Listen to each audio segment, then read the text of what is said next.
Welcome to Season 7 of True Blue Conversations with your host, Adam Bloom. Real talk with those who pledge to keep us safe with grit, sacrifice and determination. Let's get on with the show. This episode of True Blue Conversations is proudly brought to you by Loudon Private Wealth, the team trusted by professionals, veterans and families across Australia to build real long-term financial security. If you want to take control of your finances, protect your future and build real generational wealth, Loudon Private Wealth are the people you want in your corner. They don't do gimmicks, they don't do hype, just smart strategy and honest advice coupled with real-world experience. Check out the links in the description to contact Warren and the team via loudonpw.com.au or 02 8313 0418. Now let's get back to the show.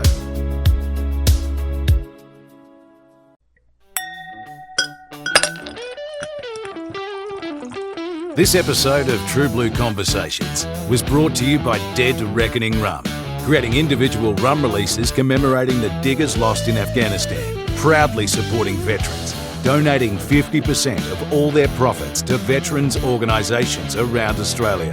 Look up Dead Reckoning Rum, buy some bottles, connect via Instagram and Facebook and give them your support. Now, let's get back to the show. G'day, welcome back to True Blue. Today, I'm joined by a good mate of mine, actually. We've been teeing this podcast up for a very, very long time. He has a story, and this story, you would have seen it in the media. It was it was national, international news back in 2012. But through the headlines, there's also trauma attached. And the guest that I'm about to introduce, his story and how he's overcome that trauma, it's an absolute honour and a privilege to have him on. And he served in the Australian Federal Police for over a decade, and he was in close protectional CPP. That's right, Lucas. Is that right?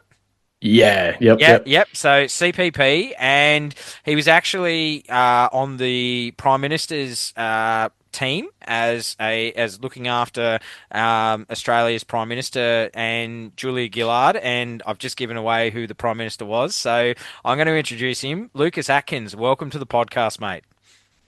Ads, thank you very much for having me, mate. This has been a long time coming, but super pumped, super excited to finally be here. Mate, we have been teeing this up for a very long time, but mate, timing, you wait and good things come to those that wait. And mate, as I mentioned, we talked about, we are going to talk about that incident in 2012 Australia Day. But mate, before we get to that, let's go back to a young Lucas, mate. Talk me through life growing up as a young fella. Okay, back to big ears, curly hair Lucas with a face covered in freckles. I'll have to reconnect with that. It's the ultimate. That beautiful head of hair, mate. Yeah, it's the whenever you think back to what you were like as a child and what you kind of look like, it's always a really, really good ego death to start off a podcast. So, mate, So I was born in Orange in New South Wales. My dad was in the Navy originally and then finished the Navy. The skills that he had in the Navy didn't really cross over until civilian life. So he started at the kind of ground up with Woolworths, back when Woolworths was like, a little simple shopping centre thing, supermarket, grocery store. And to get the promotion, he had to move to Orange in New South Wales. And this is, late 70s, where Orange was kind of in the middle of bumfuck nowhere. And he moved there for the promotion. So I was born there. We did a couple of years there, and then we moved back to Melbourne. So my dad was originally born and bred in Melbourne. Mum was from Sydney, and then mum obviously moved down to Melbourne. So I did my first 14 years of life in Melbourne in a place called Frankston, which a lot of the police veterans out there will know as Frankganistan. So in the bad old days in the early 80s in Frankston. So lived there till about 14 years old, and then ended up moving to Sydney when mum and dad went their separate ways. And Mum always knew that I had a fairly intense personality. I've said it before on other podcasts. I used to love to climb and was up at heights and would never stop. And, there was doctors and nurses at Frankston Hospital that knew me by first name, and every time Mum had come in, they'd kind of sort out the usual bed for me and what's he done now. And so Mum realised that when Dad left, because I didn't have that strong male influence in my life, that we needed to move to kind of Sydney to be closer to her family and to her father, my grandfather, who was an old World War II veteran. When he got back from the war, he served in Papua New Guinea. When he got back, he stayed with the reserves, with the Chocos for the rest of his, kind of working life. We moved to Sydney, and I went from a pretty comfortable existence in Melbourne with a 2-parent income household, kind of upper middle class, and then went to a single parent household in southwestern Sydney at Sarah Redfern High School in Minto, which was, like that movie Dangerous Minds, Michelle Pfeiffer, and I kind of turn up. It was a very interesting baptism of fire into the real world of southwestern Sydney. Minto, mate. I know it well growing up down in the Blue Mountains also, mate. And Minto, it hasn't changed, mate, in all those years. No, mate, the Housing Commission's gone, and they've replaced it with cookie cutter homes. And in the morning, you see all the taxi drivers get in their taxis and drive out en masse out of Minto to go and service the rest of Western Sydney. And it hasn't changed, mate. Oh no, mate, it hasn't. And mate, I mean, Frankston, mate. You go back to Frankston and the Frankston serial killer, mate. That was So you've got, mate, you've sort of grown up in a few little hot spots. And mate, what were you like at school? Were you academic? Mate, the constant thing, I can only kind of think back to what every single one of my school reports said from my teachers, and it said that Lucas has a massive amount of intelligence and he's very motivated and very talented with sports and athletics, but he chooses to be a class clown instead, and we really wish he'd apply himself, which I think nowadays would have been a pretty solid diagnosis of ADHD. Just couldn't sit still, mate. I was the type of guy that, I didn't really, from a very young age, I was obsessed with all of the movies that we watched in the 80s and the early 90s, all of your Rambos and RoboCops and Commando and all those kind of movies. And so I was really obsessed with that stuff. And so from a fairly young age, I knew that I wanted to be either in the army, in the military, or in the police. So I just didn't want to sit still. And I found that school, when the second that I learned that you could join the army at 17, I kind of lost interest in school and started to think about, well, what's next? And then I had this crazy dream that I wanted to be Australia's first NASA astronaut or something, like we do when we're young. And the second I enrolled in 2-unit maths and physics in year 11, the first class in 2-unit mathematics and the first class in 2-unit physics, I realised that I was no way going to be, the closest I'd probably get would be infantry in the army or GD's policing. So, yeah. But see, mate, that's the thing. Like, I know myself, mate, like you say, 80s and 90s, mate, I was born in the 90s and had that late 90s, early 2000s, mate, where you got out and you did that. You played army, you played touch footy, you did all, like, mate, you came home when the street lights were on. That was what you and I grew up with, and now kids today, mate, it's so different. They just sit on computers all day. Yeah, mate. I've said this a lot to kind of like my friend group, and we say that the 80s and 90s, it was probably the longest period of peace that we'd seen on planet Earth. The last kind of conflict was Vietnam. Pre that was Korea. And it was almost, and a lot of people would probably give me heat for this, but it was really kind of the peak of humanity. There was no social media, there was minimal technology. You didn't walk around with a supercomputer in your pocket every day and you're worried about the amount of likes and negative comments that you get online. And Same thing, it was when the street lights are on, you're home, and you'd know that, the second that light start to dim, you'd think, oh man, just 5 more minutes, and blowing things up and building skateboard ramps and rollerblading ramps with fence palings and digging holes. And, it was a really, really good time to be alive. And there was none of this, I'm going to drive 40 minutes to go to the office and checking your phone. It was, if you need to contact me, give me a call when I get to work or when I get to school, or, there was none of this just being strapped to constant communication and 24-hour news cycles. And we were all the better for it. Yeah. Oh, mate, 100. And if you needed to go and see your mates, you actually rode your push bikes to their house, and you would tell if they were home. You'd go and knock on the door, and all the bikes would be out in the front yard. Like that's what I remember as a kid, and you would be the same.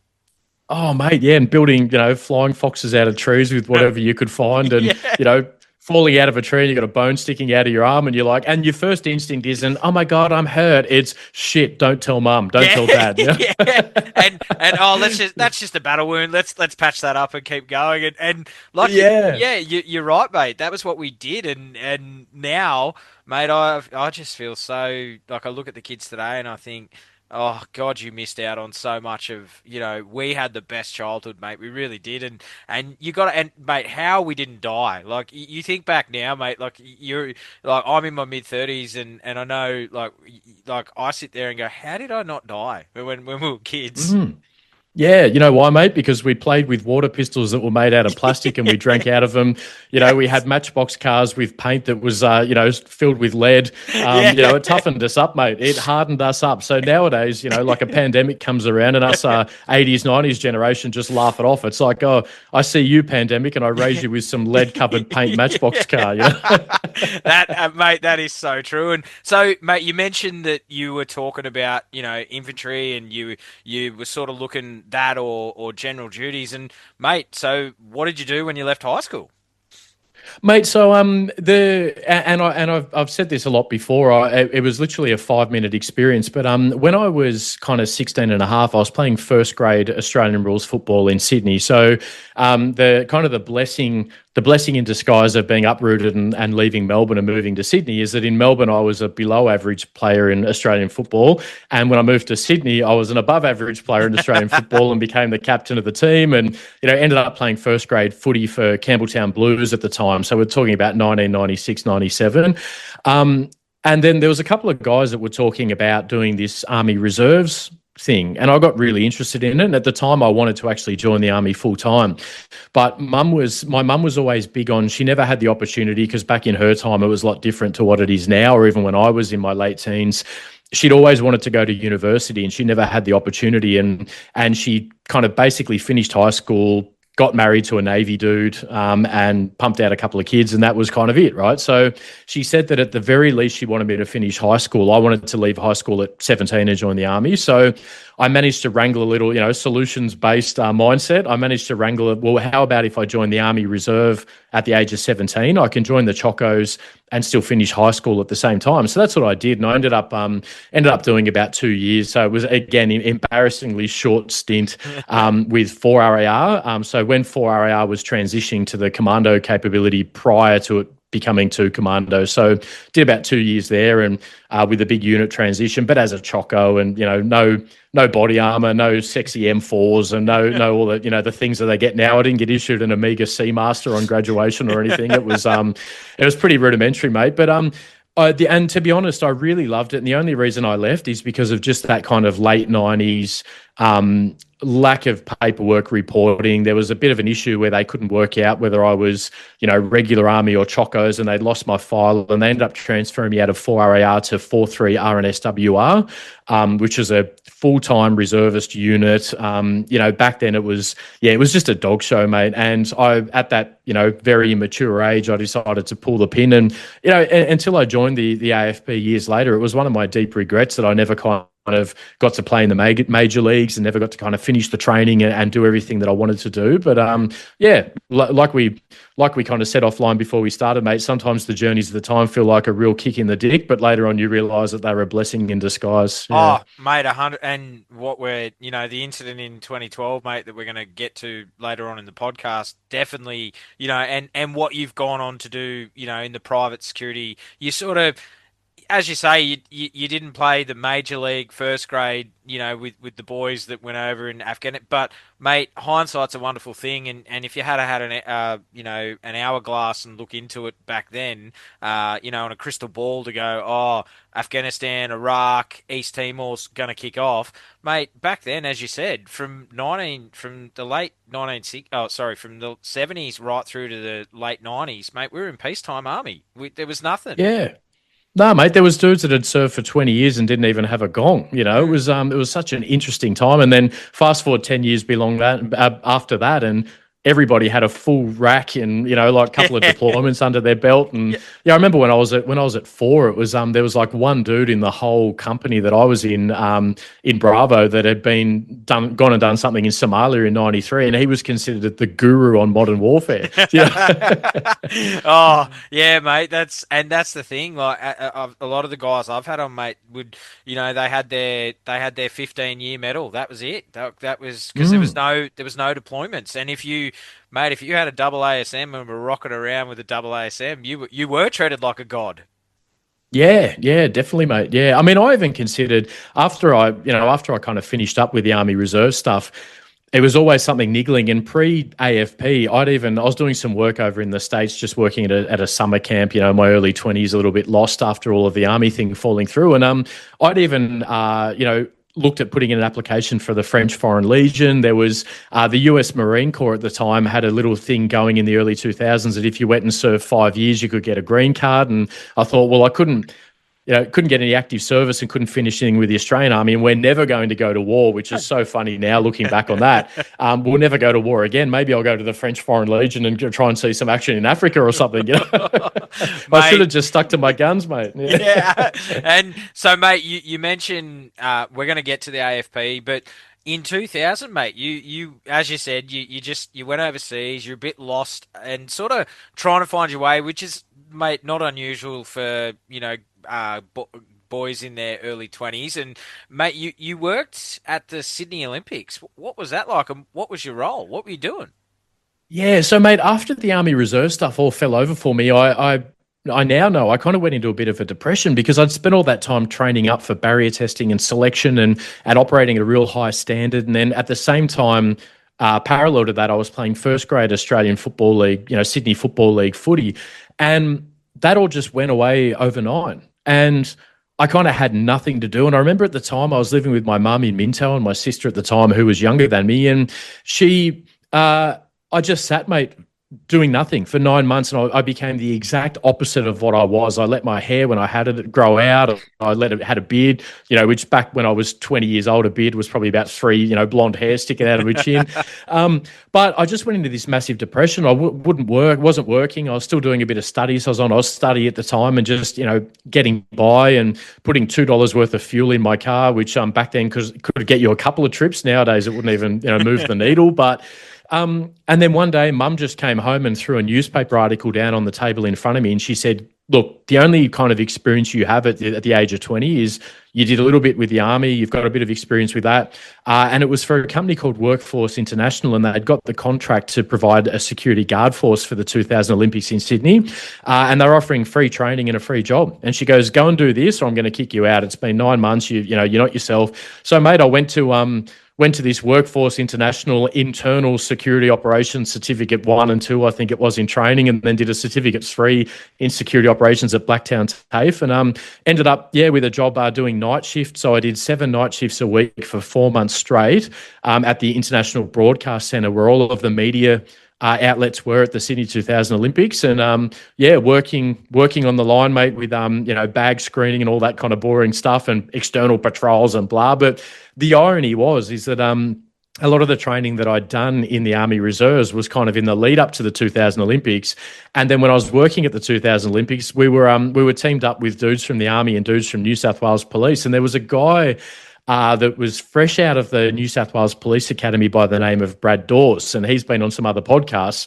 And him and I worked together kind of hand in glove for the whole 4 months doing these night shifts, and he was a green recruit. Fast forward 10 years later, which we'll get through the journey, but fast forward 10 years later, I'm getting off the Prime Minister's plane in Sydney as the PPO for the Prime Minister of Australia, and I get into the backseat of the New South Wales police car that's supporting our operation. And this guy looks at me and I look at him and he goes, "LA?" And I go, "Dawsey?" And 10 years later, mate, he was, I was a security guard and he was a fresh green recruit out of the New South Wales Police Academy. And now we're both on a PM's detail in Sydney. So it's just crazy small world, mate. Oh, mate, it is. And do you reckon, like, your mum sort of helped you get out of that and find that purpose again? Because, as you said, mate, you'd lost it. You'd lost that purpose.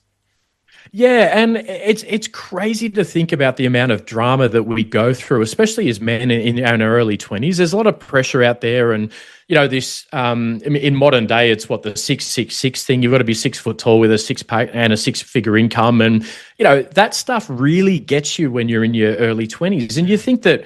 Every decision I need to make now will affect me or set me up for the rest of my life. And the reality is, later on when I studied neuroscience and psychotherapy and neuro-linguistic program, the irony is at the age of 20, your brain isn't even fully grown. Your prefrontal cortex is not even fully developed yet. So you're making decisions with a computer that hasn't even left the factory, and everything's a drama, mate. It's my life's over. The army didn't work out. I'm just going to sit and, eat twisties and wait until Baker's Delight has the 50% off after 4 p.m. just to get, Vegemite scrolls, and my life's over, and mate, now I'm the age of 40, I'm 45 pushing 46, and I think, man, what I wouldn't give for to have those years back again, is, to have the physicality that I had then and all of the years in front of me that, you want to waste a decade? Waste a decade. That's fine, because you got plenty more, but when you get to the kind of sharp end now, it's now the decisions are kind of important on where you pivot, That, and mate, now you think about it, as you said, that physique that you had back then,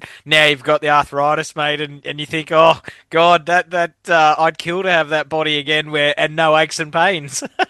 Oh, mate, I'll tell you what, I'd love to go back to the age of 25 where I'm not on TRT and getting blood tests every month to make sure that everything's optimized, Yeah. Mate, I have one, and I'm not much of a drinker these days, but if I have one big night, which for me, a big night might be 3 drinks, and, then I'm staring at my recovery on my Oura ring for the next 6 days because my HRV's dropped and my resting heart rate's up and I'm punishing myself, but back in those days, mate, you could drink all night and operate the next 2 or 3 days and you'd be fine. You wouldn't even skip a beat, Yeah. Oh, mate, yes, I know. I said that to one of my young cousins. I said, and they're like, "Oh, you don't drink anymore?" I said, "No." I said, "Because it takes a week to recover." And they're like, "Oh, that's just soft." And I said, "Hey, when trust me, I from about 18 to like mid to late 20s." I've definitely done all the drinking I need to do. Like I'm good now. I don't touch a drop, and mate, I'm better for it because honestly, who wants to have a hangover for a week? No thanks. No way, mate. Yeah. So, mate, you as you say, so you do the Olympics, and then, mate, there's a bit of a gap between. So 2006 is when you joined the AFP. So what are you doing in that bracket of that 6 years after the Olympics? So, mate, when I was working at the Olympics, one of the other guys that was working in the kind of security space with me, he'd just come back from 13 months of backpacking around the world.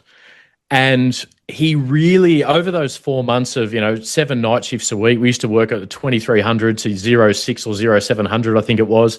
And he's telling me all these stories about his backpacking trips and everything. And, back then I was on the big old, I think I was on, from memory, $1,026 a week in the hand for 7 night shifts in a row. And man, was I in the money then, So what I did is I basically saved that money. And when I finished at the Olympics, I went and got another job for a company at the time that had a contract for responding to alarms, like active alarms at New South Wales schools in different patrol zones. And funnily enough, I was armed, mate. I went and did my, Glock training, and I had a Glock as a civilian security guard going and responding to all of these schools at the age of 20. And I did that for the next kind of 6 to 9 months until I got all my plans in place. And then what I did back then, you could go with, like you've got your One World and your Star Alliance, all those airline kind of groups. Back then you could buy traveling miles. So what I did is I bought like a voucher, and all the kids out there listening to this will say, what the hell, what do you mean a voucher? It wasn't an app or anything, but it was like I went to a travel agent and I bought a bunch of traveling miles with airlines that were attached to Star Alliance. And then at the age of, so it was just prior, it would have been just prior to my 21st birthday, I threw on a backpack, ended up getting a job with a summer camp in the States to start my world tour. Worked for 3 months at a summer camp in California up near Yosemite National Park as a rifle instructor, because that was the only skill set I had. Yeah.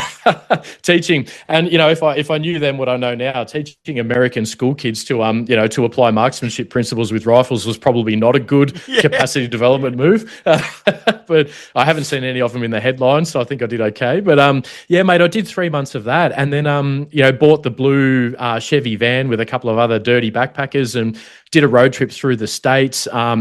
was in America for September 11th in 2001, and then after all that kind of settled, managed to get on a flight, and then flew to the UK, then went all through, kind of UK, Western Europe, through Italy, Greece, and then flew into Singapore, land traveled up through Malaysia and Thailand. And that was about a year. So the funny thing is, because I'd felt so lost about the time with the army and feeling like I'd been let down and not knowing who I was anymore, I stupidly thought at the age of 21 that if I traveled the world for a year, it would give me all the answers to my questions about life and I'd discover who I was.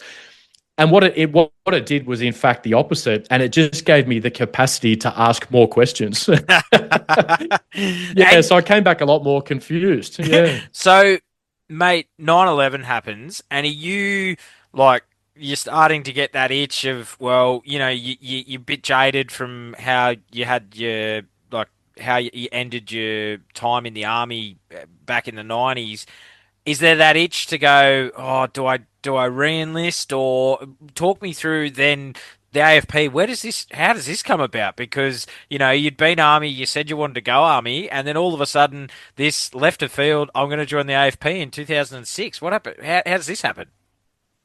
Yeah, mate. So I was so funny thing. So I was and I've still got it as a bit of a souvenir in storage somewhere, but I was meant to land in New York on September 9th. I was flying there from Los Angeles, and I was meant to fly out of New York on September 13th to London to continue my backpacking trip.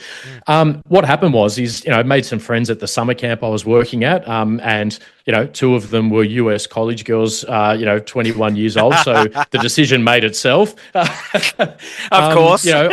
Lucas, do you want to travel around in a blue van with us? Sure, I'll do whatever you want. So we bought this van, and we had another bunch of friends that bought another van, just living the dream. And we did the whole, I think it was the one highway in the Pacific coast in California. So we did that from kind of San Francisco right down to San Diego, sleeping in the back of the van or on the roof of the van, mate. It was such a good time. And then we went down to a campground in San Diego right near the border. And the plan was we were going to cross the border into Mexico and drive down the coast to La Jolla and live a couple of weeks on the beach, dollar Coronas and 50-cent tacos and all that stuff. And our group of friends went across on September 10th, and we got on the gas a little bit at the campground we were staying at, and we forgot to have a designated driver, and so we decided to crash there the night, sober up, and then drive across into Mexico the next morning. Mate, the van was pretty crowded, and unfortunately I got kicked out, so I was sleeping on the roof of the van in my sleeping bag, and I just wake up to helicopters in the sky, mate, like a whole bunch of military helicopters, fast jets flying over, and I knew something was happening. So, no smartphones or anything. So we go and find a radio, and then we hear all of this stuff about America's under attack. The terrorists have, delivered a nuclear bomb to New York City. There's other stories of terrorists have flown Cessna planes and dropped HE grenades out and all this stuff. So all of this confusion and everything was happening. So, basically we were stuck, and I obviously hadn't taken my flight to go to New York City, but then, had to find a phone box somewhere, a payphone, pre-smartphone, and had to call the travel agency to put back my flights. Now, the biggest mistake I made with all of this happening, my mum had my travel itinerary on her fridge back home in Minto. And I hadn't told her that I, got drunk and was in a van in San Diego and wasn't in New York City. So for a couple of days, they had no idea if I was in New York City. And, my sister had convinced the whole family that I must have been on that down flight in Pennsylvania. And, there's no way Lucas would have let the terrorists take over. He's obviously down the plane. And, I love the massive great thought she had about me at the age of 21 that I could actually take on a whole bunch of terrorists with box cutters. But yeah, so mate, it was a very, very interesting time that all of that happened. But my first thought when I saw it happening, we knew that obviously America was mobilizing and they were going to go, and then Australia as a partner of America was going to go. And it was like somebody stabbed me in the heart. It was like, oh, what have I done? I need to get back. and I've mentioned him out there before, but I had a very good platoon commander at 4, guy by the name of Dave Ray, who my first instinct was to track him down and call him and go, sir, all of these, we talk about growing up in the 80s and 90s, all these action movies. I've got this fantasy of me, in San Diego, and then, Lieutenant Dave Ray lands in a helicopter in full dress uniform, and he's like, God damn it, Atkins, you were the best we had. We need you back. But mate, in reality, it kind of never really spooled up, and I had the plans in place, and I was still so bitter at the time about what had happened with me at the army with the mix up of paperwork and everything that I thought, look, I'll continue on with my trip and I'll see what happened. And then obviously, with the traveling companions I had a little bit of motivation to not race back to the army at the age of 21. For when you're in Australia and you're kind of midfield, and then you move to the States and you've got an Australian accent and you end up having a champagne taste with a beer budget, that's a very good motivator at the age of 21 not to go back to the army. So, so mate, you get back to Australia after night, and mate, your sister, like, that's like, yeah, wow, just make your mum, like, have a heart attack, that, like, because as you say, technology back then, you can't just jump on Zoom like we're doing now. Like, it back then, mate, technology was not what it is today. So that would have been for your mum and your family to not hear from you would have been absolute, like, hell to think, well, is Lucas alive or is he dead? Yeah, mate. It was my biggest challenge of traveling. And I always say that when I traveled the world as a backpacker, I did it the right way. It was there was no smartphones, no apps. It was land in a country, find a phone box with a phone book, and look up a hostel and call them with, you go and buy not a local SIM, you go and buy a little local charge card thing that you scratch off, like a scratchy that you buy at the news agency, if they've still got those in Australia. I've been out for a while, but and you literally put in the code and then you dial a number and then you would call Australia. So there was none of that technology. So and so it was never, oh, we'll just send Luke a WhatsApp message and see how he is. It was wait for the phone to ring at whatever time, at whatever week when he gets a chance to call. And I mean, look, my mum was all over me from very young in life anyway. So I remember once there was about 3 weeks that passed and 4 or 5 countries until I called her, and man, did I hear about it, So yeah, it was a very, very good early lesson on situational awareness and having an accountability mechanism and scheduled call-ins, So yeah, when you're in Europe, growing up in Australia, we're surrounded by oceans, so it's very hard for us to understand when you're in Europe and you pass out on a train and you wake up 3 countries later and you've got no stamps in your passport. But yeah, it's I'm sure it would have changed now. Yeah. So any young person, what Lucas is saying, what I've done as well is I went traveling and did 6 months, and I saw 19 countries in 6 months. Trust Lucas and I, it is the best time of your life. You'll have a ball, but just ring home. Just ring home. That's the takeaway from this one.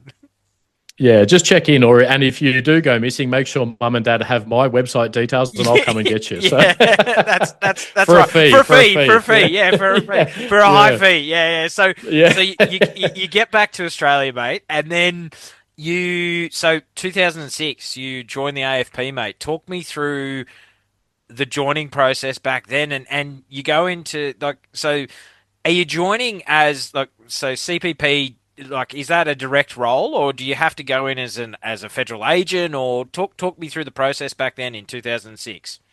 Yeah, so the process in 2006, mate, is that I applied for the Australian Federal Police, and then what they would kind of offer you if you got in, which I was very lucky to get in. I still don't know how I got in, because on my recruit course, there was a bunch of, engineers and scientists and psychologists and stuff. And they were like, oh, Lucas, what's your background? And I was like, 5 minutes in the army and I've got a Cert 4 in personal training and I did a bit of travel. So somehow my application must have been mixed up with someone that had really good qualifications and I got through the door. But the process back then was, I got a phone call and basically they said, look, we're offering you, there's 2 streams. There was national or ACT policing, because obviously the AFP is the territory police force for the Australian Capital Territory. So like the state police equivalent, I guess, for the ACT. And then you had national. So because I'd done my research, but I didn't really understand the structure of the AFP. And the reason why I wanted to join it was I still had a bit of that pang of missing out on playing the major leagues with the Army. But my only memory of the Army, because I was so junior, was just being away training all the time and never being at home. And at the ripe old age of 26 and me thinking that I didn't have a lot of time left, I thought maybe I could join the AFP and scratch the itch I had left from the army, and not that itch, because I didn't serve in Townsville. Jared Gandry, if you're listening, you'll like that one. But the itch of not deploying and finishing what I started. And I thought I could get the balance. But the AFP also had an international network. They had deployments overseas. They deployed to Timor when that kind of kicked off as well. So I thought, well, maybe I can go down that stream. And so I was offered ACT policing to go into uniform, or national as a federal agent. I chose national, thinking at the time that it would open up all of those opportunities for me, basically. So I was basically recruited to go straight in as a national federal agent for federal investigations and attached to Sydney office. Yeah. So, mate, talk me through training at the academy. Was it all just law and legislation and death by PowerPoint, or did you actually take away, because federal police is different to state police, so like, what was that like, learning the different legislations and the federal laws compared to the state laws? Yeah, so mate, I tell you what, it was a very steep learning curve for me. And if I look back at my room at the college there in Barton, in recruits, it was just covered in Post-it notes trying to get me to understand all of the legislation and stuff. And I mean, I remember it to this day. It was like state legislation is reasonable grounds to suspect, and federal or Commonwealth legislation is reasonable grounds to believe. So it's a lot harder for us to arrest someone or to get up on taking someone or bringing them in, because we actually have to have reasonable grounds to believe, not just suspect they've committed an offence. So yeah, mate, it was I joined thinking it was going to be like the army, and obviously I wanted to put indoors and, shoot guns and fire tasers off and OC spray and everything else and learn how to fight. There was a 5 or 6 week module of the operational safety training, and we were trained as police officers. But I remember at the time, and the AFP goes through cycles, right? And there's a new commissioner now, so there'll be another cycle. And there was a new commissioner when I started. It was a guy by the name of Michael Kilty, and Mick Kilty wanted to make the AFP a little bit more of a corporate organisation as opposed to a police force. So when I went through the kind of vibe that we had at the AFP College, it was this adult learning. There was only not yet competence. It was, you don't just fail outright. You get remedial training, and you've got to do. Yeah, at the time you had to really, really stuff up in multiple things and then be warned multiple times before you were removed. So there was a heavy focus on the intellect and the study and the legislation and the right demeanour of being a federal agent and everything else. So that was a little bit fish out of water for me at the time, but yeah, I managed to get through. I remember the pass mark for our legislation exams and police powers exams was 80%, and I got about 80.5 on both. And I was the happiest dude in the recruit class, and there's the computer engineers were freaking out because they got 99.5%, and I was cheering that I got 80.5, So, mate, at the time for me, the mission was really, I had a very rough time at the college, and the mission for me was just get the badge in my pocket. And some of the best advice I ever heard, and if anyone was joining recruits in anything, is yes, absolutely, have the right mindset, have the right attitude, do what you need to do, learn what you need to learn, but listen from the voices of the experience of those of your instructors. And in reality, as much, and for some people listening, they might even be halfway through the AFP college. You're going to get through, but then you'll learn how to be a police officer or a federal agent. You're not going to learn your craft studying police powers at Barton College in an air-conditioned classroom with your Mentos on the table and your lattes at morning tea. That's your gateway. That is when you get the badge in your pocket, that's your permission to go out there and find your edges and to become a police officer. That's in reality, that's some of the best advice I got at the start. It was, do what you need to do. Deploy to Sydney office, go through your local procedures, and then learn how to be a police officer. And don't have any ego. Just be a sponge and keep your mouth closed for the first 12 months or 2 years. Learn from everybody you can. Treat every senior police officer around you like they've got something to teach you, whether they're a knob or not. And then when you get some runs on the board, decide where you kind of left and right of archies. So. That was the mission for me, and yeah. So how long was that training, mate? And when you graduated, proud moment to become a sworn officer, and did you get the family down to see you pass out and throw the hat in the air and do all what they do at graduation ceremonies? Yeah, mate. Yeah. So when I went through, it was about 26 and a half weeks. So 6 months at the college. And then, we did a big graduation ceremony. I got my mum and my sister down. And then I had an uncle that was my dad. Actually, he's not a blood uncle, but he was my dad's kind of best mate through his whole time with the Navy. They'd served in Vietnam together with the Navy. And when Dad and Mum kind of went their separate ways, my uncle was always kind of there for me and stuff. And I'd always looked up to him because he was Victoria Police. He was a Vicpol copper.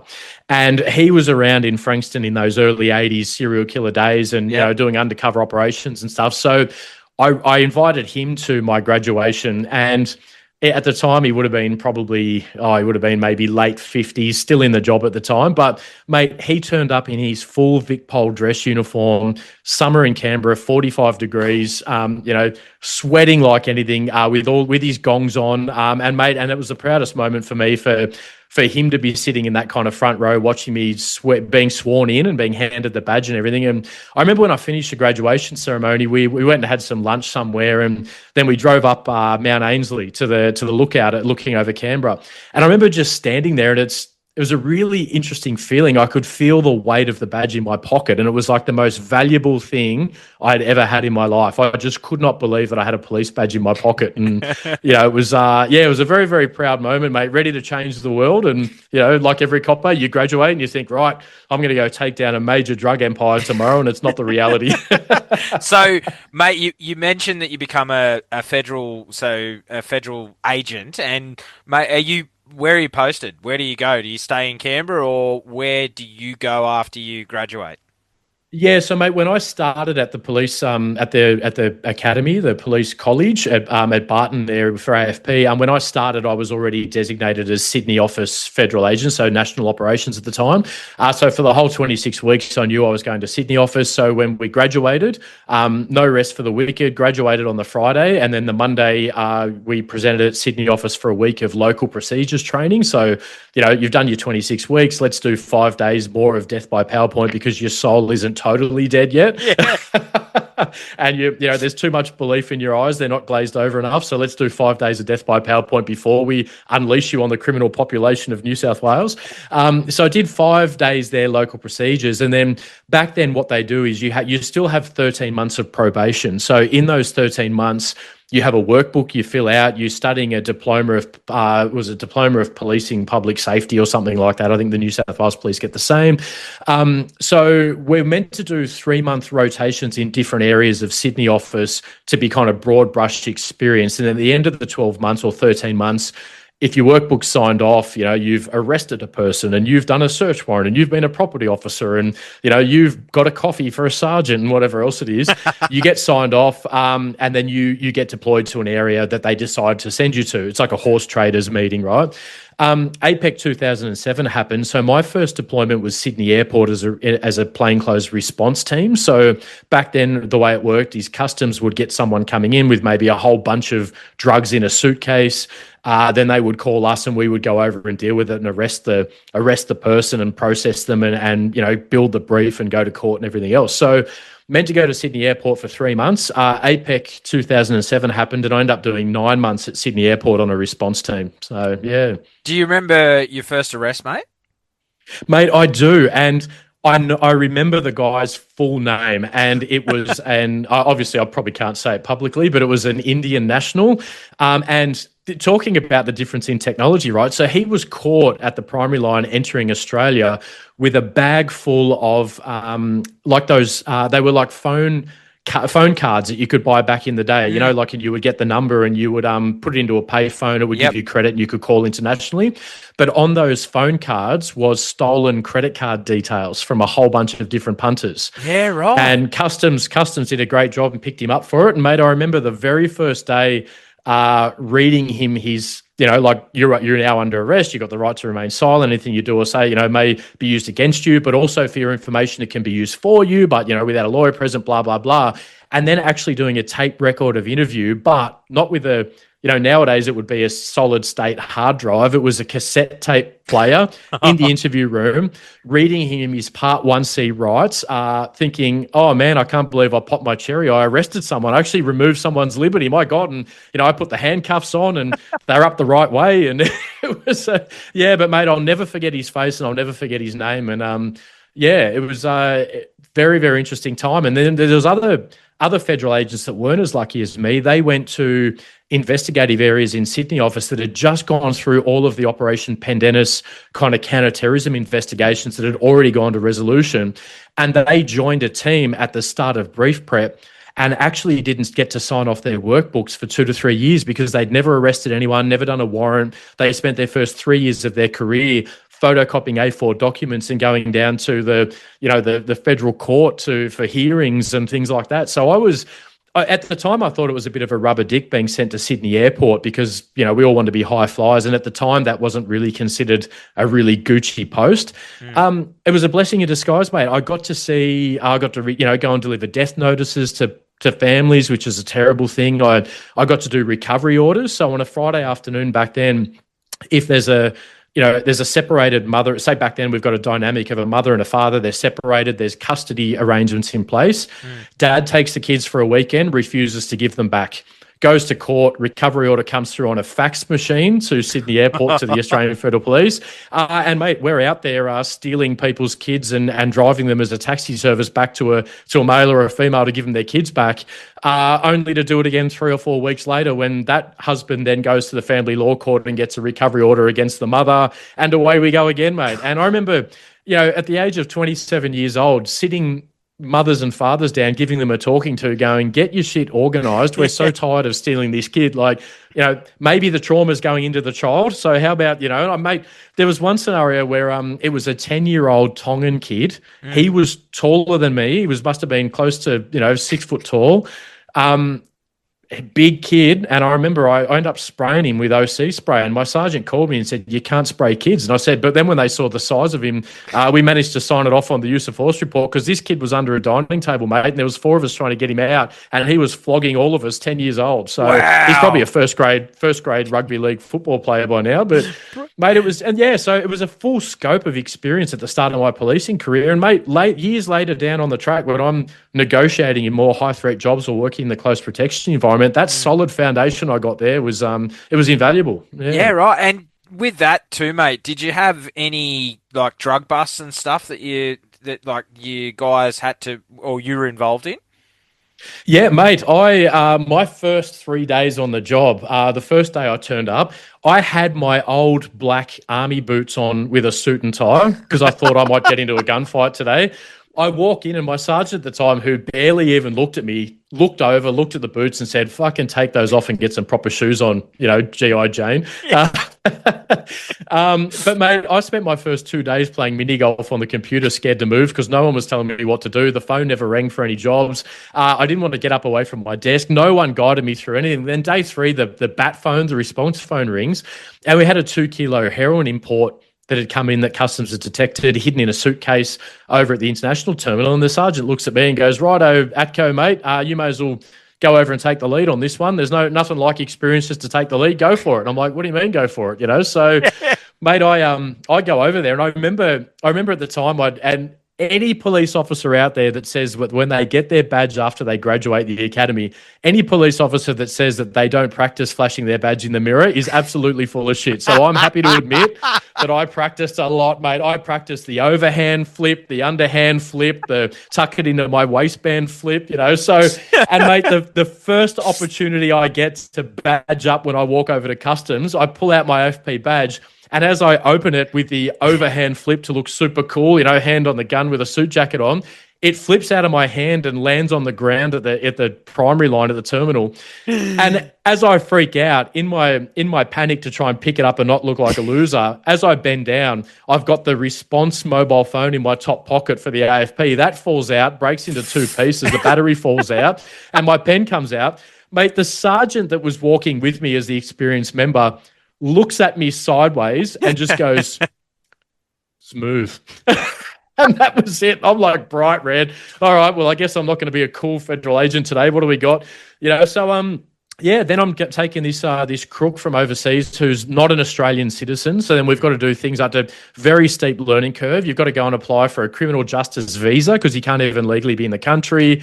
You've got to go take him into New South Wales Police, Sydney Police Centre to lock him up. You've got to sort out remand and court appearances. And then I'm just staring at a 2-kilo brick of heroin.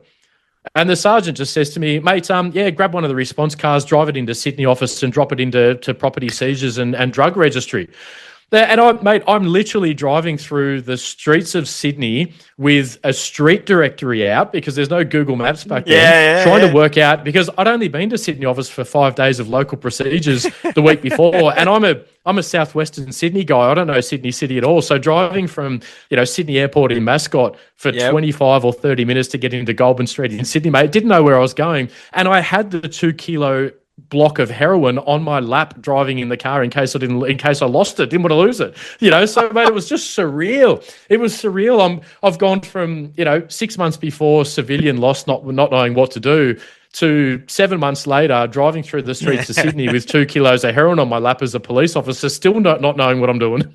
Imagine, mate, just thinking of that. No marked car, unmarked, gun on the hip, and 2 kilos of heroin just sitting on your lap. Mate, if the police had pulled you over, they would have had a field day and gone, mate, can you explain what it is? Like, what's this, mate? Like, I mean, flash the badge. Mate, just wild, mate. Just absolutely wild. Mate, and I was in a suit and tie. And I remember years later, still in investigations, I had to go and talk to a crook at a prison in Sydney in New South Wales. And mate, I turned up. I was in my kind of federal agent plain clothes, so like probably a Hollister t-shirt and jeans and Chuck Taylors or something. Mate, I walk into the front of it's a police station. I walk into this police station. And the sergeant behind the desk, the duty sergeant, looks at me and goes, mate, the reporting desk's over there. He thought I was reporting for parole, like doing my weekly reporting. And I'm like, Sergeant, I'm a federal agent. I'm here to see an inmate that I've locked up. He's in remand. And he goes, yeah, not likely fucking story, mate. You're either reporting or you're a uni student on work experience. Either way, there's no way you're a fucking federal agent. So, mate, and that was a couple of years later when I was slightly more seasoned. So 2 kilos of heroin on my lap, I definitely would have been going in the bin, badge or not. Definitely. So you do that for 9 months, mate. And really, as you say, it wasn't really the glamorous posting, but it actually turned out to be a really great learning curve for you. And then after 9 months at the airport, it really wasn't your bag. And mate, then you start to go down this close personal protection. And where does this come from? And what was the process to get into CPP back then? Yeah, so I knew from the second I started investigations that it was not for me. I saw my colleagues that I'd been through the police college with, and they were taking to it and excelling and loving all of the minor details of an investigation, and spending 5 days looking at different CCTV camera feeds and tracking someone's movements and doing telephone intercept warrants. And for me, it was just brutally boring. It was just something that it just wasn't for me. And what I found with investigations, it was almost like being in the construction business, but you're building multiple houses 6 months at a time, and everything is the exact same. Offence comes in, offence gets detected, lay the foundation, build the frame, throw some plaster up, throw some curtains on, go to court, spend 6 months in brief prep. Old mate was facing 20 years. He gets 4 on the bottom and gets released, and you're just rinse and repeat. And there's a bunch of guys, and I've got really good mates that are still doing that job that I was on the same team as them 20 years ago, and they're still doing it now as more senior ranks, and they still love going to work every day, but I just knew it wasn't for me, mate. So I ended up, when I finished at Sydney Airport, I went into Sydney office working on border operations response teams, so running big controlled deliveries with massive amounts of drugs. So we're talking now shipping containers full of heroin and cocaine, MDMA, methamphetamine, ice, that type of stuff. And doing really big jobs, mate, really big jobs where you've got 120 federal agents, you've got surveillance assets out there, you've got a whole bunch of this big machine going on. But I just knew it wasn't for me. I remember on days off, I remember once my sergeant called me and said, hey, Atco, mate, we need you to come in. We've had a big job come in. We need you to come in. And I pretended I'd been drinking and was down the South Coast because I didn't want to go back to work on a day off, where there was other guys that were chomping at the bit, guys and girls, to go back to work. So I just knew it wasn't for me. I always knew that I wanted to be a tactical operator or in this kind of specialist side of policing. So I ended up doing about 3.5 years as a federal investigator. So it's funny now that I'm known as the close protection guy, and a lot of my bios out there say that I joined the AFP as a close personal protection officer. And I've had people asking me whether I was just a protective service officer in the AFP and not a police officer. which wasn't true. I ended up doing 3.5 years as a federal agent. I've got photos knee deep in seized cocaine. I've got we put doors in Griffith and Naranda in regional Victoria, New South Wales. So I did all of that, but I just knew that I wanted to go down that path. So I'd trained up. I'd been training since I started at the college for police tactical group selection, whether it was national or for the ACT capability back then. Now they're fused and they're a single capability. But I spent a couple of 6 months of training up for selection and getting ready to go. And the big machine that was Sydney office said that our operational tempo was too high and I couldn't get released, even though I'd spent all that time training. So in the end, I managed to have a sergeant that was a kind of a good mate of mine. We'd gone through a lot of doors together when I was doing that in investigations and on the advanced warrant teams. He was an acting superintendent, signed off on my EOI for release to get onto a CPP course in Canberra, and managed to sneak my way out of Sydney office and go down and do a CPP course, mate. So, mate, that's thank God for that, Sergeant. And what was involved in that CPP course and the selection? What is it like? Selection that they do in the army, or what was the process back then to be? And do you get like a special qualification once you pass the selection?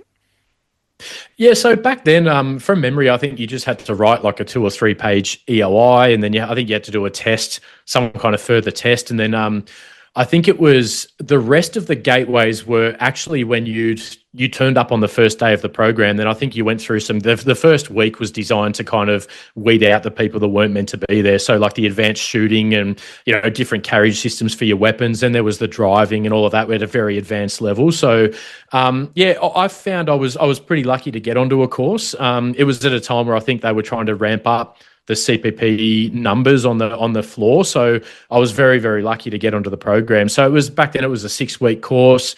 Driving first with 2 different skill sets. So in one skill set, you're driving in a polished diplomatic motorcade with a simulated prime minister or maybe a prime minister from a foreign country that's visiting Australia.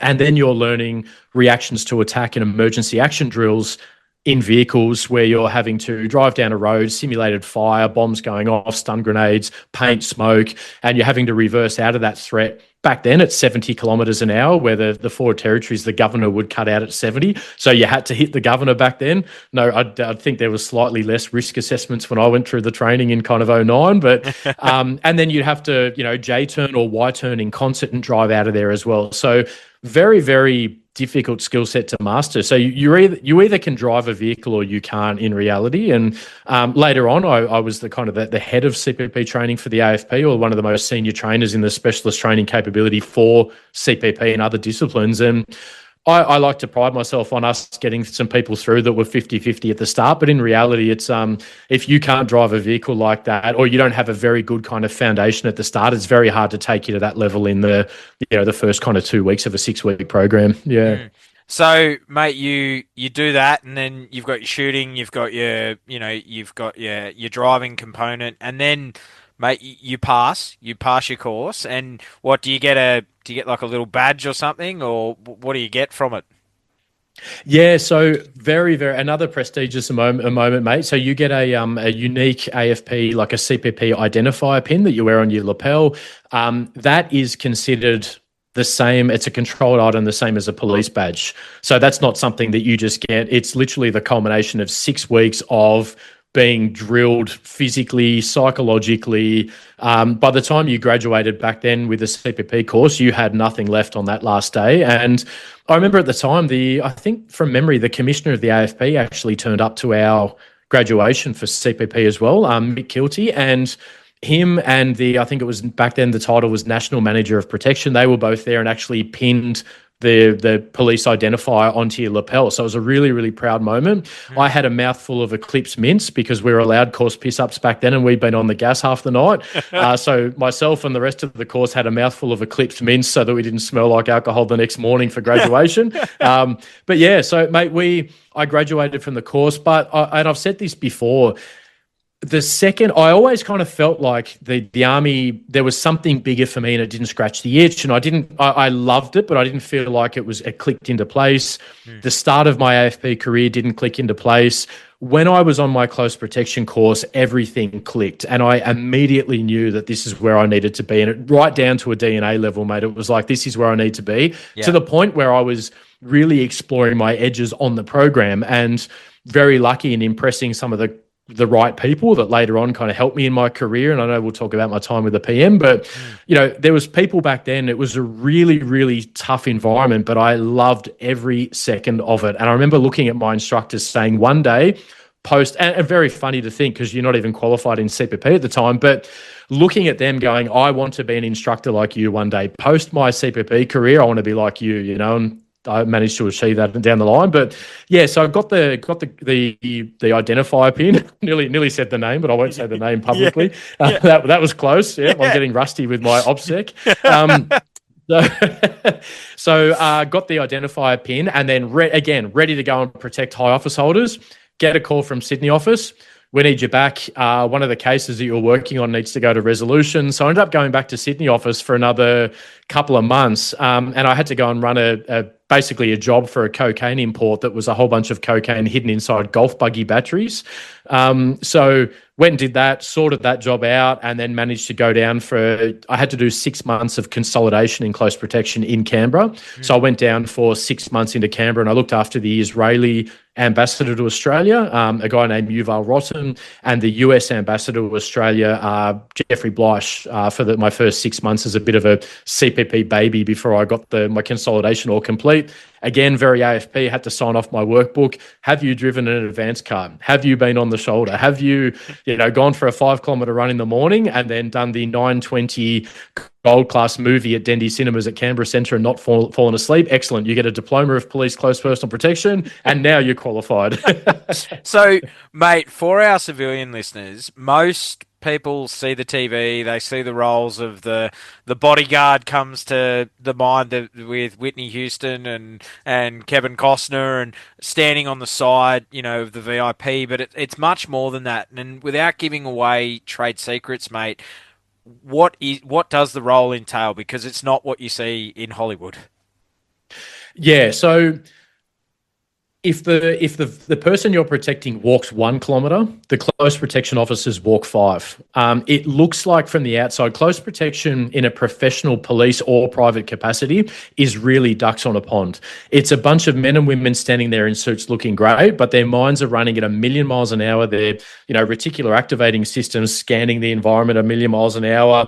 You're not thinking about just where you are. You're thinking about the next move, where you're going to next, what the dynamics are of that. And not only that, how are we actually going to get them there, the mobility, whether it's a plane, a train, an automobile. You sometimes have VIPs at the last minute go, I want to jump on the train. Let's go to the train station. And you're smiling while your mind's going, oh my God, I need to not only do we need to organise to 2 motorcades now because we need one at the train station drop off and one at the destination, but small things. I've got to get train tickets for the CPP team. Does the VIP have a train ticket, or do I need to buy that for them as well? Because if I don't, and they turn up and a train guard grabs them, then that's an affront to their dignity and reputation, which we also protect in CPP. So it's 1,000,000 miles an hour, and it's a very, very big cognitive load.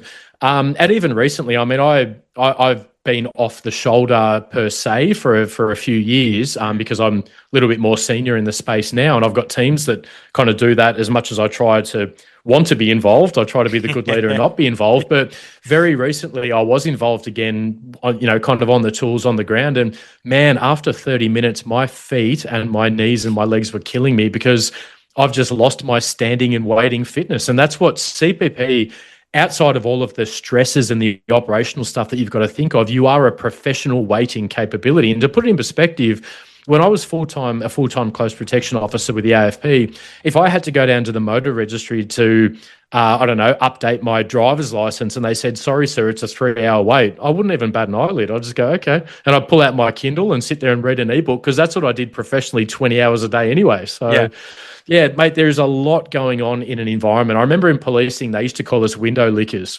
because all we do is stand outside expensive restaurants in Australia and lick windows while our VIPs are inside. But yeah, it is a massively demanding job. Not only is it a massively demanding job, but when you're in tactical operations in policing, or when you're an investigator, you choose when you go and engage the criminal element or the enemy, right? So there's a big drug importer, they're at this house, that's their address. You go and get a warrant sworn by a magistrate, you choose the date, you choose the time, you have all of the resources which are going to be bigger and badder than what they've got, and usually you'll put the door in while they're asleep in the middle of the night or whatever else. In close protection, it's the opposite. You're walking around with someone that's living their life and following their program, and you have no idea where it's coming from, when it's coming from, and more than likely they've got the advantage. And statistically, you have 2 to 5 seconds to be able to not only recognize what's happening, but respond effectively while you're also dealing with an untrained high office holder that's a very, very important person that's never experienced anything like this in their life. So for anyone out there that says, they just stand around and lick windows all day, man, there's a reason why I'm 45 and a half years old and still can't switch off. It's a very, very, very demanding job. Well, you talk about that, mate, and how high demanding it is, and this, I want to bring this in, and this is where fitness, mate, because you say it's very high demanding, and so's general duties, being general duties police officers, and if you're in a specialist role, fitness is everything, mate. How important would you say to police officers now that are still serving, like, if you're not in shape, get in shape, because fitness is everything, isn't it? Your ability to respond in a critical or a kinetic threat environment will always default to your lowest level of training. Your body is the only weapon system that is guaranteed that cannot be taken away from you unless somebody pushes your off button kinetically, which is a very nice way of saying that you are no longer with us. But in reality, we're trained to retain a weapon. We're trained to retain our OC spray, but that stuff could be taken away from you. What cannot be taken away from you is your physical capability. If you are in an operational role, you don't only owe it to yourself. In reality, owing it to yourself is probably the lowest on the list of priorities.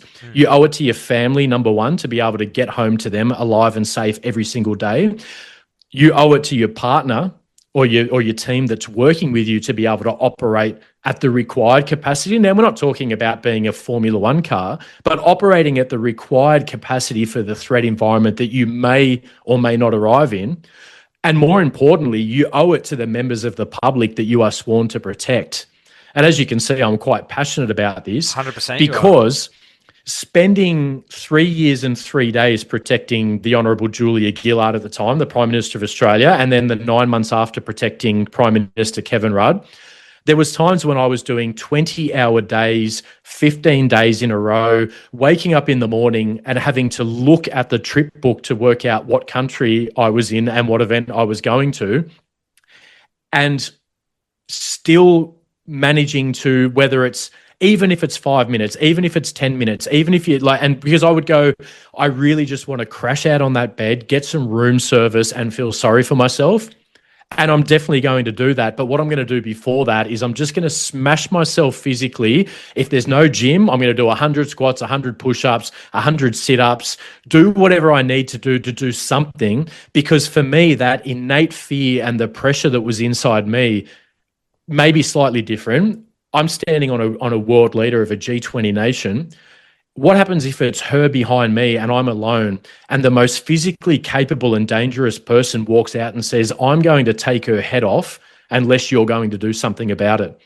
And living with that pressure is what maintain my ability to go, well, you know what? If I lose everything, I need to have some kind of physical capability. And I've seen it a lot over the years, mate. I've seen these guys that, when you're as experienced as I am, if the situation calls for it, I'll just rely on my mental strength.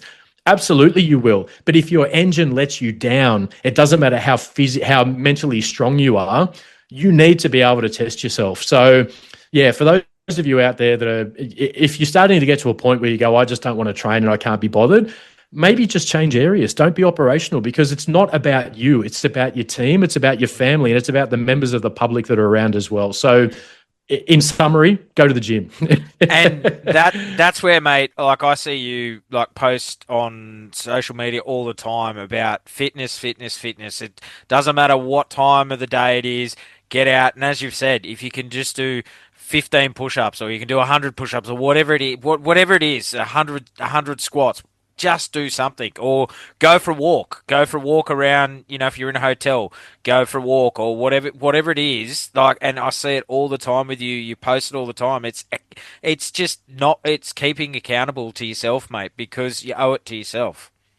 Yeah, and you know what too? If you're physically in good condition, I found from firsthand experience, when I'm in a really, really good space physically, my mental health is better as well, mate. Yeah. Because it's not just the dopamine and the epinephrine and the chemicals and everything and the oxytocin that's all rising up. It's the fact that I actually feel better about myself because I don't look like a slobby piece of shit, like, and I said at the start of the podcast that, we need to suffer an ego death every day to keep ourselves on track. But what? Occasionally it's nice to have a look at yourself in the mirror and go, you know what? I'm kind of glad that all of the hard work that I put in and all of the, today, mate. So full disclosure, where I am in the world, I think I'm 3 hours behind Sydney. My normal gym time on a Friday is about 1500.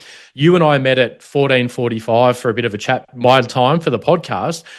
What did I do this morning? I woke up and I changed my schedule and went to the gym. And you wouldn't believe it. I've had a bit of some motivation issues the last couple of weeks. I've been, writing doctrine and advising and building some stuff that I've got going on in the background. And it's been every part of my mental strength to go to the gym the last couple of weeks. Would you believe because I could have just gone, you know what, I'm speaking to ads on a podcast today. I'll have the day off. Yep. Instead of doing that, I said to myself, get dressed, go to the gym in the morning.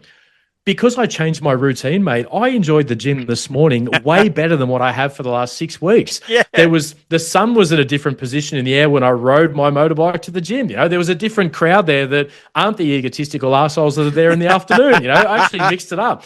And I thought I really should do as much as the social media thing isn't still comfortable for me after all these years, but I'm leaning into it as more as I can. Yeah. I thought I really should do a story about that and say, hey, if you're struggling for motivation, flip your schedule on its head, keep your program the same, go to the gym a different time, and you might enjoy it better. And I really did, mate. So, but that's the thing. I've got a podcast on. I could not go to the gym today. And then you could say to yourself, you know what? It's better if I have a rest, better in the long term. It's not better in the long term. Chris Williamson says it. Hormozy says it as well. Don't go longer than 2 days between doing something physical. Yep. If you have a day off because rest is a weapon, that's fine. After 2 days, if it goes into day 3, it starts to encode as a habit, and then it's week 6 or week 7, and you're digging yourself back out of a hole again. But yeah, at the end of the day, if you're operational and you've got a gun on your hip, you owe it not just to yourself, but to your family and to the people around you. And mate, you and I are both from that kind of veteran community. When I was on the Prime Minister of Australia, every death that we suffered in Afghanistan from the Australian Army, those whole bunch of guys, 42, 43 deaths in Afghanistan, from 2010 to 2013, I took the Prime Minister to every one of them. I saw those families there suffering at the loss of someone. Don't do that to your family because you are physically incapable. And I'm not drawing parallels. Obviously, the guys that we lost were absolute weapon systems. But what I'm saying, if we have a look at the devastation it causes a family when somebody dies, at the end of the day, let's distill it down to one statement. Don't be an accomplice to your own murder. Absolutely. Yeah? Make yourself hard to kill. And if you don't have motivation for the gym, some days I look at myself in the mirror and I go, are you fucking hard to kill or not?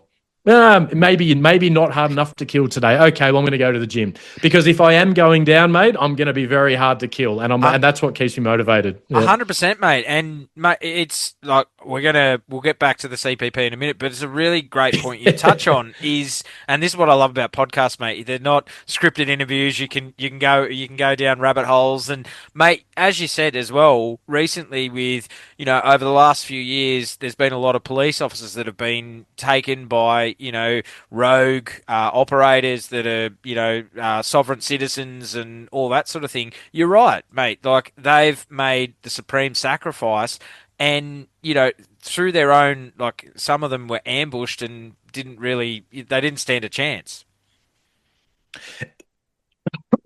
Sorry, mate. Yeah. You're right. 100%. Yeah. 100%. And that's the thing, is that statistically we know that especially in an ambush situation, there's probably about a 2% statistical rate in the world that you're just not going to be able to do anything. And I really feel for those officers and their families and the devastation that are left behind. But the other 98% of the time, if you have an ability to regain the initiative, because if you're ambushed or in a scenario, policing's different to war, like Afghanistan. Yeah. In policing, you don't get taken offline and train up for 3 months in a simulated environment and ramp up and then jump onto a C-130 or jump onto Emirates and fly into Dubai, then jump onto a C-17 or a C-130, another 5-hour psychological bridge to cross before you end up in the theatre of war. In policing, you are at work for a 12-hour shift in Sydney, sometimes in the location that you live in. So you get a call that someone's knifing up people in a Woolworths. That's the Woolworths you go to on your days off with your family. So there's that bridge and that psychological connection there, as opposed to a gap of going over to a battle space. But you don't know where it's coming from, especially in your general duties roles. In a general duties role, it's so funny. It's ironic that when I was in policing, so many people would bag out GDs. Oh, that senior Connie's been in GDs for 12 years. What a loser. Why didn't he end up a detective or whatever else? Man, that senior Connie has spent 12 years. In my mind, I really don't believe organisations in policing should be giving the higher composites to the specialist capabilities. They should be giving the higher pay and the higher composites to the general duties capability and attracting the better operators to that frontline policing role, because that is your multi-tool that at one moment they're going to a domestic violence dispute where there's a male toweling up a woman. They grab the male and try to arrest him. And as they're trying to arrest that male that 15 seconds before was beating his partner into a pulp, she's then on their back, scratching their eyes and their face saying, "Don't you dare touch him, you pig." And that's the lowest paid role in policing. Are you kidding me? They never know where it's coming from, mate. And then on top of that, they finish that DV and shift's not over. Then they're off to something else. And then it might be 3 or 4, maybe it's an old woman with a cat in a tree. Then it's a major terrorist attack. This is the potential of a 12-hour general duty shift. Yep. So these guys and men and women out there really need to, focus on your training, focus on your ability. You're going to lose the initiative. It's just a reality of frontline policing. Work to regain the initiative as fast as possible, physically, mentally, skill set wise. Don't be one of these people that goes, "Oh, we just never have enough time to train. They don't give us the right equipment. They don't give us the right kit. The defensive tactics package in the police is shit. It doesn't prepare us for anything." Okay, that's the organisation's fault. But when you're out in the field, your police badge covers 4 inches of your ass. You've got to cover the rest. So take some responsibility. You signed up, you swore the oath, get out and do a jiu-jitsu class, go to the gym, get yourself physically capable, send me an email. I'll come and sort something out for your organisation. Yeah.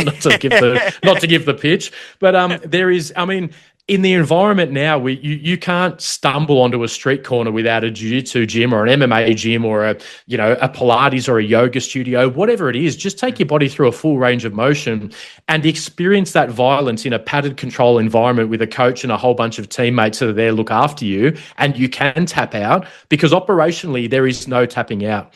It's survive or don't. And that's the reality of it. And we've seen it, mate. We've seen it. And in the movies, sometimes the hero dies and the credits roll. In the real world, there's no credits rolling. It's 15 years later, and every single year that anniversary pops up and you wake up in the morning and you think about it, and the family never gets over it. And sometimes, like I said, 2% of the time, it just cannot be avoided. It's an ambush moment. You were always set up. It's devastatingly terrible for everybody involved. But if you have a chance, really, really stack the odds in your favour and make sure that you are capable. Night shift's a great example. It's very easy to eat Maccas. Yeah, smash Maccas, but also get some hydration and stuff into you. And, you owe it to everybody around you. Like when you die, regardless of what you believe in, when you die, you leave this level of existence, whether it's heaven, whether it's a next dimension or whether it's blackness. But everyone else that knows you and loves you stays behind, right? So, yeah, if this hasn't motivated you enough, then maybe you should take the gun off and go into a non-operational role. Yep. Absolutely. And, mate, it's another valid point. I had a good mate of mine, 33 years as a general duties in Queensland Police.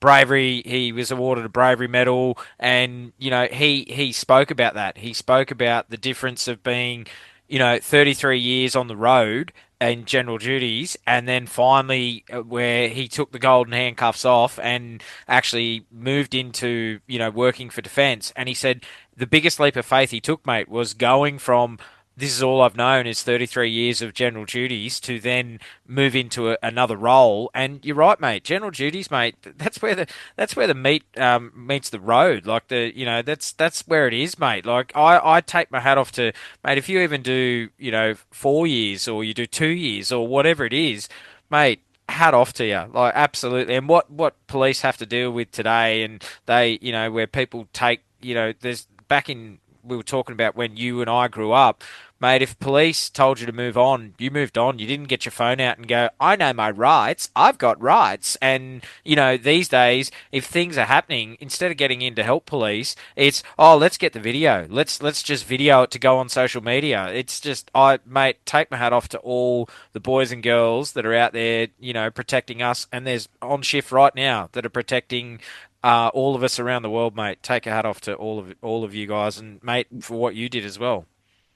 Well, thank you, mate. And to be honest, there's not a Christmas Day, Easter long weekend and stuff. I still don't actively think about those people that are on shift. And I for all of you that are listening, and there's a whole bunch of us that are the same, I do not wake up on and I live in a country where they don't even celebrate Christmas.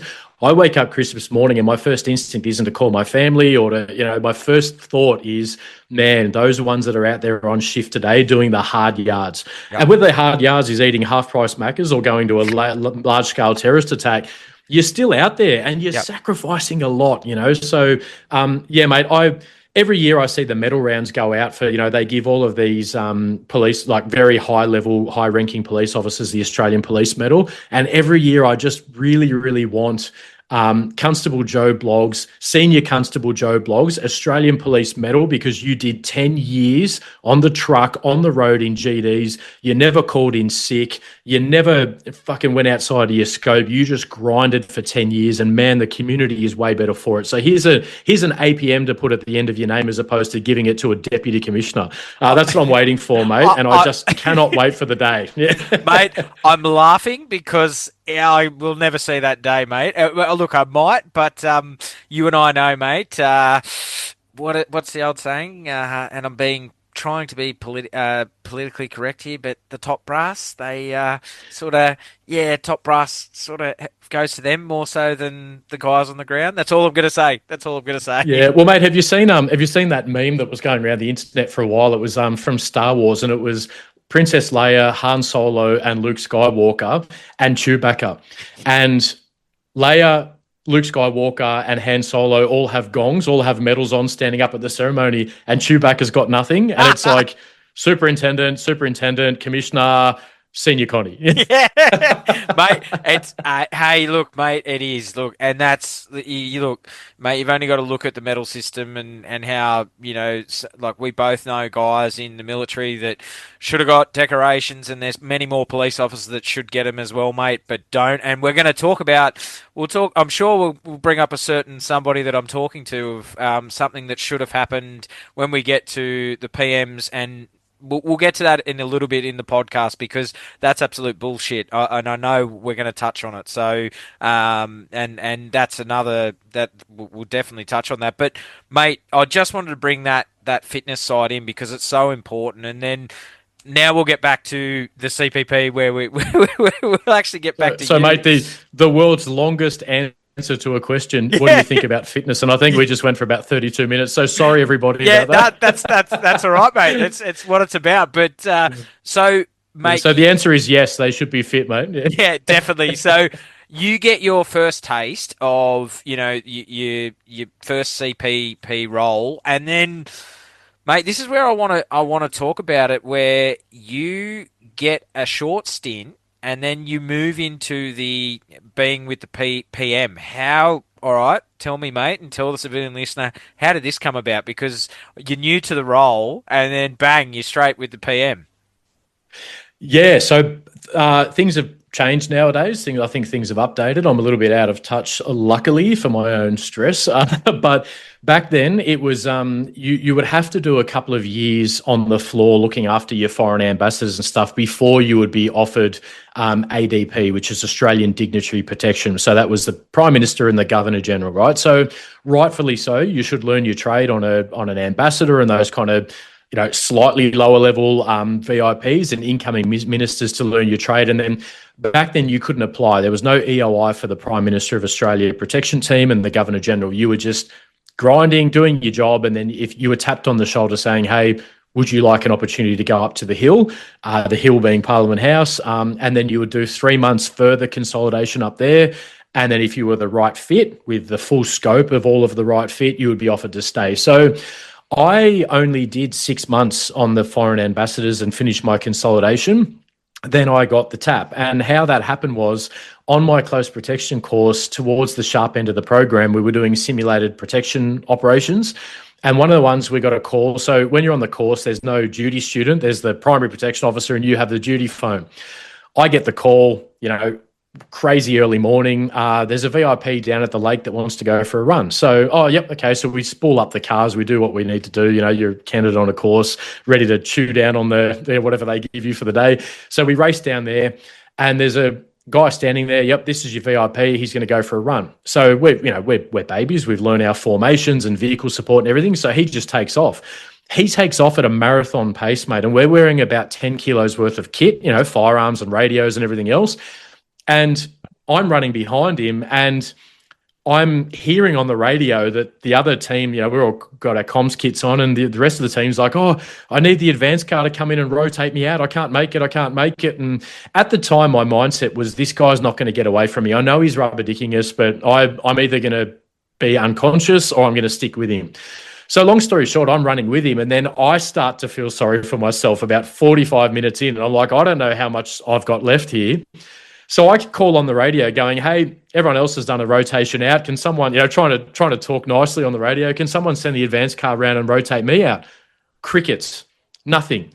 No one's answering me. So I look around and the whole team's gone, mate. The whole team's gone and it's me and him. So I go, all right, well, I guess I've just got to stick with him. One is, what do they say? 2 is one is none. Well, now it's literally 1 is none. It's just me.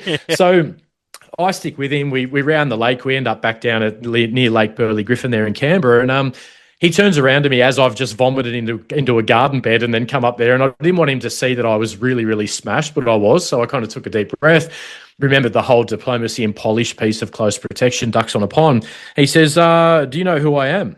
And I said, no, sir, I don't. He says, I'm the team leader on the PPO for Kevin Rudd, because Kevin Rudd was the Prime Minister at the time.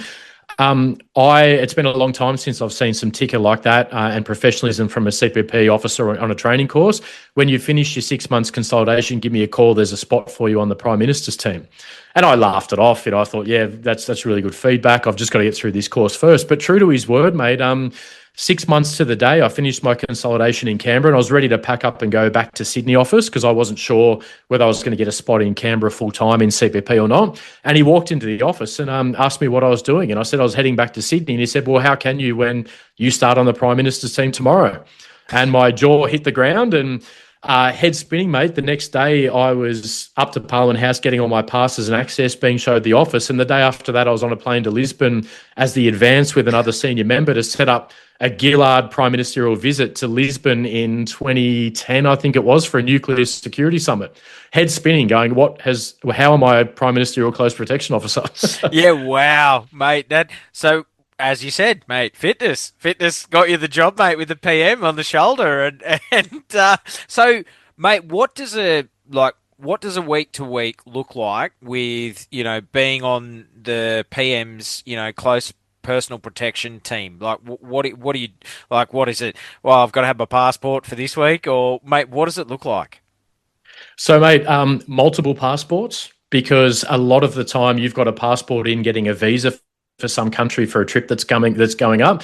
And then you've also got to keep a passport with you, because at any moment you might be jumping on a plane to fly overseas. And, sometimes a passport might get left behind, and then they're calling Home Affairs or DFAT to process an emergency visa for you at the last minute. It's a lot of that. And there's big teams in place and big engines in place helping, and it's everybody working together to keep you mobile. And it's but your day-to-day is, in reality, the whole time I was on the Prime Minister, you don't really, the schedule and your roster, and it might be, lucky us, we've got a sitting week in Canberra, so it's only 12-hour days sitting in Parliament House while the boss is in the office, and going down to question time and going to meetings, and then maybe there's a national cabinet meeting, and thank God it's a sitting week in Canberra. But then when it's not a sitting week, now because it was a minority government when Gillard was the Prime Minister of Australia. I call it JG internally. Yeah. We're still friends. We became friends after, mate, and I still call it JG, but talking about good humans. But your sitting weeks is when you can kind of relax a little bit, because that back then it was a minority government and every vote counted. So PM Gillard couldn't not go down to chamber to vote. So we knew that we could kind of go, well, if it's a sitting week, we know the PM's in Canberra. So we kind of, I can maybe see my dog. I can maybe get some fresh vegetables and a dinner that's not from a hotel, or out of a microwave container. But then when it's not a sitting week, you have your roster and you might have the program. So say, for example, not a sitting week, and then you're on shift and it's a rotational role, okay? So there's usually a couple of teams that are on the boss, and you're all assigned to a certain team. Let's just say for not giving away operational methodology, it's Team A, Team B, and Team C. So I'm on Team A. There's a bunch of us. Team B might be on the shoulder for 6 days. We might be off for 6 days. And then we might be going on to the next rotation of maybe 9 days on the roster. So for those 9 days on the roster, you have a look at the upcoming schedule and you go, okay, we've got a Melbourne trip, and she's doing a couple of schools and a speaking event. And then, God love the Labor government back then. They used to love doing these community cabinets, which was usually in a lower socioeconomic area at a school where every single lovely, upstanding citizen in that area could come and ask the Prime Minister a question, which was not stressful at all. And there was, times where we're sitting back and allowing the Prime Minister to answer the question and to solve the incident while we're, chomping at the bit to just go and remove this person, but we can't. And but then all of that's in place, and you have a bit of a mental model. Okay, next week I'm in Melbourne for 3 days, then I'm flying to Tassie for a 2-day trip. Then we're going back to Canberra because there's maybe the Mongolian Prime Minister's coming for a visit, and then the PM's going to be attached to him at the hip for 2 days. And then there's an asylum seeker boat crash off Christmas Island, or then there's bushfires in Victoria, or there's floods in Brisbane. And then all of a sudden you're on a military chopper in Brisbane with the Prime Minister flying over floods, and she's landing there and doing a press conference, and you have no idea what each day brings. You're just flying by the seat of your pants and applying the protective capability the best you can in whatever environment you're thrown into. And when they say that there's 2 different types of SMEs. There's a subject matter expert, which is someone that understands the title of the chapters in the book, and they can parrot the bits off the pages. That's really what an SME is. And then there's a substance matter expert, and a substance matter expert knows the book back to front, upside down, knows all of the inside of the book, every single paragraph. And if you say chapter 3, page 14, they can read the first line off the top of their head. That's what you become protecting a Prime Minister for that long of a duration, because you don't have a choice. You are on a military aircraft one day, then you're doing this, then you're back to the schedule, then you're back to Canberra, then something else happens, then you're at a press conference, and it's literally just on the back foot the whole time, mate, while you've got this beautiful polished smile. But by the time you've been on the PM's team long enough, you've got a nice tailored suit with Italian leather shoes and looking the part. Maybe if you're an extra, I was told very early on by an old school Prime Ministerial Protection Sergeant that you should always wear French cuffs and cufflinks and have a double Windsor tie knot. So I ran that to the letter the entire time. And the biggest compliment I ever got being a Prime Ministerial Protection Officer was someone saying, hang on a sec, are you one of those CPP guys? We thought you were a high-level advisor. Why? Oh, your suit's glorious. Oh, thank you so much. So 2007, I've gone from wearing army boots in a suit to, 2010 onwards to really getting off on my custom-tailored suit and Italian leather shoes with a gun on. Yeah. But mate, yeah. full on, like, and throw in, as you mentioned, the losses in Afghanistan, attending those funerals. So, mate, it's busy. You are flat out. And mate, what was it like when you first met her? Was it like, because I recently, mate, I sat down with the Governor General and I was starstruck. Like, I was like, because, mate, as you and I know, and I've said to you off air, and most people know because I've said it on podcast, mate, I'm a kid from Western Sydney, Blue Mountains, and was told that I'd amount to nothing in life. To then, sit down with the Governor General, mate, I was starstruck at first. I couldn't even say a name. And what was that like for you the first time you met Julia Gillard? So I remember the day. I remember the day vividly. I was with a sergeant from the team because I was a baby, and we'd actually done so I kind of had informal introductions practically operationally when we did the Nuclear Security Summit in Lisbon. And then when we got back, she landed in Sydney and she went to Kirribilli House, and she was staying in Kirribilli House. We had a program for Sydney for the next few days. And the next morning, the sergeant turned around to me and said, well, mate, you've had a little bit of a taste of, being overseas now, but let's get you some credibility with domestic operations. We're going to put you on the shoulder today. So literally in the car with the Prime Minister on the shoulder, the primary protection officer for the Prime Minister of Australia. And I remember he said, but I better actually formally introduce you to her at Kirribilli House. So we're standing outside C1, the Prime Minister's car in the morning, and she walks out and he turns around and says, Prime Minister, I'd like to introduce you to our federal agent, Lucas Atkins. He's just started on the team. And we kind of shook hands, and it was just this numb moment. But there was this, as I looked at her and as I shook her hand, and then I had this moment where this out-of-body experience where I'm in a suit, I've got a gun on an earpiece, I've got my CPP identifier pin on, I've got a police badge in my pocket, I'm standing on the shoulder of the Prime Minister of Australia. And this moment flashed back to when I was 17 years old in high school. And I was standing outside the principal's office at my school in southwestern Sydney. And I was there because I needed the principal to sign off on a document for me to go away and do my rifleman course with the Army Reserves. So to do reserve service when you're a school student over the age of 17, the principal at the time had to sign the paperwork to allow me to have 2 weeks or 4 weeks off school to go and do my rifleman course with the Army. Anyway, I turned up early. I'm sitting outside her office. Her door's half cracked open. She's on the phone to someone. Didn't realise I was sitting outside. And I overheard her saying on the phone, well, you know what we really achieve at this school here? We just breed fodder for the factories. And that's what I heard her say in 1997. And funnily enough, all those years later, that poor kid from a single parent household growing up dirt poor with no-name shoes on in southwestern Sydney, allegedly being bred to be factory fodder, is now standing on the shoulder of the Prime Minister of Australia, not only in her proximity, but responsible for her physical and dignitary protection, and with a gun on. So that was, out of all of the things I could have thought of at that moment, that one thing popped up in my mind. And I thought, you know what? Who's laughing now?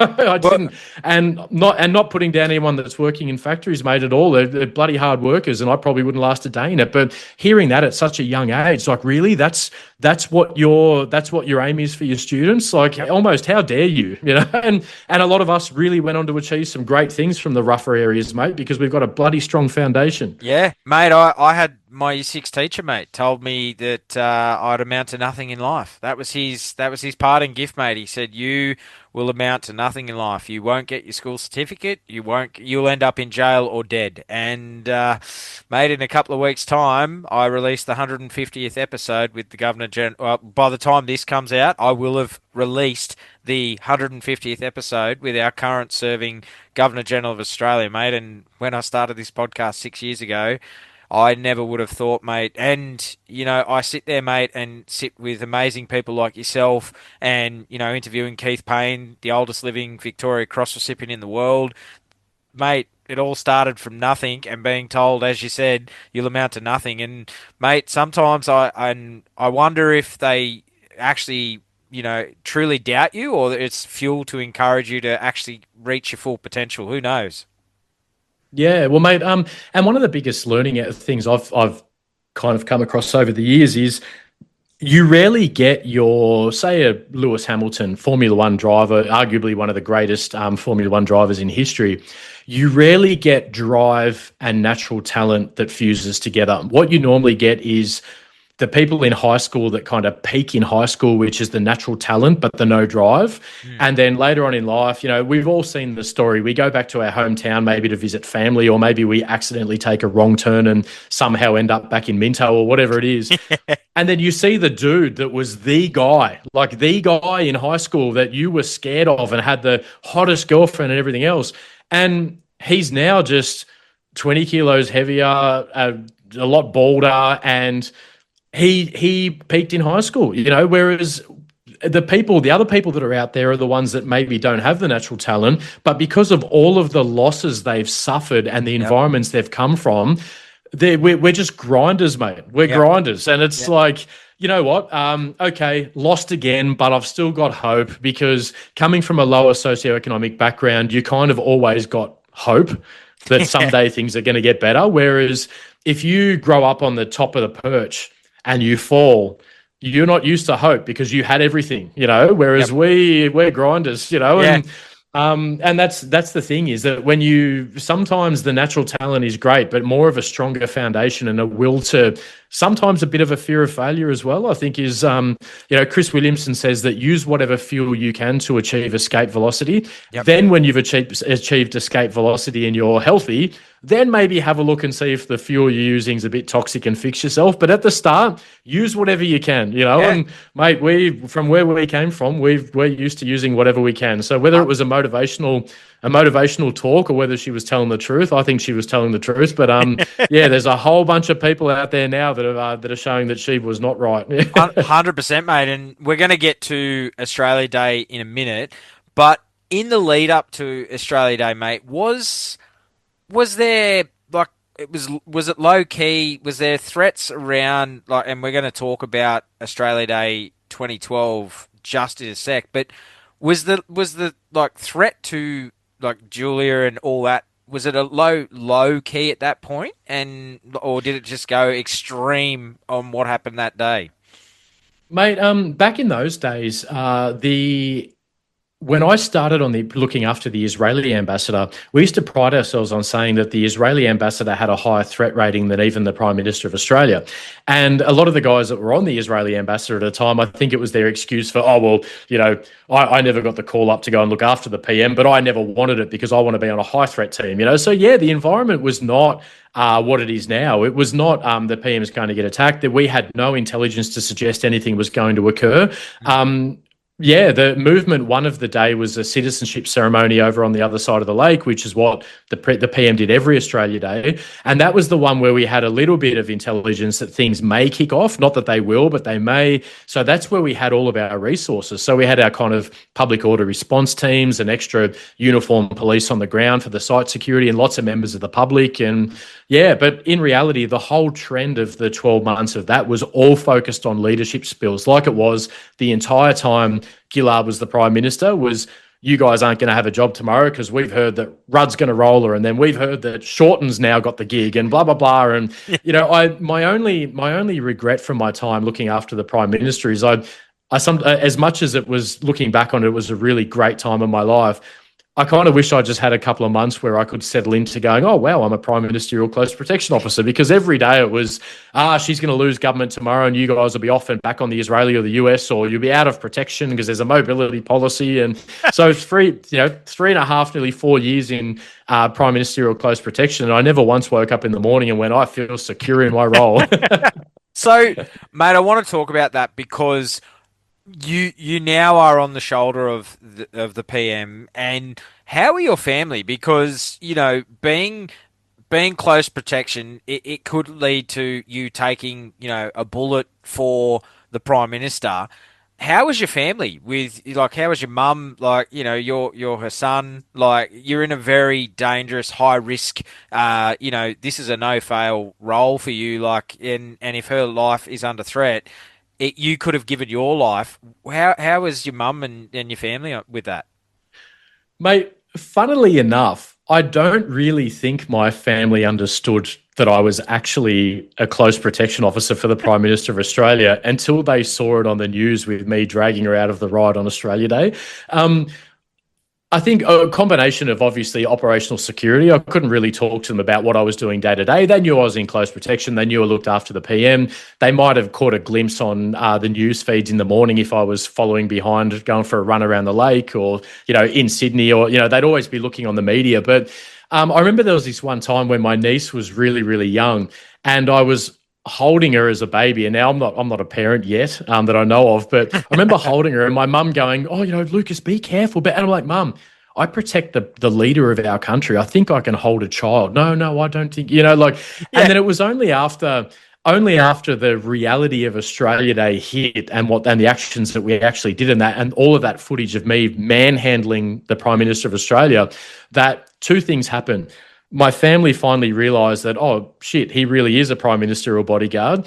And the second thing that happened is that the amount of requests for me to be the godfather of people's new babies was ridiculous, to the point where I had to go, look, I've already got 2 godchildren. I think I'm at capacity, but everyone, for some reason, everybody wanted the bodyguard to be the godfather of their child. So it was not what you'd expect. No, definitely not, mate. And now we laugh and joke about it, mate, but this is where it gets serious. So there is trauma attached to this, and I know, I absolutely know this next part of the podcast is going to be reliving this for you, and we've spoken off air, and we're going to talk about how you've dealt with it since that day. And mate, Australia Day, January 26, 2012. Talk me through this day, mate, and this event, and a day that would change your life forever.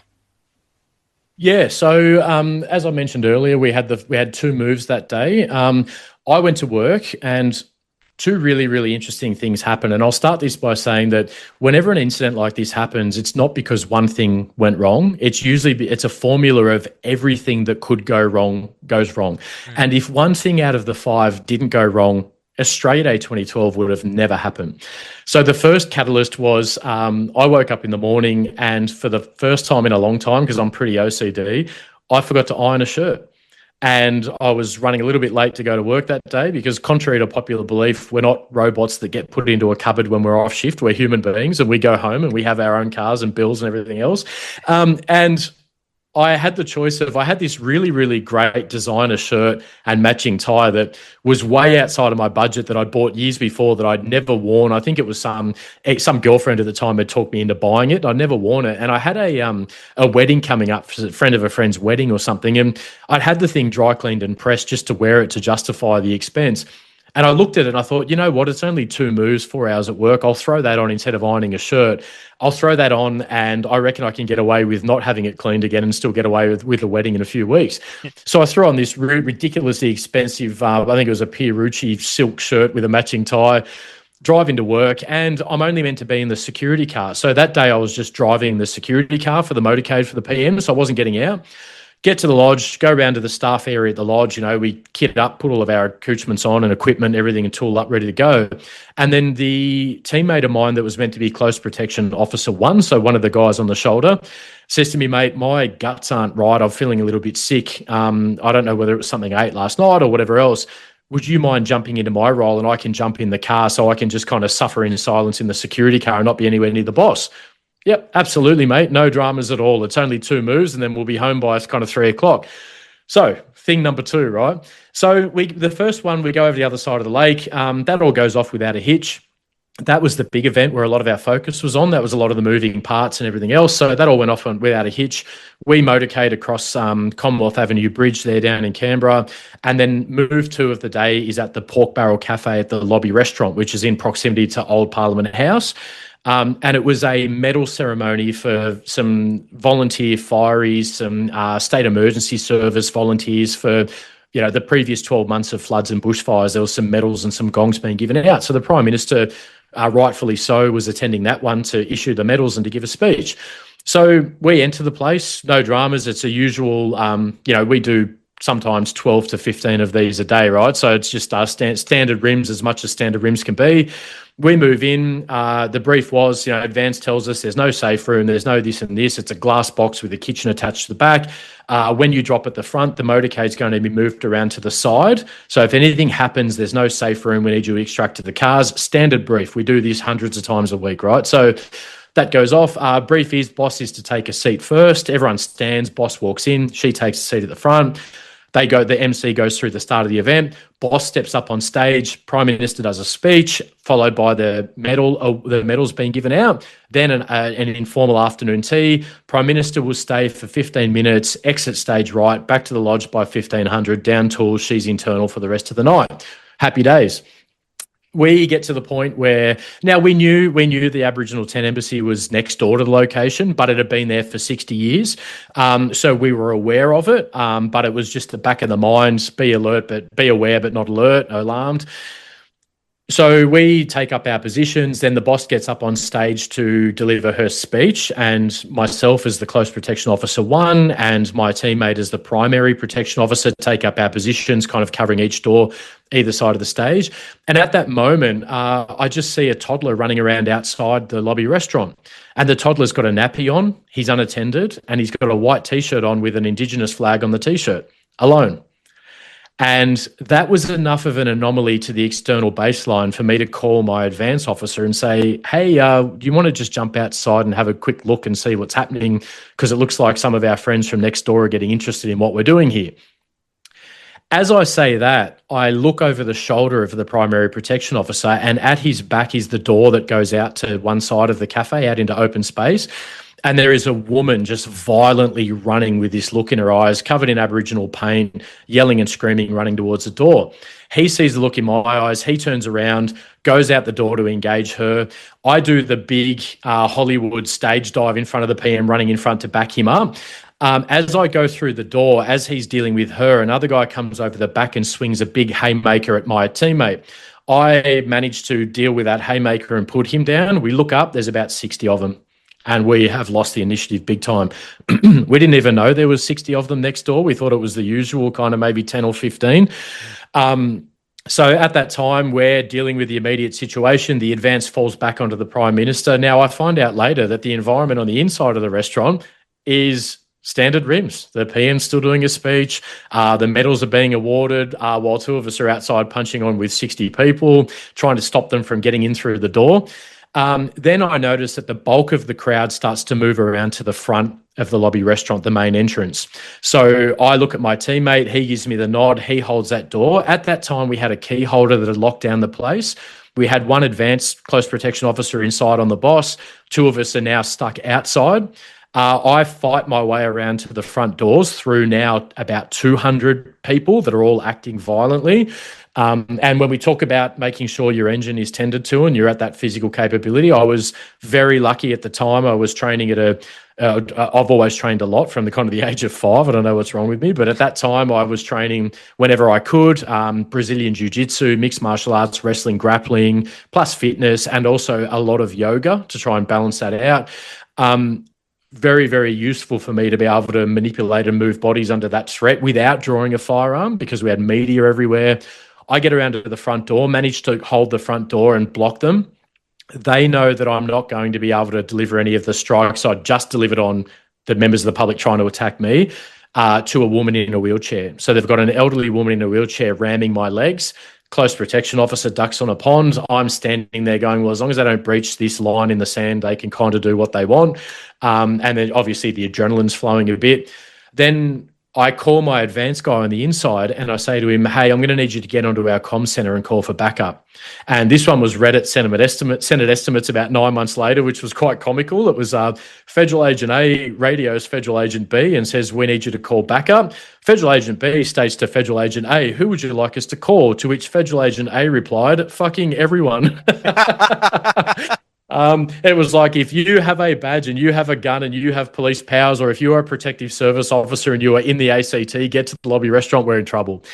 Because at the time we're looking at 200 versus 3. We didn't have site security at the place. It was just a standard close protection move, no extra resources. So as I'm holding the front door, a couple of GD's trucks pull up. I'm trying to wave them to get out of the car. They didn't get out for a couple of minutes at first, and I was kind of confused with what was happening. I found out later that they'd called on saying the situation was too dangerous and they wouldn't engage until more backup arrived, while they were watching two close protection officers getting towed up outside. But I'll leave that there, and that's for them to deal with. I'm okay now. And that's the thing is, the mindset of being a close protection officer or a tactical operator or even a general duties police officer should be, at the end of the day, your default position is no one's coming, so I need to be capable. And if somebody does come, then that's an added bonus. But at the end of the day, what I used to really get off on and what used to keep me training, like I'd say in those hotel rooms at night, was there might be a day where no one's coming, mate. It might just be you and what you've got inside and what you physically have available to you at the time. So, yeah, train. So I won't go down that rabbit hole for another 32 minutes, mate. But so we're at the front. And then eventually they come out and start to provide some assistance. And I've stated this publicly before. There's a bit of a gap in my memory as to how I got back inside. I spent a lot of years obviously processing it. No matter how much ayahuasca and plant medicine and psychotherapy and psychology I've had, I can't seem to fill that one gap in time of getting back inside. However, we ended up back inside. By the time we ended up back inside, it was the afternoon tea. And talk about that difference between an operational policing role in a domestic environment and a warfighter's role in a battle space. We've just been outside in a kind of a battle space. Like, we're getting into it. We get inside and everyone's just having afternoon tea, and there's people going up and rubbing shoulders with the PM, and the leader of the opposition's there, and there's music playing, and everyone's drinking champagne and eating canapes, and such a weird contrast to what was going on outside. And by this stage, they'd amassed on two sides of the I was going to say stronghold, but of the restaurant, which is now a stronghold for us. And they're bashing on the windows, screaming, shame, shame, shame, shame, over and over again. So we all take a breath. Now, we've got media cameras in our faces. Luckily for us, when we locked the place down so fast, the media didn't get a chance to get outside. So they don't have a lot of footage of what was going on outside unless it was through the glass. There is a bit of footage of me on YouTube of when I'm waving the general duties coppers out of the van. And I'm trying to do it in a real close protection, polished way. But we're inside, and the PPO was actually a sergeant at the time. So he was one of the team leaders. But in close protection, there really isn't rank. It's whoever's the PPO has the primacy for protection and communication with the boss, and you rotate through the roles, right? So contrary to what they've said out there, I wasn't the PPO and the boss that day. I was the close protection officer one. So I brief him up. We do it as best we can. We try to hide from the media, but it's not really hiding. Then we go through our action plan. Okay, so we know from the advance brief that there's no safe room here. There's nowhere that we can put the boss inside and lock it down because there's just nothing viable. That's the brief that we got.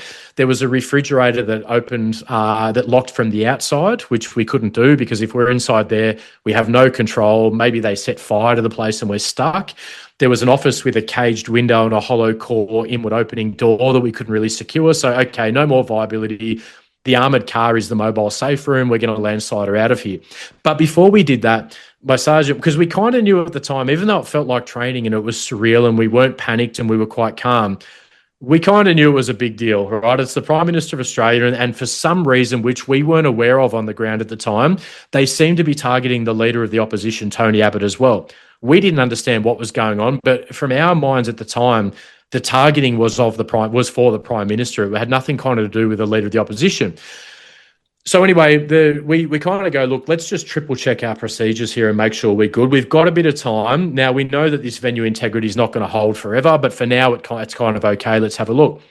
So I take the call that the PPO is going to stay on the boss, the advance is going to stay on the boss. I'm going to fall into the rear of the place and just double check the safe rooms and have a look at the viability for a rear exit. Maybe we can move the motorcade, go around to the rear.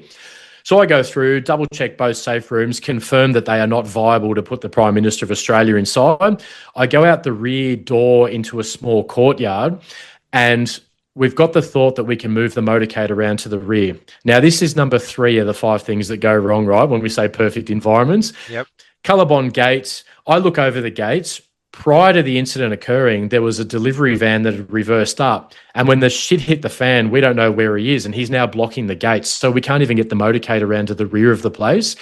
Back then, the Prime Ministerial C1, the Prime Minister's vehicle, was an up-armoured Holden Calais. The gutters were too high for that vehicle to mount the curb, to move it up to a position where we could have some kind of advantage for an extraction. So all of these things are going wrong. Anyway, I pop my head over the fence to see if there's another option. Maybe I can kick a panel out. Maybe I can climb over. Maybe we can get a ladder for the PM to go over. As I do that, a couple of protesters see my beautiful bald head pop up and start to mass around the rear and jump and climb up onto the fence. At this time, one of the protesters gives a lethal threat to the Prime Minister of Australia, which I take seriously. And then as this is happening, I have a look, and the number 4 or 5 that are things that have gone wrong. In the courtyard, they'd recently been doing renovations on the lobby restaurant, and there was a pile of loose house bricks on one side and another pile of wood all about the size of a baseball bat, 20 or 30 pieces of wood. So, rider starter kit for weaponry to my left and right flank in this courtyard as they're jumping over the colorbond fence. So I go, right, this is no dice. This is obviously, tactical term, suboptimal. I run back inside, get a young key holder to barricade the door with a pallet, and I say to him in a very nice way, you hold this door or you die, which I've said before that I really regret saying to him, but we do what we have to in those scenarios, and he did his job. He held the back door. So I go through, and again, the close protection polish piece is I take a breath before I move back out into the public space, because it's about the Prime Minister's dignity and reputation, not just, even though we've just had a lethal threat, we balance everything. Lethal threat takes primacy, but at the moment, nothing's happening inside the restaurant. So I've got time to take a tactical sigh and go out. So I do that, straighten my tie up, walk in, can I have a chat, old boy, to my PPO? And I say, yeah, look, rear's not viable. We're going to have to take her out of the side where the motorcade is positioned. So we all agree on that course of action. At this time, you see it on YouTube, it's still out there. The PPO briefs the Prime Minister and says, look, I believe that the venue integrity is not going to hold much longer. We believe the best course of action is to take you out and get you out of here. She looks around and goes, yep, but what about the Leader of the Opposition? We should take him too. To which we're all absolutely shocked, because back then we didn't train to take both. It was just the Prime Minister of Australia. You see the poor old sergeant, the PPO, as he goes through his mind, like, don't say no, don't say no. Yeah, I think we can make that work, Prime Minister. We're all like, I guess, we're going to make chicken salad out of chicken shit. That's what we do. So we all agree on the course of action. And then we work out that we're going to throw a little bit of a furphy to the rioters outside. They weren't protesters at this stage. They were rioters. So there's 3 levels, right? There's protest, we don't like what you're doing. There's demonstration, we want to get our message out there. There's protest, we want to get our message out there and we don't agree with the rules that you put in place, so we're going to be angry about it and we're going to probably be violent. And then there's civil disorder, which is fuck your rules, we don't care, the rule of law is gone, we're going to do whatever we want. And all of us human beings as one big hive mind are going to be violent, even if we didn't intend to be violent when we got here. That's the stage that we're at, civil disorder. They're not listening to our direction anymore, they're not listening to the police, contrary to what certain media outlets reported. So we make the call. We get the police capability outside the uniforms to start clearing a path dynamically at the front of the restaurant to get the most of the crowd to mass out the front, because we knew we had about 9 metres of ground to cover to get her to the cars and to get Tony Abbott to the cars out the side. So we get the police out the front. Now, we didn't have matching communications frequencies with the general duties coppers. By this stage, 2 police tactical group operators had managed to respond to the call. We didn't have comms with them, so we had to keep cracking the door to talk to them in the middle of this civil disorder event. So this is all happening, but we managed to get the message outside for the police to start saying, get back, get back, get back. So the crowd all merges out the front. As they're merging out the front, we're prepping at a side door. Now, our training back then was the close protection officer 1 stands at the front. The Prime Minister of Australia in the textbook is always a male, because Prime Ministers are always men. They're going to have a big, thick leather belt. They're going to have a strong male grip and sturdy leather shoes, probably R.M. Williams boots, because they're a man and they're the Prime Minister of Australia from the Close Protection Manual circa 1983.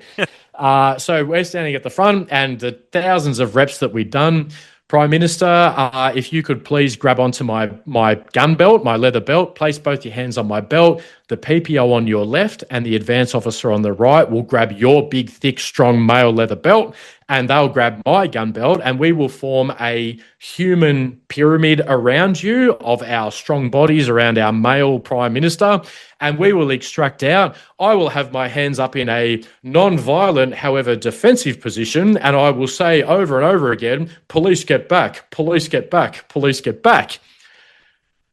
Number 5 of our 5 things that could go wrong. The Prime Minister of Australia is not a male. The Prime Minister of Australia is a woman. She's wearing a pencil skirt without a belt, and she's in heels.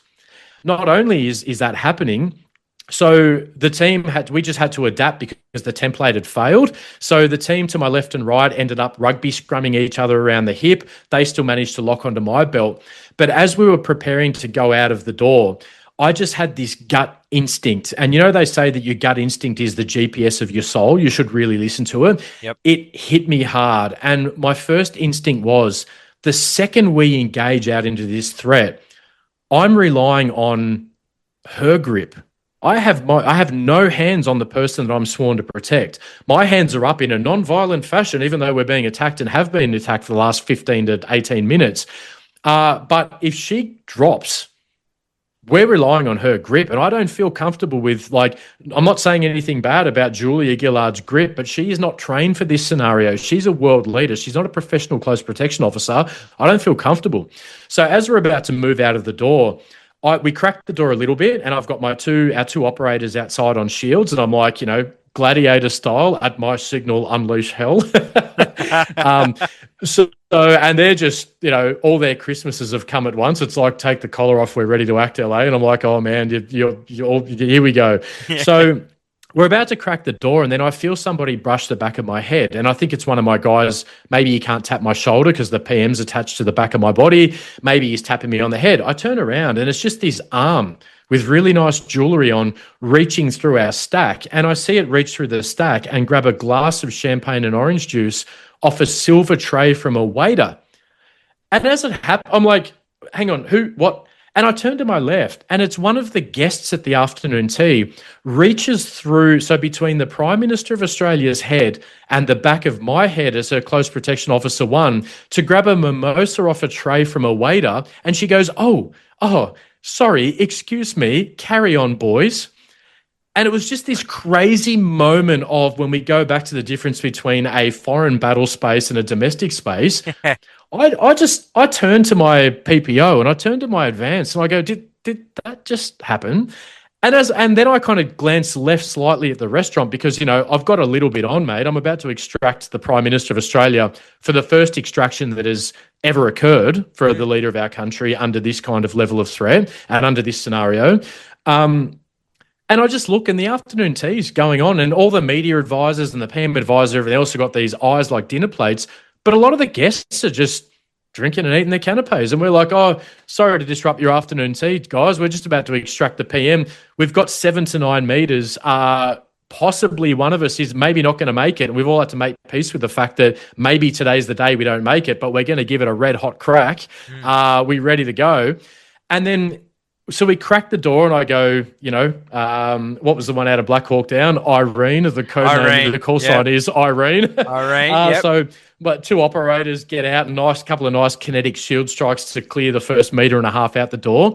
As we're moving through the door, I hear the red-headed expletive is going out the side, let's effing get her. And then what happened is that they were all merged around the front. Those 200 human beings then converged onto a single walkway trying to get to us that was about 1.5 meters walkway, slightly elevated between the lobby restaurant and a railing. When that force hit us as we were coming out the door off the left-hand side, that's when it really reinforced I had no control over the boss. So that's when I actually reached back and I grabbed her and pulled her underneath my left arm and kept her head down.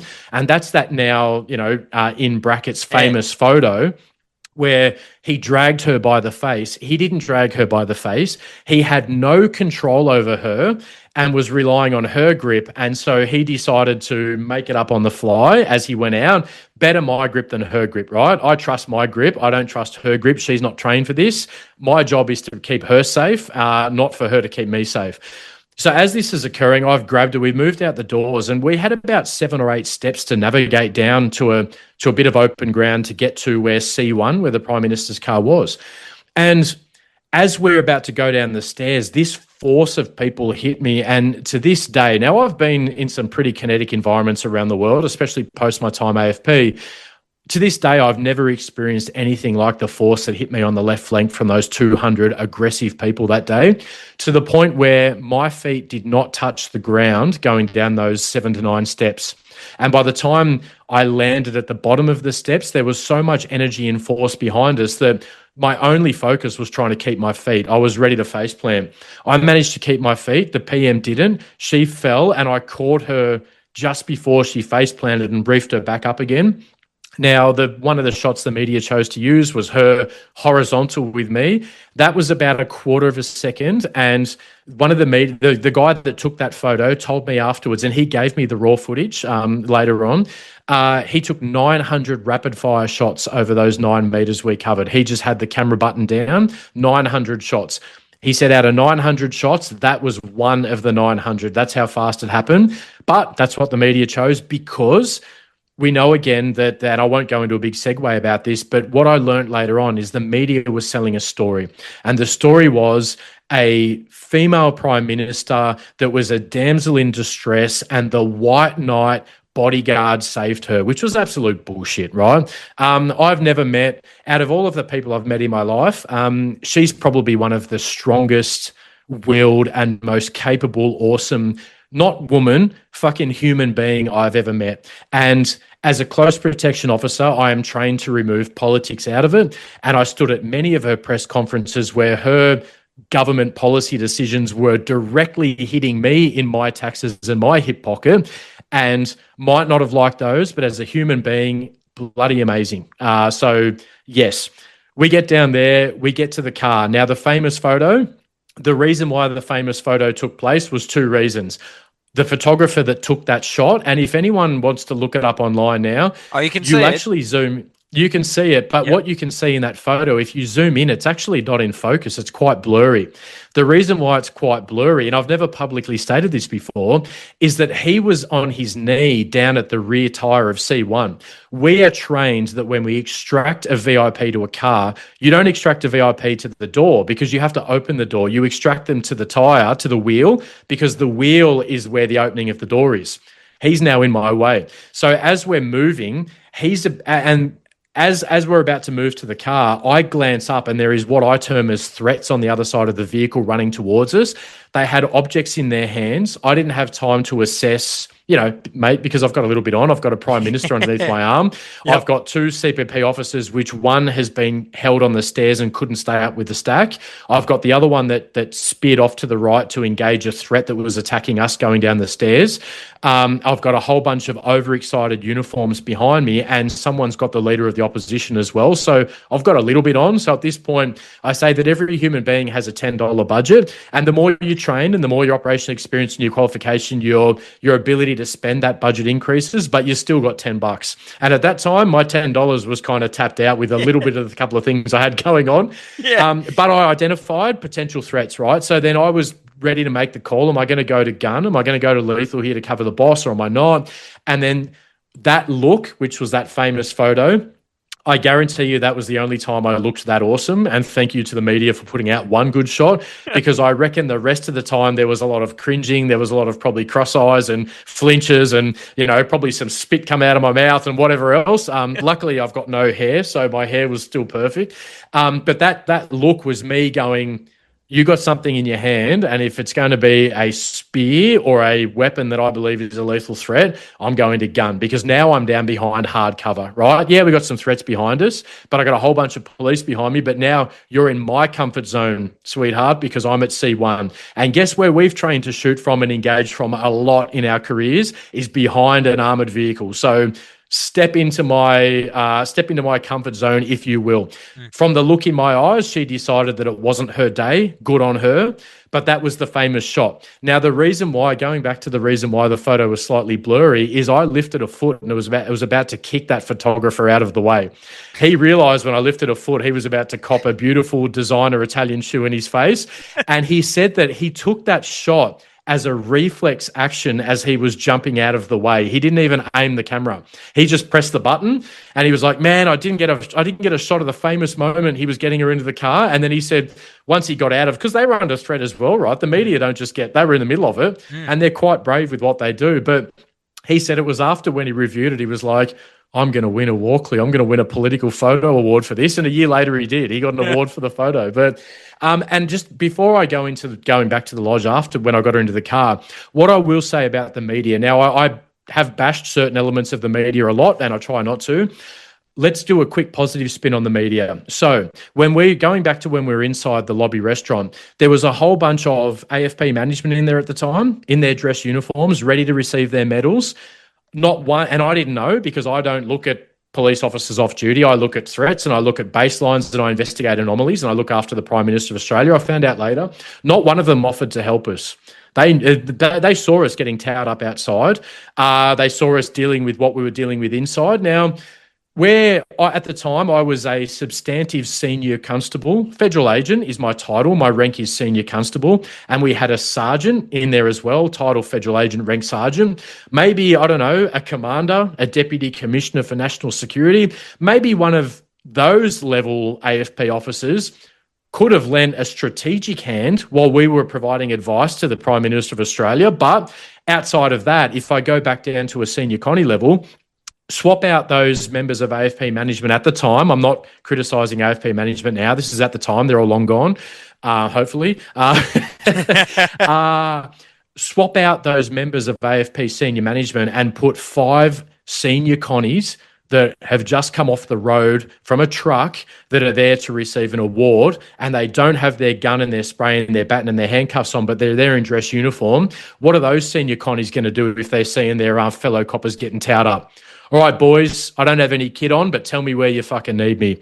And that's what I love about operational policing, mate. And I know if the situation was reversed, I would have done the same whether I had a gun on or not. I would have just stepped in, whether I was on duty, off duty, whatever. Anyway, so when we were cracking the door, one of the cameramen from Channel 7 at the time, so, when you're working around Parliament House, you're not just protecting a Prime Minister. There's a whole orbit that you're managing. And these people become kind of your friends, like they're your colleagues. So it's not just my however many AFP, CPP officers I'm travelling around the world with. I'm travelling with the press gallery. And in there's reporters, there's cameramen when we're off duty. So maybe we get stood down or on a day off for 24 hours in Nice in the south of France. Who are we hanging out with? We're going and having lunch and coffee with the media. And yeah, we're not talking out of school, but they kind of become your buddies, I remember when we're ready to extract out of the restaurant, one of the cameramen, because a lot of the cameramen are quite bulky, they got to carry a kit, and they used to love training hard and being big units and whatever else, eating the chicken and the broccoli and whatever else secret supplements they have. One of them actually said to me at the time, he goes, listen, brother, I got to do my job, but where do you need me? And take your time, to this day, and you can see I've kept it jokey for, but to this day, mate, that rocks me, eh? Like, I've managed to keep it together until now, but he owed me nothing. He owed the Prime Minister nothing, mate. But what a fucking rock solid dude. Yep. He didn't have police powers, and he goes, hey, mate, I got to do my job, but I can do my job and protect you. And so he actually, like, one of the images I have of him, and man, I didn't want to go down this kind of path today, but one of the images I have of him, when we cracked that door and we got that big surge of people to the left-hand flank, guess who had one arm around a railing and one arm under his camera getting beasted and filming and not skipping a beat, mate, and covering half of that fucking walkway? That's ticker, mate. That's ticker. That is, and he owed us nothing, but what a bloody good Australian. Why isn't he getting an Order of Australia? Why isn't he getting recognition, But what a legend. And I remember obviously you see him, and I remember giving him a massive big bro hug a couple of days, well, not a couple of days, because there was a little bit of time I had to go back to work because the media were hounding me. He's probably given him my details as well. But mate, I remember high-fiving him and giving him a bit of a hug and going, brother, thank you, thank you for that. You really stepped up. So yeah, that's the kind of parts where you feel a little bit let down that all those members of senior management, which fast forward 10 hours later were probably back at headquarters, and the ones that were flowing all of the hell downhill to us, going, you need to report this, you need to do that. And in all of the aftermath of Australia Day, the immediate aftermath is in, so I get her into the car. Now I throw the Prime Minister of Australia, physically manhandling her, the leader of our country, into the car, and I jump on top of her. I pancake her in a car and I protect her with my body to keep her alive. And if there's any rounds or any projectiles or any edge weapons coming into that car, they're hitting me, not her. That's cool. That's the job. Then I feel someone trying to get in. I haven't heard the door close. And the best sound in the world in that scenario is when you hear an armoured car door close and the locks go, then you feel forward mobility. That's a great feeling, mate. It's like you've won the lottery, yeah? But I didn't hear the door close, and I feel someone like at where my feet are, where the doors are open. So at this point, I'm like, our armoured vehicle's compromised. I'm going to gun. So as I'm laying prone on the Prime Minister of Australia, I draw my jacket back and I crack my holster and go to draw my Glock, and I prepare to identify and potentially engage threats behind me. Then I see a familiar face. And I'm like, where do I know that guy from? Because again, I've had a little bit on the last couple of minutes. It's Tony Abbott.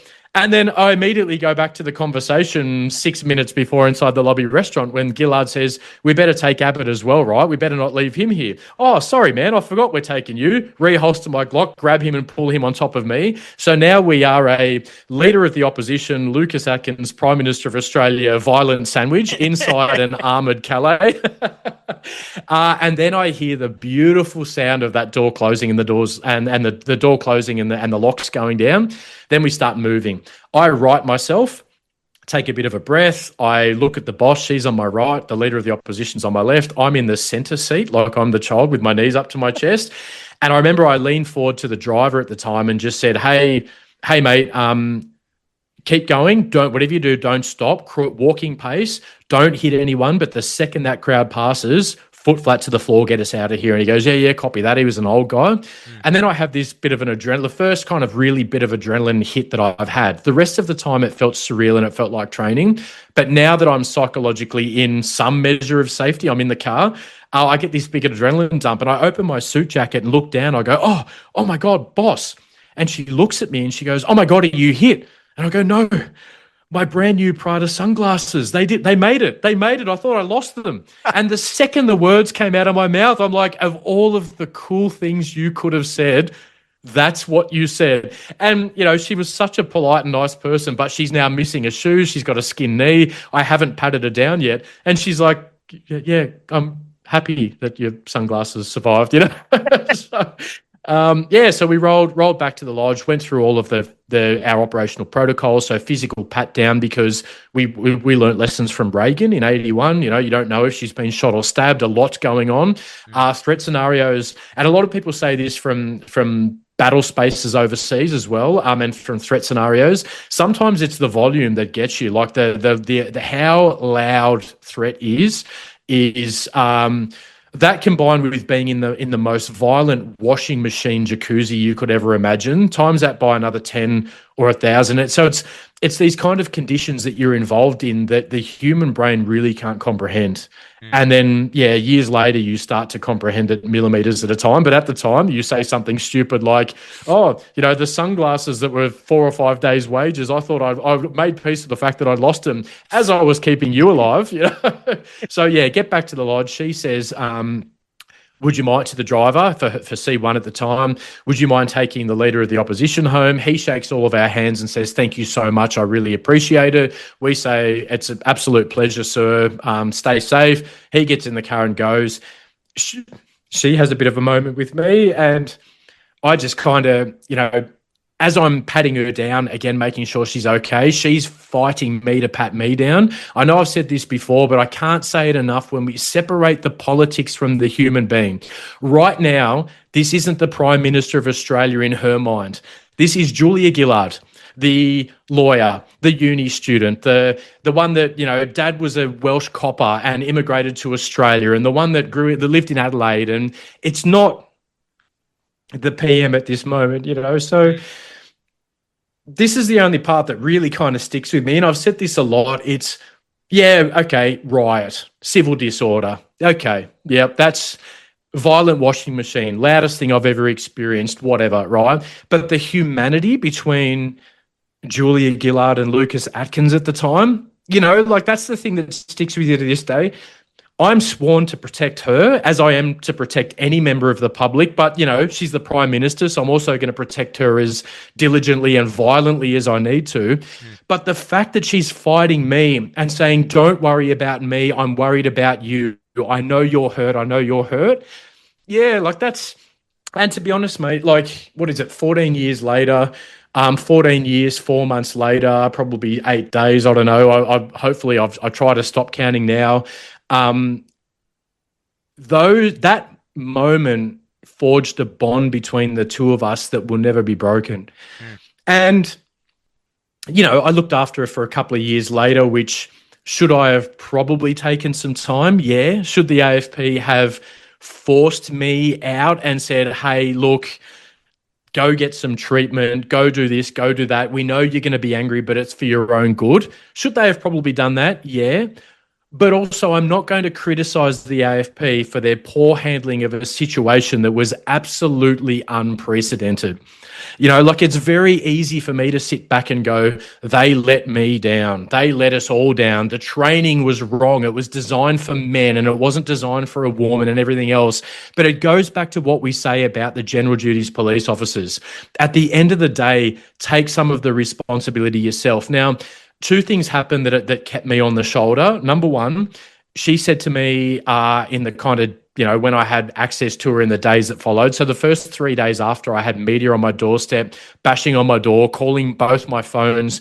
I couldn't go anywhere. Then I eventually got back to work, and my first shift back at Parliament House for a sitting week, the media nearly pushed over Gillard to get to me.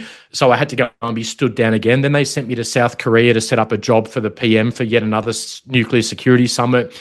But the first kind of human moment we had again after that human moment, when we got back to the lodge after the threat, she just kind of said to me, she said, hey, I just wanted to say that, you guys did a really, really good job. And at no time did I feel like you were out of control. At no time did I feel like anyone was getting through anything. Like the whole time I just trusted you guys. But she was like, Lucas, I just want to say that I really trust you. And, as long as I'm Prime Minister, I really, really hope that you're one of my close protection officers. Now, she didn't know any better. I didn't know any better, but such an amazing bit of feedback from a Prime Minister that you've extracted, but also for someone with my mindset, I refused to recognise that I probably needed to take a bit of time off after that. So what did I do, mate? For the next however many years she was PM, I kept my foot flat to the floor operationally. Not only did I keep my foot flat to the floor operationally, what do you think happened every time we went out in public and some member of the public saw me walking behind Julia Gillard? It was, oh my God, there's the Prime Minister of Australia. Can we get a photo? And oh my God, you're the bodyguard. Can we get a photo with you? And this is what I tried to explain to the AFP years later, is that it's not just about the fact that we went through this event, right? And yeah, look, there's a bit of trauma there, but I'm at the point now in my journey that's okay. That's the reason why when you are a child and you touch a hot stove, you go, fuck, and you spend 3 days with a blister on your finger, and the next time you don't touch the hot stove. Now, that's a very simplistic thing, and I know the brain is very complex, but I'm at a point now where I understand that it's not, oh, ouchie, ouchie, I'm broken. It's, okay, you experienced something. So how many people in Australia or in the world, let's go for a percentage, how many people have extracted a world leader out and manhandled them and broken that psychological barrier to where they are no longer the PM, they are a human being, and getting to that point? You know what I mean? Yeah. So I'm many. Okay, mate. Not many. No, not many. Not many. And, trust my bloody luck, the shit magnet that I am, I somehow managed to experience it. But I'm okay now with the level of trauma that's there, because I understand that if I had nothing and if I felt nothing, that would probably be a pathology or a sociopath. Yeah, like I'm probably a serial killer, right? Yeah. So feeling is okay, guys. Guys out there, it's okay if you feel ungood, which is the technical neuroscience term, ungood, right? Yeah. So anyway, When I did, so what I did is I self-medicated in the background on days off. I, drank a whole bunch. I took sleeping pills to sleep overnight. I had quadruple espresso shots all through the day to keep me awake. I refused to let go, because, and it's hopefully getting a little bit better now. But back then, man, you're a prime minister or protection officer. What do you think happens to you if you go into your boss in headquarters that you never go to because you're attached to the prime minister's office? You have an email that's, lucas.atkins@pm.gov.au, not afp.gov.au. And at that time, you've got a BlackBerry. You barely check your AFP email. For all intents and purposes, you're a prime ministerial staffer with a gun and police powers. And then all of a sudden you make a special trip into headquarters and go, hey, I don't think I'm doing too well psychologically. I haven't slept for 6 months. And when I do sleep, I've got this issue of sleep, and that's where all the badness is, or not sleep, and I'm exhausted in the day. So I try not to sleep because I can't go into the darkness and the badness that awaits me when I'm asleep. But then eventually I'm going to have to sleep. But because of all of this, I've kind of been drinking on my days off in the afternoon to try and take the edge off. I've been dropping melatonin and sleeping pills and whatever else I can get. I'm not doing okay. Do you think I could get some support? Back in those days, mate, you are fucked. Yep. You are immediately removed from protecting the Prime Minister of Australia, something that when I achieved, I realised was my life's dream. And it's the pinnacle of as far as close protection goes in policing, it's not going to get much better than that, right?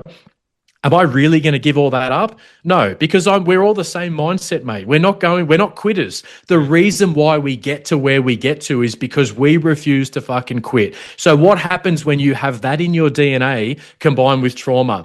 It's okay, mate, push through. Don't be a broken fucking biscuit, blah. Whereas, I don't know, hey, Lucas, we've got this program, blah, blah, blah, but it's not going to affect anything. Take a couple of weeks off. We'll get you back to healthy and operationally effective on the Prime Minister when you're ready. But, mate, that didn't happen back then, right? So, yeah, long story short, I basically continued on foot flat to the floor at high speed until I was no longer a Prime Ministerial Protection Officer. And then, then having to process all of the shit for the years later. And I can tell the difference between a few years ago when I did Zero Limits with Maddie Morris, another great podcast, and doing this now a few years later. Hopefully the listeners, if they've listened to that podcast and this podcast, you can see that I've actually progressed in my journey, because I'm not to the point where I can't talk about it anymore without going into a massive anxiety attack. I got a lot more emotional on Zero Limits than what I did now. So before we do go down that path, and I know we are going to touch it, mate, I just want to say, as it's coming up in me now, if you're out there and you're suffering with something and you're struggling with some kind of trauma, because we've all got it from any kind of operational role, no matter what it is, go and listen to me tell the story with Maddie Morris in September 2024, and listen to me tell the story now, and take that as it's not going to be as bad tomorrow as it is today. And it's going to be millimeters at a time, and it's going to fucking suck, and it's going to hurt. But man, trust me, it gets better, and it gets to a point where you can actually talk about it. And guess what? Today's the first day ever. I've actually even thrown some jokes in. So Don't worry. There's light at the end of the tunnel. Stay the fucking course. And mate, honestly, I'm so glad that we have done it 2 years after, when because in the lead up to this, mate, I went back and actually listened with you talk about it with Maddie, and then now, and mate, yes, okay, you got a bit teary, which, mate, understandable, and what you've been through, mate. Mate, as we've said, if you didn't get a little bit emotional, I would be worried, mate. I'd be going, "Hey, Lucas, man, what's going on here?" Has this guy got a fridge full of human meat, or what? Yeah. What's going on? But it's human, mate. Like, if you don't show emotion, and this is, being a first responder myself, mate, I often talk to people whenever we go to, an MVA or something, and I always say to people, you got to take the emotion out of it. You got to see that if there's a person in that vehicle, they're not a person. They're just a thing. And we just need to get in to extract to get the paramedics to do their job. That's it. The moment that you attach emotion, and I say this to civilian listeners, the moment you attach emotion to it, that's when you're fucked, because you have to desensitize yourself. And I understand, mate, what you've said, because attaching that emotion, as you've said, Julia, take away, she was the Prime Minister. She's a person too, mate. Behind that role, she's a person. And you got to know her intimately, mate, for 3 years. You can't fake that, mate. You can't fake that relationship. No, and that's one of the biggest lessons I learned with, what I'm doing now, is that somewhere along the way, so it used to be called CPP, or it's still called CPP, but when you expand it out, no one says close personal protection anymore. They say close protection. So in one of my recent endeavor, which I've just launched my own company, with my close protection system, my CPP system and my CPP training and operations, we purposely retain personal in close personal protection, because at the end of the day, somewhere along the way, the industry removed the human terrain from the system. Why? And I remember when I became a specialist trainer in the AFP, and I was running the AFP's close protection training, and I used to say to them, there's nothing personal about close personal protection. And I look back now and I go, seriously? Like, you're protecting a human being that's not only a human being. What about so you're protecting their body, but are they cargo, or are they a human as well? Yeah. So they've got a title, but there's a human that's attached to that title that's sitting in that chair. So how about we develop a system that doesn't treat a protectee like cargo? Let's treat them like the human being they are, because guess what? Their psychological safety is also important. What about also, if you've got, say hypothetically, you've got 4 close protection officers on a team protecting a very important person, are you just going to discount that human being as a center as well when they're across those environments? So maybe if we now start to run a bit of a system where we're also accounting for the protectee as a sensor, maybe they'll tip us off to something that's happening upstream, and we can solve it before we see the child running around with a T-shirt on going, oh shit, something's occurring. Maybe if we were trained with anomalies and baselines and situational assessments way further upstream, and we were trained to be psychologically adaptive, which, giving all the secrets away is what I developed from the collapse and failures of that day. Maybe we could have solved it way before. But at the end of the day, the inquiry that came out, which to this day, I've never received a debrief. And I say that publicly all the time. And yep. I know, that we're getting on a bit with the podcast. We've got a lot of else to cover. But what I would say is that when I eventually pushed back to the AFP and said, can I get some feedback on the inquiry? The feedback was that it was an intelligence failure. What we did on the ground was ugly. Hasn't been a lot of critics out there. I'll give respect to the community that, we all like to talk shit about each other, but I've rarely heard anyone say to me, you guys fucked up. I've had a couple of people that, and my default response is, well, when you've protected a world leader and extracted them out of threat, happy to hear your feedback, because there's not a lot of people that have experienced it, but also taking ego out of it. I'm happy for feedback and happy to learn. And I did dismantle the system, mate. I went into AFP training a few years after I finished with the Prime Minister, and I rebuilt close protection training from the ground up with all of the lessons learned. So there is no such thing as an extraction now that is not gender neutral. It is a human extraction. It's not a man in leather, R.M. Williams and a belt and everything else. So it's all been changed out of the lessons. Now, at the end of the day, they say from the inquiry that our actions were justified and we were successful in what we achieved, because technically in close protection, when a lethal threat is called, dignity and reputation are gone. It's get the human body to the car alive and keep as much blood in it as possible, right? So the extraction was a success. We got her out alive. Her and I have a great relationship to this day. There's probably not 2 or 3 months that go by that we don't share a WhatsApp message to each other. For a long time, I'd get birthday greetings and stuff like that. And every year I send her a message and say, happy ride-iversary, how's things, So I'm still trying to get... Mate, there's a photo with you two and you're hugging her and she's like in that... Oh, I've seen it, mate, on under a set of stairs. Like I've seen that photo. Yeah, Like, mate, that was the night that she was no longer Prime Minister when Kevin Rudd took the reins again, and I went back after the emotion of having to transition across to look after Prime Minister Rudd at the time, and then I went back to the lodge late that night to get all of my kit and everything and to leave, and she was moving out but having a couple of glasses of wine with the staff, and she goes, "Oh, come on, let's all grab a photo." And we sit down on the stairs of the lodge, so that's inside the lodge on the stairs that go up to the Prime Ministerial suite, and she's sitting next to me, and right when the person goes to take the photo, she goes, "I think I'm under threat again," and dives onto my lap. So that was that photo. It was yeah, just another human moment, mate. And yeah, and like we said before, 3 years and 3 days looking after her.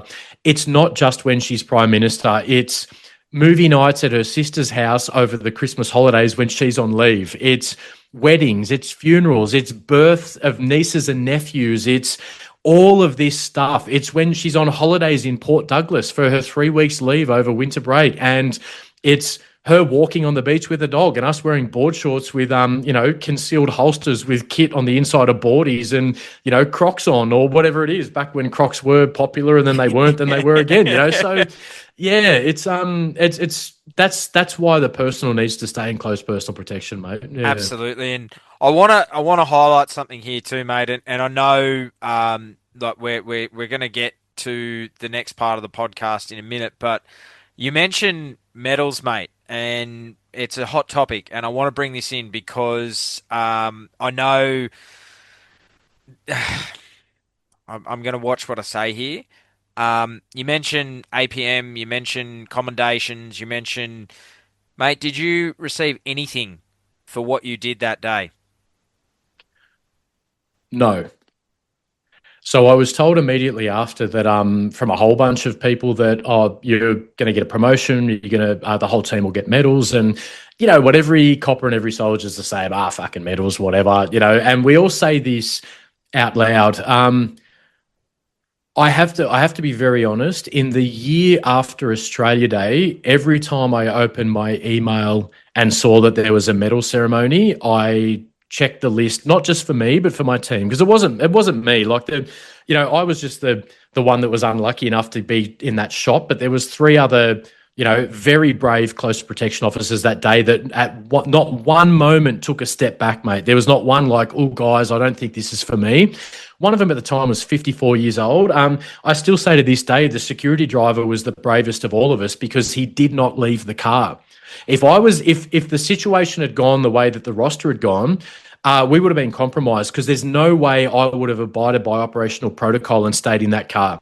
I would have left and I would have fought my way out. That car would have been burnt out and lost. And then what are we extracting the PM in? C1 with no escort vehicle, so he was brave too, mate. But so no, the short answer is nothing. And I kind of said to myself, I'll give it a year. And if nothing happens, I think I need to leave the AFP. I can't stay with, at the time, I'm not angry towards the AFP anymore, but at the time I was pretty angry and I felt really let down. So my immediate team leaders were quite supportive, but everyone, and my superintendent was quite supportive, but everyone above that wasn't overly supportive. There was one guy, and I can say his name because he recently retired, but there was one guy who was manager close protection at the time. His name was Warwick McFarlane. And he, outside of my sergeants, it was look, hard position to be in, right? I think he's a superintendent or a commander, so he's got to balance the AFP's intent with this whinging federal agent, whatever. But 6 months later, I was struggling a fair bit, and I requested a meeting with him. And I sat down and said, "Look, sir, I just want to know, nothing in the recognition piece has happened, so whatever. I'm still protecting the PM, whatever. But I kind of really, really want to know whether the AFP thinks we did a good job or if we messed up." Because we had no feedback, mate. I was not debriefed. The only debrief I got, at one stage, I went in to see a certain superintendent and I said, look, respectfully, because at the time I'd only been on the team maybe a year or something. I was still kind of a baby in the CPP world, no pressure and end up extracting a PM. But I went in and had a meeting with him. He's like, what do you want? Very old school. What do you want? And I said, oh, sir, I just wanted to know at some stage, are we going to go through a bit of a debrief with the team with some lessons learned or maybe what we need to improve? And his exact words were, well, you got 5 fucking minutes with the commissioner. What more do you want? And I remember my blood went cold, mate. I was shocked. And I just said, oh, and now I would have given him a mouthful, right? Yeah, But definitely. back then you're still a baby. And like, probably been in the job 5 years, mate. Like I hadn't been in that long, 5 or 6 years. And Canberra was a fairly new environment for me. I spent my first 4 years at Sydney office. And so I kind of laughed it off and said, oh, okay, but how destructive was that? So further on down the track, I eventually get to have a meeting with the commander, who was Warwick McFarlane, and he's like, what do you mean no one told you? And I said, sir, I don't know whether we did a good job or a bad job. No one's told me the outcome of the investigation, the inquiry. We're all, the AFP won't admit it because of methodology things, but I was under internal affairs investigation within 6 months of Australia Day. And I know that because I was dragged into a room and questioned about unrelated things that seem so far out of this world. But the only inference I can draw from that is that, like, this guy must be talking to the media. He's worldwide famous. He must be talking to the media. He must be some kind of book deal. And what really devastates me, mate, is I was the opposite of that. I was such a loyal soldier to the AFP. I was off at the front page of Men's Health magazine with the Bodyguard fitness program, which, being a bit of a health nut, was a dream, right? Yep. I did. For that one, I sent them a reply and I said, thank you very much for the offer. Please refer all inquiries to AFP Media, who will handle any statements. Thank you so much.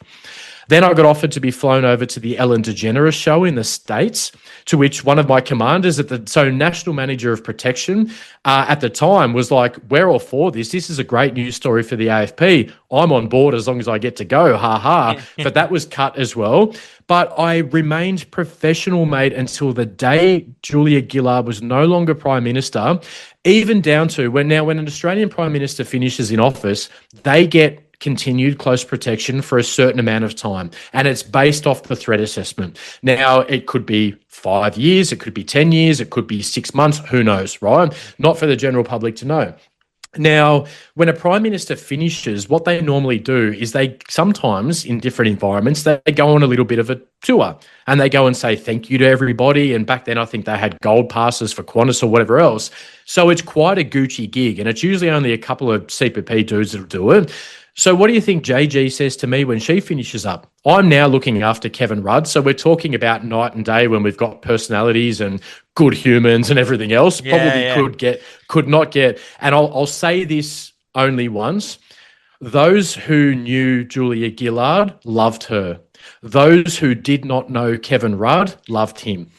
And you can draw from that conclusion, Australia, what you'd like. And I've been waiting to say that for years. And now that both of those people have finished in an official capacity, I can finally say that. But that was the statement that everybody said in Parliament House for all of the years I was there. So what am I going to choose?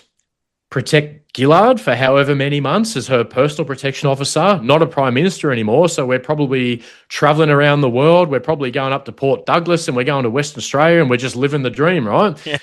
She says to me, Lucas, obviously we've been through some stuff. I've actually seen you physically protect me. I know you're capable. I want to make a call to the Commissioner and I want you to be one of my CPP officers now that I'm finished. That was the perfect moment for me, mate, to go, Prime Minister, you're the former Prime Minister of Australia. I don't want to be involved in it, but whatever recommendation you give to the AFP Commissioner, I'll just do what I'm told. But of course, I want the Gucci gig. You know what I did? I said, JG, I really, really appreciate the feedback, but I do not ever want to be known as compromising my professionalism based around our solid relationship and all the runs on the board. And you know what I got for that, mate? 0. I got no promotion. When my time finished on Kevin Rudd, I was told, so when Labor lost government, back then, all of the Prime Ministerial Protection Officers from the Labor side are now off the PM. And whoever was on the Leader of the Opposition, who has now won government, stays as the Prime Minister's team.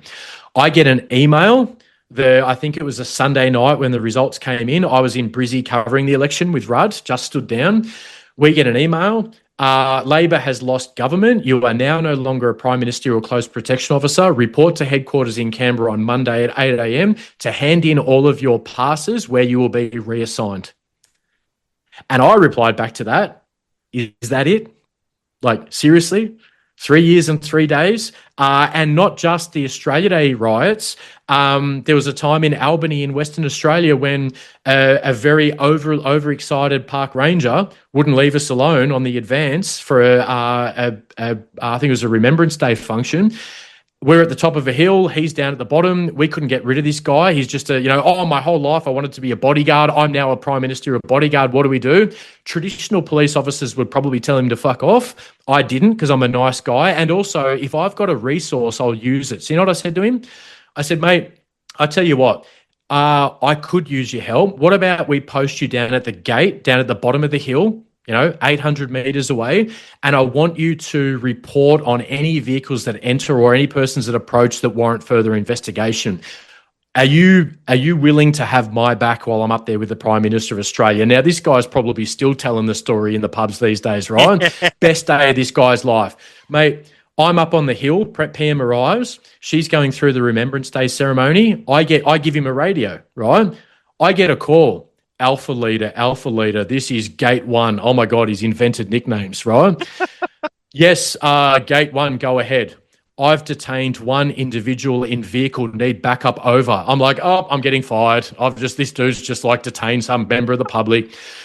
So I jump off the shoulder. I leave my advance guy to watch the boss. I'm like, man, I started this. I'm going to have to go deal with it. I'm going to get the ass for this, so I don't want anyone else involved. It was my call. I jump in the advance car and drive the 800 meters down a windy road down the hill to the gate. He's got this dude on the bonnet, no handcuffs, just got him by the scruff of the neck, holding him down. I'm like, let him go. He goes, no, check the front seat. I look at the front seat, mate, and there is a hunting rifle with a box of rounds on the front seat. Oh, wow. And I said, what? I go, mate, it's Albany. Everyone's got a gun. He goes, no, tell him what you told me. He goes, I'm here to see the fucking PM. And I'm like, I've gone from I'm getting fired to holy shit. If I didn't give this guy a job to get him out of our fucking operation, we're now dealing with this dude at ground zero upstairs with a long arm and we've got pistols. Holy shit. So the 3 years and 3 days we protected the PM, mate, it wasn't just Australia Day and licking windows. It was weekly. It was, Melbourne, walking down the road in the morning because she wants to get a coffee, and someone pulls up and sticks their ass out the rear window of a car with one of those, those celebration you blow on Australia, on New Year's Eve. One of those sticking out of their ass saying, fuck you, Gillard. It was daily things, mate. So then when we got this email, the lack of recognition, and that's where we are going with this conversation about what could senior management in policing do better. Yep.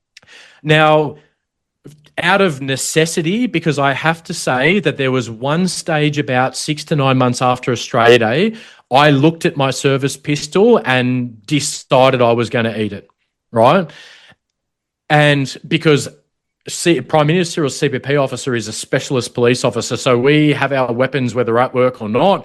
We have safes and whatever else, and to abide by all of the rules and guidelines. But there was a moment, mate, where I started to look at that Glock and go, you know what? I just can't handle this head noise anymore. I need it to stop. And my sergeant, who was the PPO on the day, is the one that's pulled. So two things took me out of that. At that stage, I had a new puppy. I bought a dog, right? And the second I had that gun in my hand and decided it was and it wasn't, I'm going to kill myself. It's, I just need this to fucking stop. 24 hours a day, 7 days a week, my fucking brain, I just need it to stop. Can't sleep. When I sleep, that's where the horrific shit is. But if I don't sleep, I don't know whether I'm awake or I'm asleep, and reality starts to bend. I just need it to fucking stop, right? So two things happened that stopped me doing it. Number one, I start to look at it seriously as an option, and my little puppy licks my leg and looks up at me because it's dinner time. And I go, fuck, I can't end it. I've got to feed this little boy, because if I fucking end it, he's going to starve and I'm responsible for him, Yep. And mate, would you believe he is still alive? Really? This fucking dog refuses to die, mate. He's nearly 15 years old, and I'm like, hey, you saved my life a long time ago, buddy, and I love you to death, but, time to go to the Rainbow Bridge, when you've lost control of your bowels. But anyway, and then also my sergeant called me, mate. It was like he had a sixth sense, and he called me and goes, what's up? And I'm like, I need to get out of this house. I need to get out of this house. The media won't stop bashing on the fucking door. No one would stop calling me. I've got to get out. And he goes, at the time I had a motorbike. He goes, throw your motorbike helmet on, go out the rear, ride down to my fucking house now. That's an order. Don't think, get on your bike. So I threw my full face helmet on, rode out the back, million miles an hour, go down to his house down in southern Canberra. And I walk in, mate, to his wife and his daughter and his sausage dog, and he's shooting his sausage dog with a Nerf gun, laughing because the dog's bloody running around like a mad thing. And no one mentions Australia Day. No one calls me the bodyguard. She goes, you're late, sit down, I've got dinner for you. And just that normal environment, mate, like how fucking bland and normal. But the irony was I was so numb. I couldn't even cry anymore. I couldn't punch walls anymore. There was no rage. There was no devastation. There was no sadness, but there was also no happiness, no elation. It was, my whole body was in adrenal shutdown. Yep. I had no dopamine, nothing, right? I was just numb to the world. That hour fucking saved my life. But the funny part out of it, and to save me from getting emotional again, the funny part was at the very end of the night, and this sergeant, he's out of the job now, but to this day, still good mates with him. He's such a bloody good dude, right? Just a good human being. When I'm about to leave, his wife, Susan, turns around to me and she goes, oh, hey, I give him all big hugs. Thank you so much. I'm going to go back now, to go and live in the fucking hell. But, a couple of hours out of the hell's enough to keep me going until tomorrow, watch another sunrise, all of that. And when I'm about to leave, she goes, Lucas, Brett told me, he made me promise, but hey, I'm so sorry, but would you mind? And she's walking towards me with a Sharpie marker and the Daily Telegraph, and she goes, would you mind signing the front page of the newspaper? And mate, I've never signed an autograph in my life, so I signed the same signature that's on my fucking debit card, right? It was just so stupid and clinical. And my sergeant's like, Susan, I told you not to blah, and that's what I left to. But yeah, so what I would say is, so after that, I realized that 2 hours of normalcy got me to a point where I'm like, hey, fuck, I need to go see someone, right? Yep. But I knew I couldn't go to the AFP, because if I went to the AFP, I'd be the broken biscuit and I'd be taken off my mission. And at that time, I 100% believed in keeping the Prime Minister of Australia alive. Even at my fucking loss of life, I am not only willing to do with it, I fucking bring it on, right? And bring it on to the point where I was so protective and possessive of her that any of the situations that followed, it was like, please cross this line and I will show you that there is not one level of death. There are different levels of death. And the level I will provide to you, if you physically fucking threaten the leader of our country, I will remove your soul from your body, right? So that's where I'm at. So anyway, I don't want to leave my mission, even though I'm fucked up, I'm self-medicating and everything else.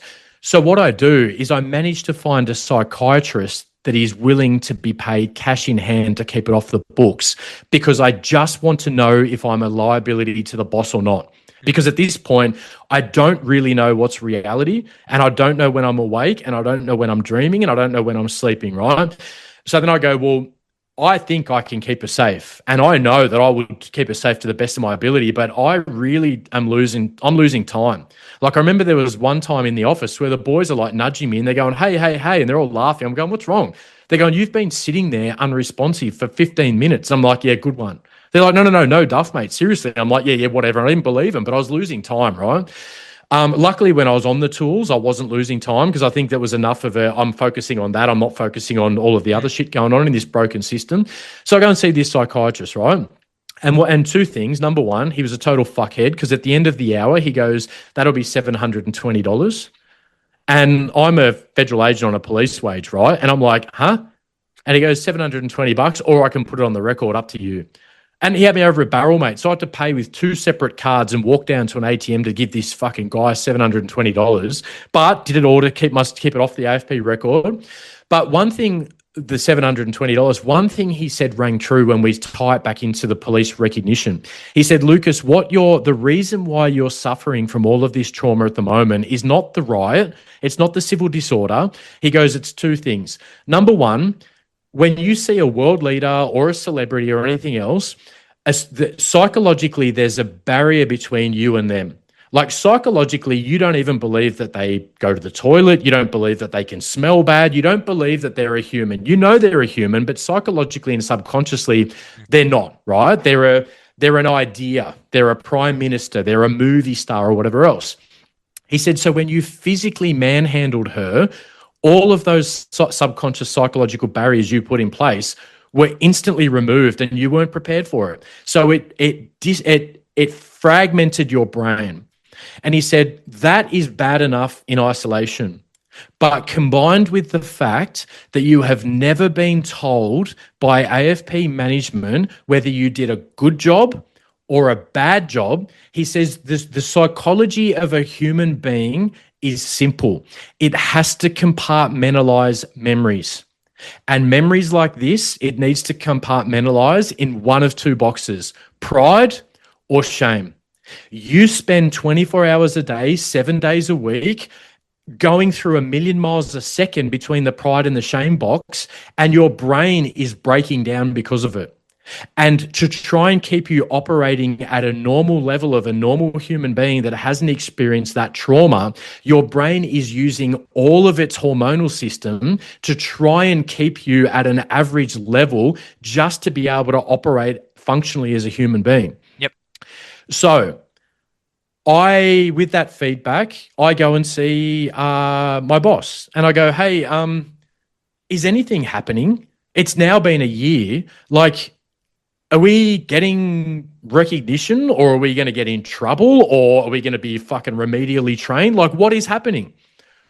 Yes. Don't worry. There's something in the wings. We just wanted it to be a surprise. Okay, cool.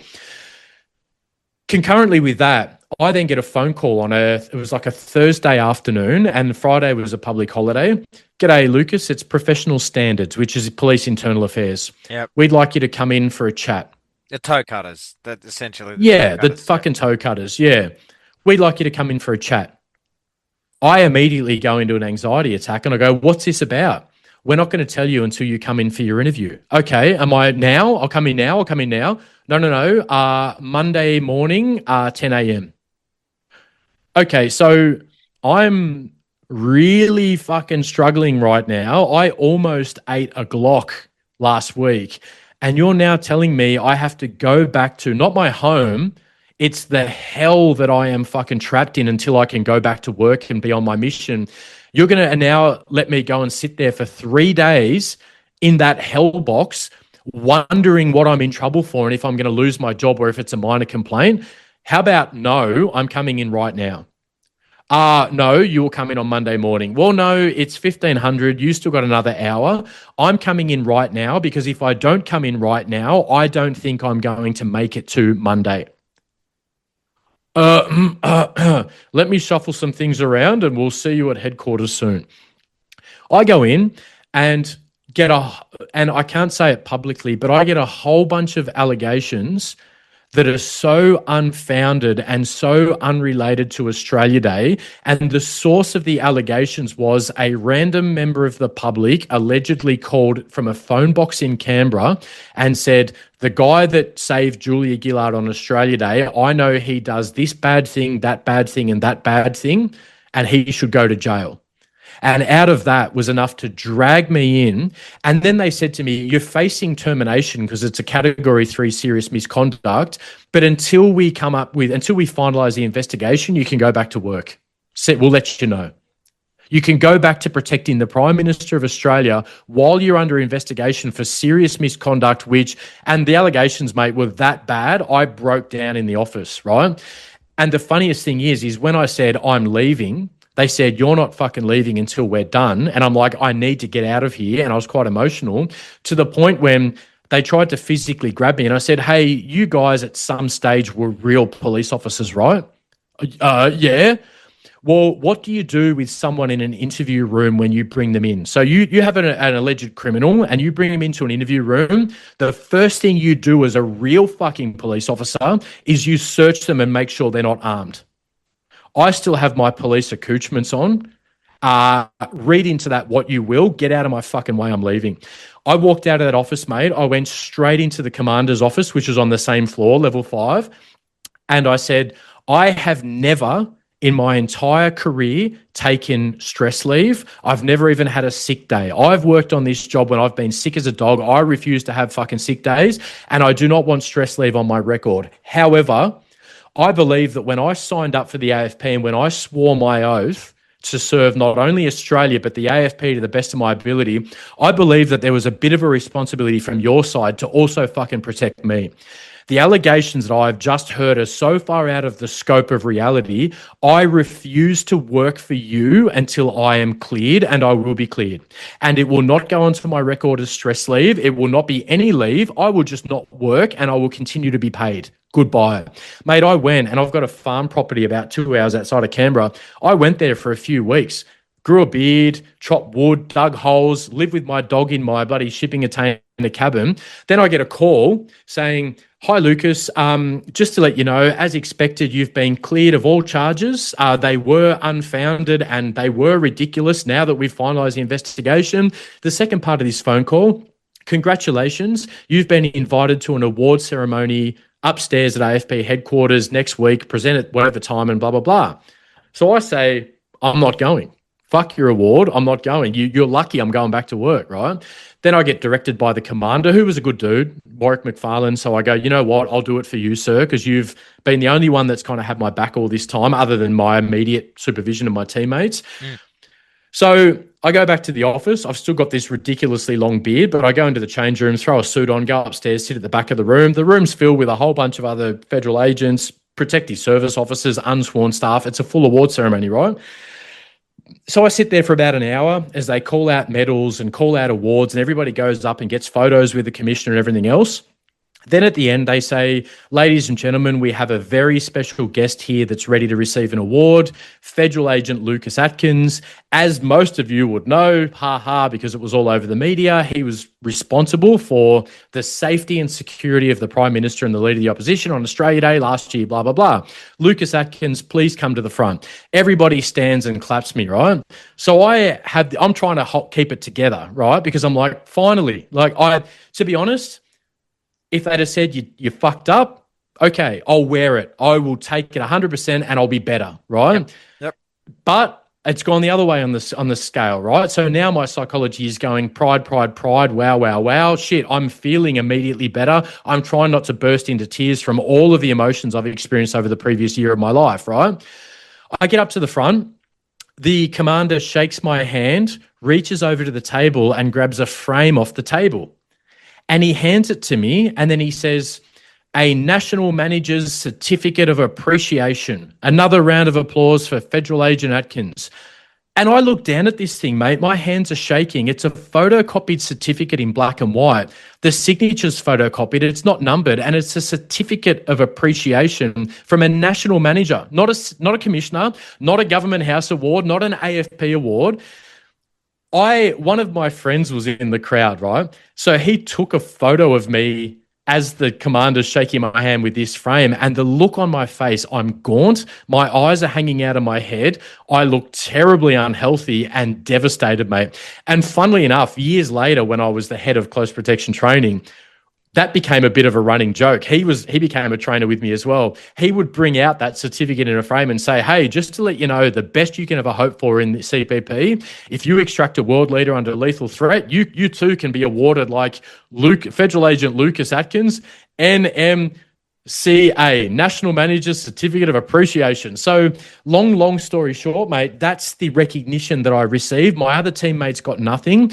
To this day, I'm still campaigning because the next investiture ceremony after that was the annual give out the AFP Bravery Awards. Yep. The AFP Bravery Awards they gave out the year after Australia Day. One was given to an off-duty GD's officer who was walking around Canberra, saw some smoke coming out of her house, kicked the door in and extracted an old man when his kitchen was on fire. The second Bravery Award was given out to a officer that was in the alcohol crime targeting team for going above and beyond and showing exceptional bravery in engaging nightclubs and night spot venues in Canberra that were suffering an increased rate of crime or something like that. I'm paraphrasing. That was even worse. And, you know, when you're a police officer, you go, fuck medals, fuck medals, fuck medals. But what about my family, mate? Yeah. Like, What about my mum and my dad and my grandfather? My grandfather died not knowing whether I did a good job or not. And the only feedback I got from the AFP was from people like Warwick McFarlane that said, look, Lucas, I can't comment officially because it's all an official inquiry, whatever. But what I can say is from a personal opinion, you guys did a great job with the training that you had. Yep. Personally. Now, funnily enough, would you believe when I left the AFP, went off into later life and ended up picking up a contract in Indonesia, and I ended up as a private security contractor on behalf of DFAT in Indonesia. Guess who turns up as Commander Southeast Asia in Indonesia? Warwick McFarlane, mate, for his last 5-year hurrah before he retired. And I was like, I just can't seem to shake you, boss. So he's I was the thorn in his side the entire time I was in close protection. And then when I went to specialist training, I was constantly punishing CPP for dropping standards and everything else. And this poor guy was copping the brunt of it from this senior Connie sergeant. And then he turns up for an international post, and guess who's over there as the boss of the private security contractors? But, mate, it's that to me, and I say this to you, and we can joke about it. And, we talk about the top brass, getting... Australian police medals and all this sort of thing. Mate, you don't do it for awards, but it is nice to be recognised for a job that you've done. And as you've said, mate, how many others have extracted world leaders under threat? And I can understand it in foreign countries, but, mate, in your own country, in Australia, like we live in a very, very safe country that...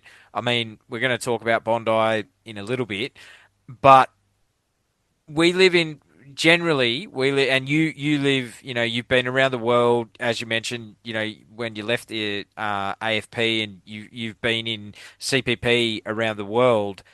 Australia is a pretty safe place, and to receive nothing, mate, it's disgusting. It is absolutely disgusting. Yeah, and this is where I think the culture needs to change in police and the military, right? So 2 things. Number one, the Australian Defence Medal for the military equivalent, you do 4 years in the ADF, whether you're a reservist or a full-timer, regardless of the role. So if you join and you become a crew attendant on the Prime Minister's plane, which is serving steak and champagne to the Prime Minister and their staff as you fly around the world, very, very heavy responsibility job, not kinetic at all. You get a Australian Defence Medal, right? 4 years in, you get a medal. You turn up to Anzac Day and everyone says thank you for your service, right? Military experiences may vary, right? You join the police, you don't end up in if it existed, you don't end up recruited straight from Civvy Street, and you don't end up as the operational executive assistant to the commissioner while she travels all around Australia, right? You have to more than likely do 3 years operationally before you either go to a specialist area or you become a detective or a water police officer or a tactical operator, or you go, my knee hurts, I'm going to go into a non-operational role and I'm going to go be a federal agent in forensics and whatever else, right? But regardless, you've got to do 2 to 3 years on the fucking tools in the shittiest environments possible. The Australian police equivalent to the ADM is the National Police Service Medal. And do you know how many years you have to serve to get that? 15. 15. I was going to say it's 15. 15 years. 15 years to get the National Police Service Medal, which is the equivalent of the Australian Defence Medal. So I'm not much of a campaigner, mate, but I really believe that when we talk about how to fix policing from a management perspective, how about bring the National Police Service Medal into line with the ADF? Number one, because then so in the AFP, if you're out there and you're operational, the first time you get a gong is at year 10. 10 years in the job. And the gong that you get is a AFP 10-year service award, and it's not issued from Government House, so it's not something that you can wear on the left of your chest on Police Remembrance Day or Anzac Day. You wear it on the right. It's a fake medal. It's an AFP internal award. So you've got police officers out there in the AFP that if they've worked their asses off in Sydney office or on the road, and they've been doing it for 9 years at the coalface, dealing with internal drug couriers and sifting through their shit at the airport while you retrieve the pellets with drugs in them, or you're down putting people in the drunk tank in Canberra and dealing with domestic violence, and you're at year 9 of that, you have nothing. Then you get to year 10. When you get to year 10, operationally, so you've been in for 11 years and 1 month, in the ACT, you get the ACT policing medal because 10 years in the ACT, fuck, you do deserve a medal for that. Congratulations. Yeah. You've been stuck in the big black hole for 10 years. Yeah. And if you've been on the truck, you deserve an Order of Australia for 10 years. But if you're a federal agent, at 10 years, you get nothing, mate. So my first gong was when I deployed to Papua New Guinea for 13 months as part of the Papua New Guinea Australia Policing Partnership to give Papua New Guinea close protection capability for APEC in 2017. And the first gong I got was 90 days in country. And then we actually got the gongs at day 91. They flew up a boss to give them to all of us on the mission. And when we're standing at the ceremony in the compound in Port Moresby, I had the unsworn civilian staff member standing next to me with tears running down her face, going, I can't believe that we've got these medals. I'm so proud. My family's going to be so proud. Then I thought back to her experience over the last 91 days and my experience as a sworn police officer deployed in the last 91 days. Her experience was waking up in the morning in her 3-bedroom apartment of which she lived alone with 2 bathrooms, walking 150 metres inside the compound down to the AFP office, sitting at her computer, making sure the air conditioning was at 24 degrees, and then beasting people like me who are out in the field on our 5th or 6th gut infection, chest infection, throat infection, embedded with the Papua New Guinea Special Services Division, which is their tactical operators, which at the time we were the first foreign capability to touch them for years because of their violence and human rights abuses. It's me and 3 other federal agents outposted with them 45 minutes out of town with 450 of those killers.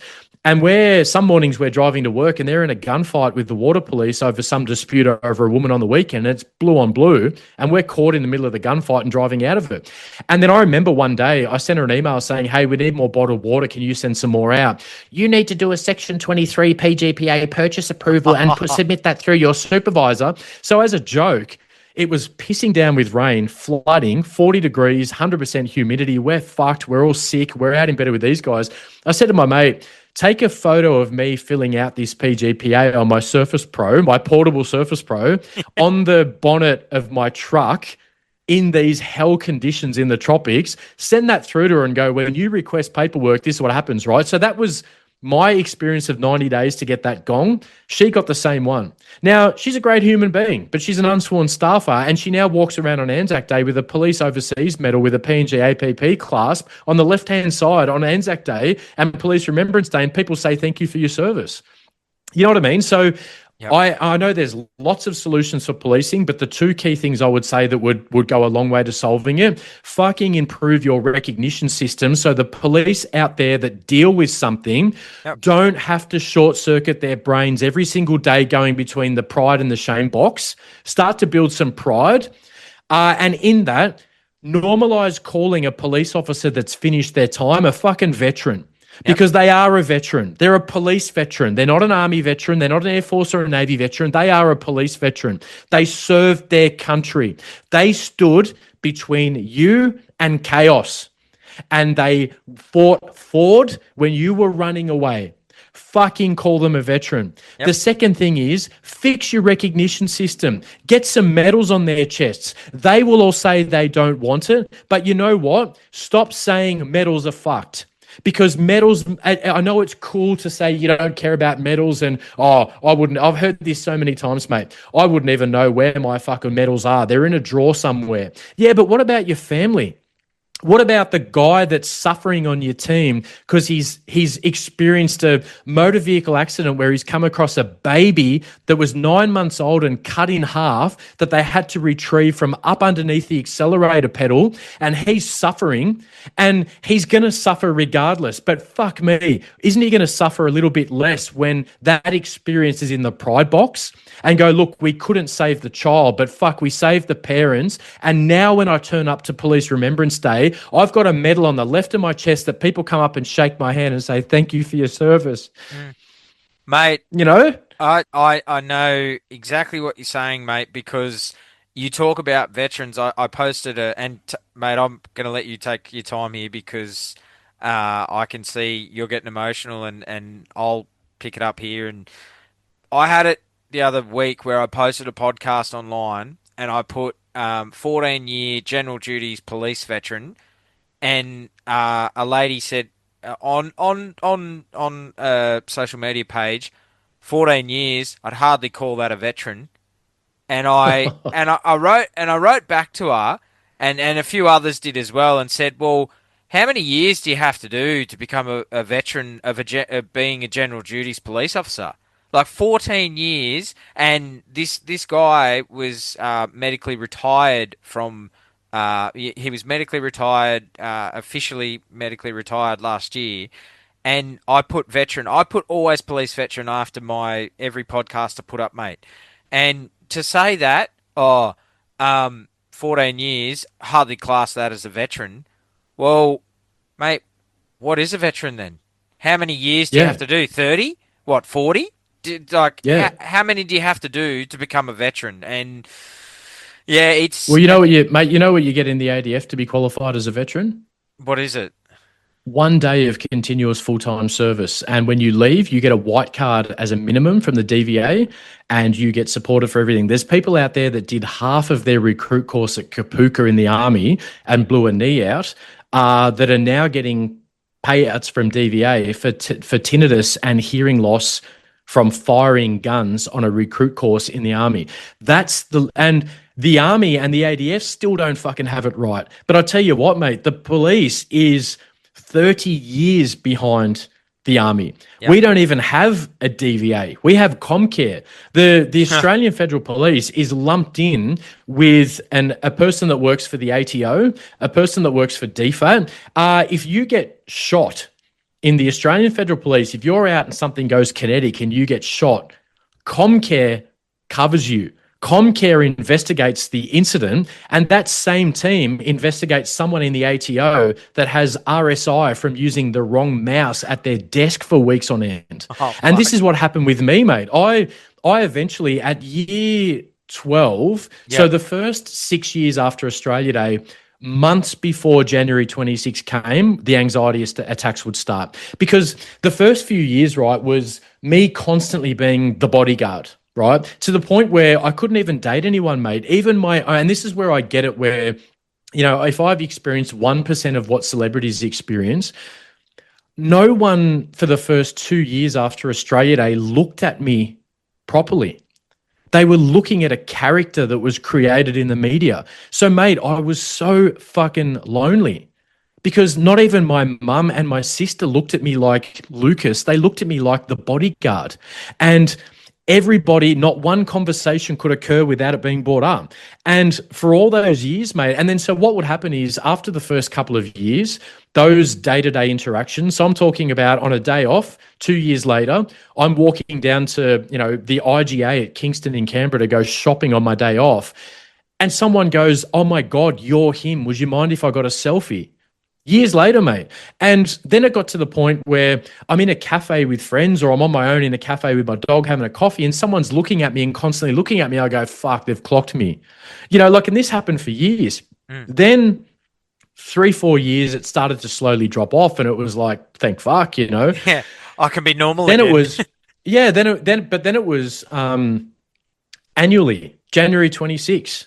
Then it was like, oh, fuck, we remember that thing 5 years ago. Fuck, you're him. I remember exactly where I was standing that day that I saw you. So what did I do? Every single year in the lead up to Australia Day, I would jump on a plane and go to Vanuatu, Fiji, Thailand. I'd go away, I'd turn my phone off and I would hide, mate. I would fucking hide, right? And this happened for years. But then when I went over to Indonesia to work over there as a contractor, part of my remit was close protection for the ambassador there. And I hadn't really been operational since I finished on RUD, right? So I kept it to myself. But the very first day the brand new ambassador turned up in Indonesia, all she had to do was walk out the front of the embassy there in Jakarta and walk 200 meters to the British embassy for a meeting with the British ambassador. That was my first protection movement since looking after RUD, right? I had an anxiety attack, mate. And to this day, I've never told anybody. I had an anxiety attack about walking on the shoulder, from walking on the shoulder of an ambassador for 250 meters. No vehicle move, no crowd, no members of the public, secure environment, anxiety attack. So then I got to about year 12 Australia Day, and I was actually at work in Jakarta at that stage, and everything came flooding back like it was day one. And I thought I was fine. I thought, because I millimeters at a time over the years, things got easier, right? Yep. And so I decided, you know what? I'm so far out of my time with the AFP, and I'm kind of untouchable as a private security contractor. I'm not DFAT. This can't affect my career, because my career is now about doing what I want to do to keep people safe and money. There's no politics. I'm putting in a claim. So I put in a Comcare claim. You know what happened? I get a call from Warwick McFarlane, my old AFP commander, who's the current AFP commander at the embassy at the time. Hey, Lucas, you got a minute? Pop up to my office for a coffee. I come upstairs and he goes, check this email. He got an email from Comcare saying, hey, this delusional guy has put in a claim saying he saved some prime minister in 2012. And we're just emailing you to confirm that he's obviously he's a private security contractor and he's at your location. We're seriously concerned for his mental health because he's obviously suffering some delusions. We know nothing of this. And his reply to them was, Google Julia Gillard's bodyguard. And what it was is one of the investigators at Comcare was some 24-year-old that had no memory of Australia Day in 2012 and thought I was full of shit. Long story short, thousands of dollars down the drain.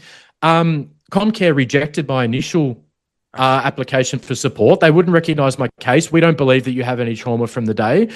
We just believe that you're angry at the AFP. Then they rejected my appeal. Before my independent psychiatrist reports came out, I said to them, please wait. No, it's been rejected. Then I had to go to the Administrative Appeals Tribunal, and then they fought that one.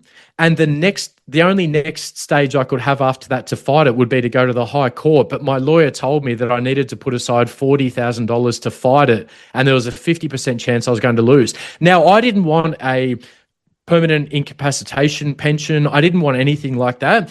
All I asked them for is recognition, support. So if all I wanted, they said, what do you want out of this? What, you want millions of dollars? I said, no, I really love my job. And now that I'm out of the AFP, I love it even more, right? And I'm still passionate about it to this day. And I run my own company, still doing the same thing, but fucking way better than when I was stuck in the AFP. So I don't want it. All I want from you guys is, can you maybe just give me a voucher for 5 one-hour psychological sessions a year so that occasionally when I need a bit of a tune-up, I don't have to pay $320 out of pocket from something that I suffered because of my job? Long story short, mate, I had to give up. I eventually got a closed case acknowledgement. So they said, we acknowledge that we are liable from January 26, 2012 until May 5, 2025, I think it was, last year when it came through. In that period, we will reimburse you for any out-of-pocket expenses that you had for leave, but leave that was unpaid from the AFP, which the AFP pays for sick leave, right? And any medical expenses that you had, we will refund you for that. To the total cost of what? Nothing. So all I got out of it, which again, it was still kind of therapeutic to get a letter going, yeah, hey, we fucked up. You were right. We were wrong. But outside of that now, if I need a tune-up from a psychologist, it's out of pocket. I have to pay for it for the rest of my life. So it's, hey, things are good. Things are good because thank you for your service. Thank you. Thank you for your service. Lucas. Yep. So no recognition, no medal, no debrief, and no support until the rest of my life, for the rest of my life. So yeah, so it's down to sorting myself out, which I have. And you can see in the last 2 years I have. And I have even gone as experimental as traveling to the Sacred Valley in Peru. And I did a 7-day plant medicine retreat for trauma, people suffering from trauma, soldiers, police, everything else. And I did 3 ayahuasca ceremonies where that helped a lot.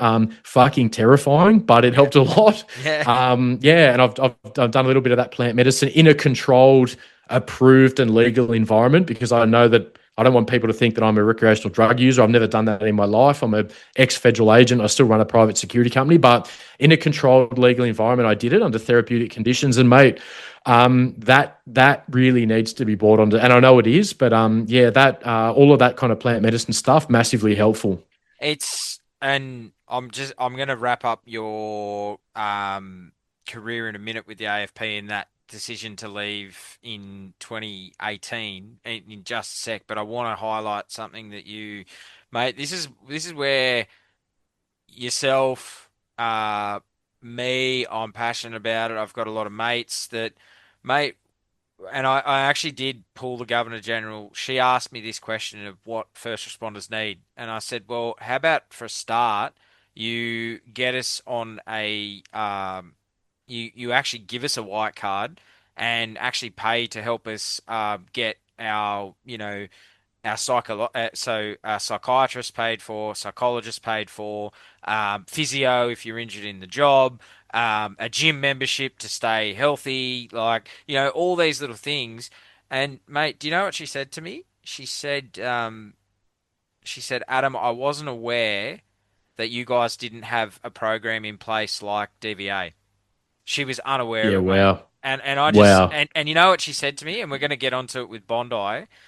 She said, Adam, we've realised from Bondi how much trauma first responders face, and I'm actually going to get a little emotional here, mate, because I actually got frustrated and actually spoke to her in person off camera, and I said to her, I said, Governor General, I said, why has it taken a terrorist attack to happen at Bondi for you and the wider politicians and general public to realise what us as first responders face on a day-to-day basis?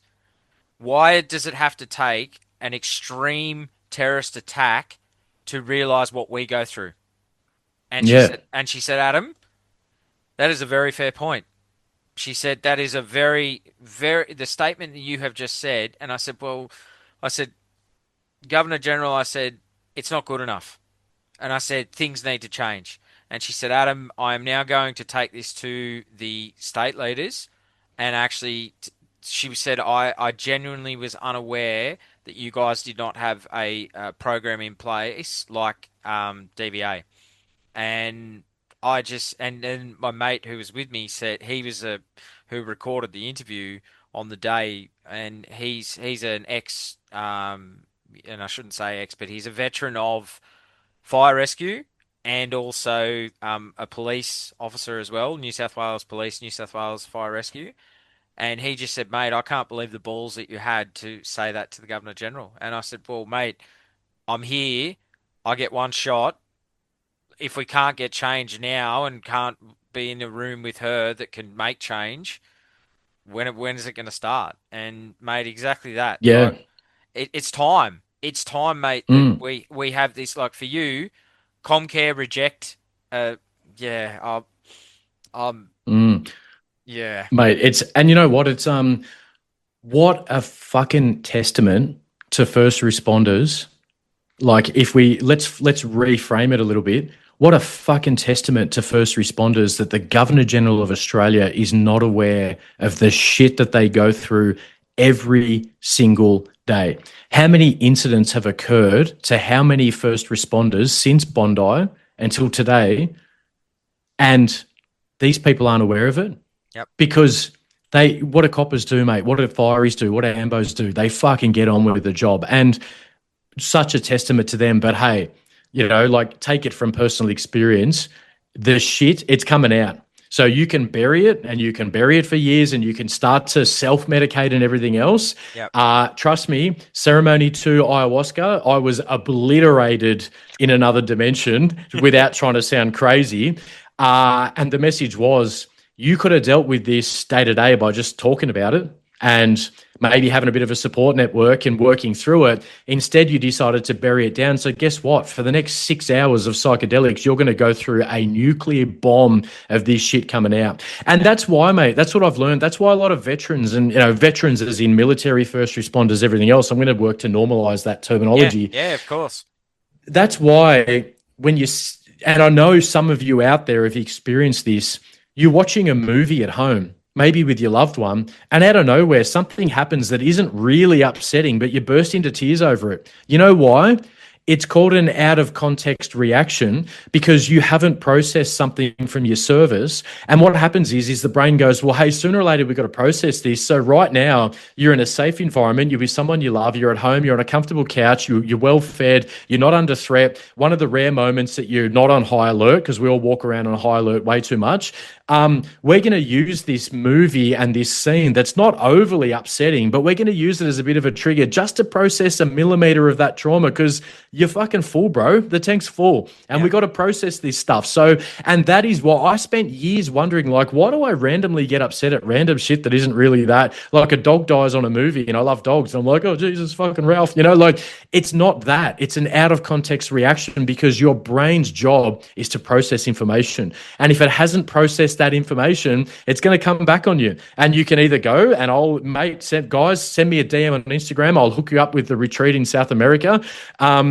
But trust me, I woke up the next day brutalized. I could barely walk. And I was like, I don't know if I want to go to ceremony 3. But you just got to get it out. And that's the thing. It's, the recognition piece, mate, like to be able to categorize pride over the unknown would save so many lives in the veteran community, and not just lives, but the suffering of, when I was having moments where I woke up one night on the nature strip in Canberra in underwear, and I thought I was in bed and I'd missed my alarm, and I could smell grass and I was wet from the dew in the middle of the night.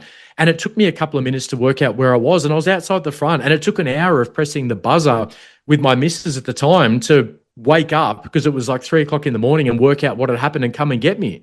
And then it became a running joke that we had to sleep with a bell on our front door so that if I went out in the middle of the night, not knowing where I was, she could hear the bell and come and get me. Like that. And at the time, mate, it's so funny talking about it now. At the time, I thought it was normal.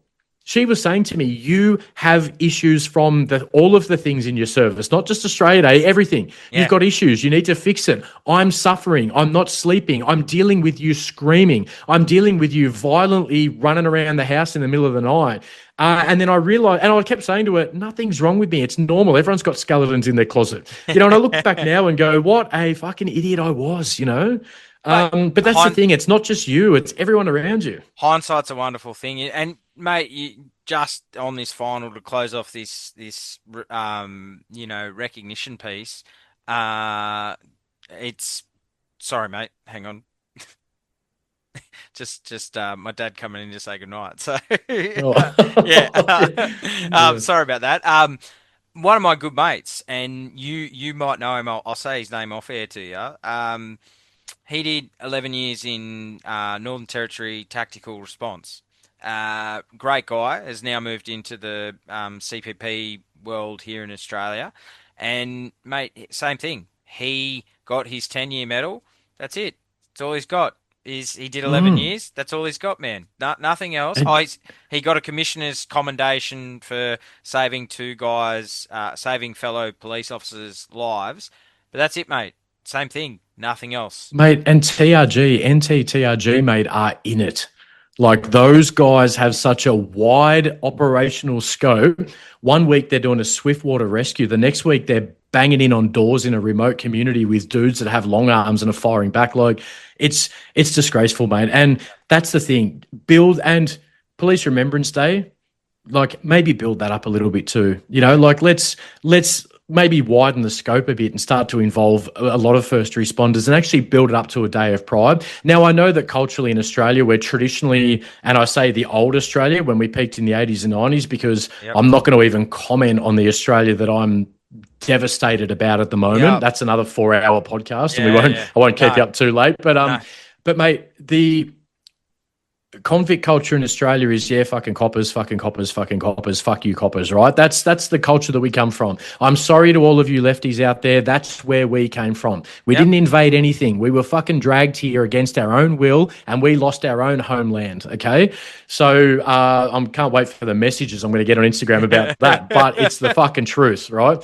I get it, but what about who was between, and this would be a good segue to get me off this one, mate, so I don't keep you up all night, and a 6-hour podcast. I'll have to do a podcast series if it keeps going. But who was standing between you and the dudes with the long arms at Bondi? Who was pushing you back? Who grabbed suspected IEDs off a bridge and ran them down to the beach at the risk of their own life, while the threat had weapon overmatch? They had long arms, and there was people engaging them outside of the effective operational range of a Glock 19 or a Glock 17 or a Glock 26, 9mm 40 cal weapons. Who was standing between you and the threat and engaging at a massive tactical disadvantage at a lower position, lower elevation, with an inferior weapon and not running away, not throwing their hands up like the media reported, telling you to get back and moving into harm's way and copping fucking rounds for it? You know, like, how about you turn up to Canberra on Police Remembrance Day and shake some fucking hands there? And don't shake the hands of the people that are standing there with these fucking massive crowns and shit on their shoulders. Shake the hands of the ones that have got the 2 stripe and the 1 stripe and the 3 stripes on their shoulders and go, you know what? Yeah, okay, you might be a deputy commissioner and back in the day you were Woden Crime and you were operational. And we do thank you for your service and we thank you for what you do strategically for the AFP. But who's at the coalface right now? Who's dealing with the shit while you sleep in your bed warm at night? Who's out there? And not only that, don't have access to really healthy food. They're smashing Maccas at 3 a.m. Then they're getting another call to go and deal with something. And that's the difference between a domestic operational environment with first responders and an overseas theatre of war. Yep. With a theatre of war, there's a psychological block in place. You come home, you're home. With first responders, you come home and more than likely you're living in your area of operation. And on your day off, you're driving past the place where you saw the baby in the car accident that was cut in half and up underneath the accelerator pedal. You know, you don't turn that shit off. And because of that, spending years psychologically at high alert is devastating for a human being. All of that, like cortisol, and I told you I went down the whole neuroscience and psychotherapy and neuro-linguistic programming path, and I studied the neurobiology of trauma.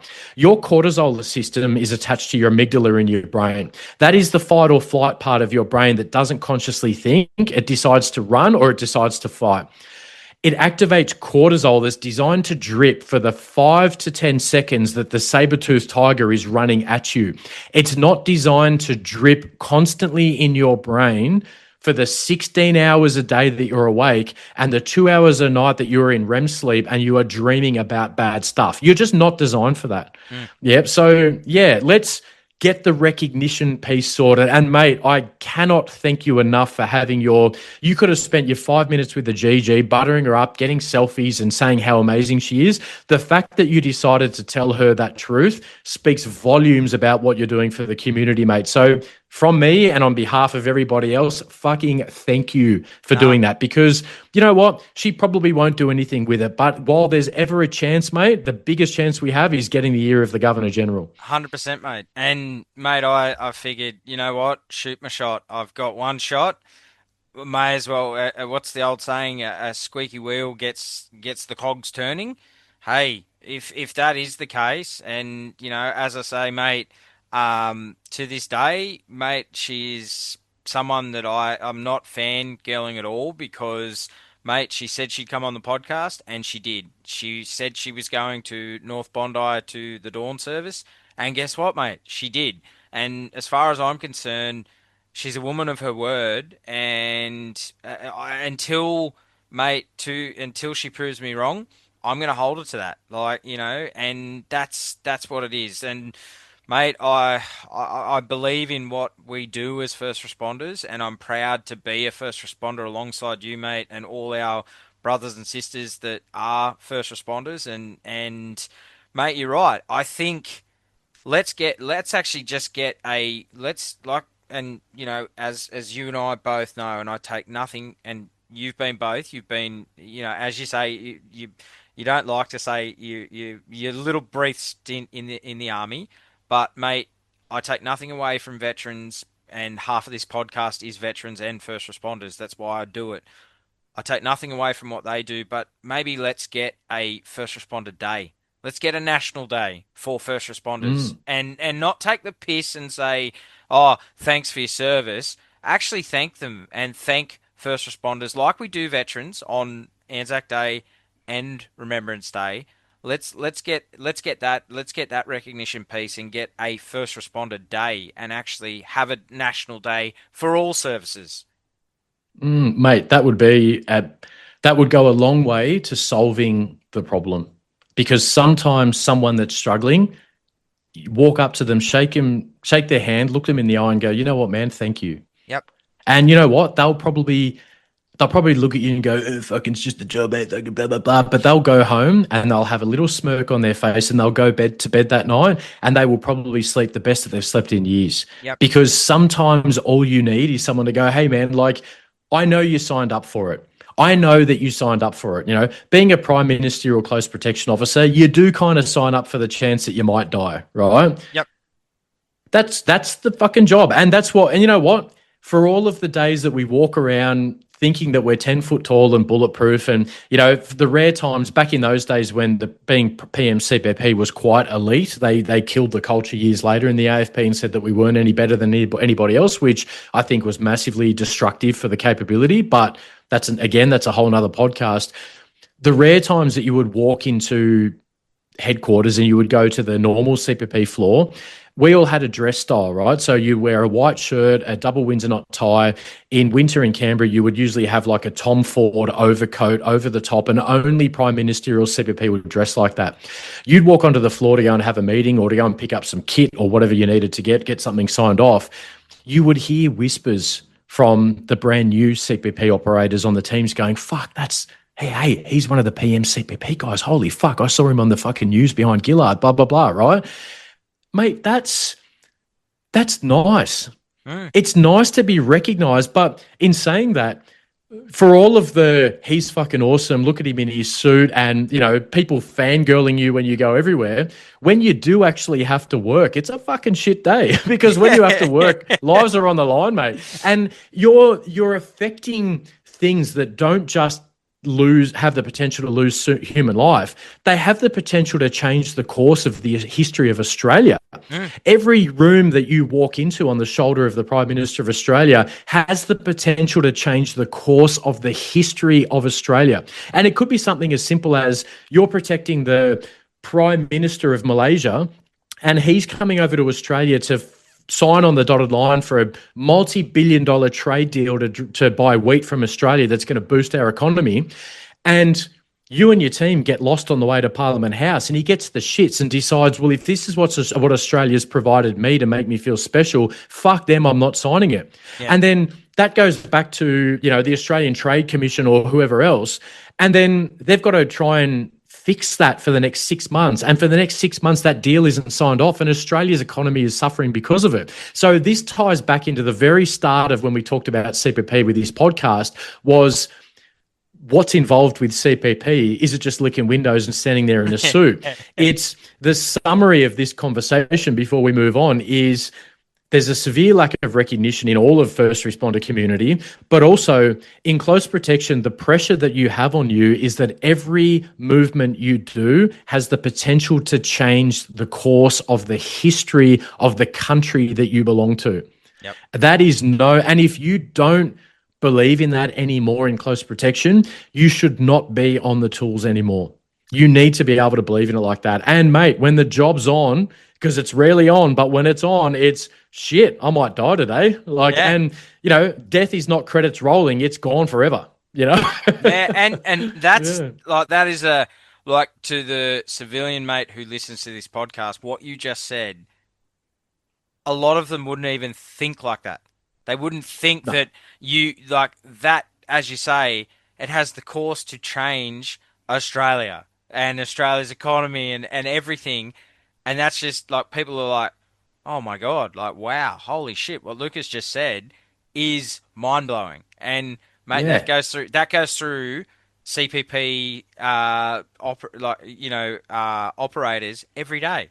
Every single day. And guess what? The threat's not standing there with a black and white T-shirt on with a hook as a hand and an eye patch going, "I'm going to kill the Prime Minister." The threat looks like everybody else in the room, and they've studied your patterns. They've followed you. They've surveilled you. They've gone to the attack location 4 or 5 times in the months before, and they've obsessed over every single detail. And we're walking into that ambush totally unaware that that person has chosen that day to do it. And guess what? They may decide that that day is not the day, and they're going to wait until the next day you're back at the location 6 months down the track. You never know where it's coming from, mate. And that's the pressure that they live with. So the next time and hopefully after this podcast, people start to change, because I do like to say that I affect people's lives, hopefully in a positive way.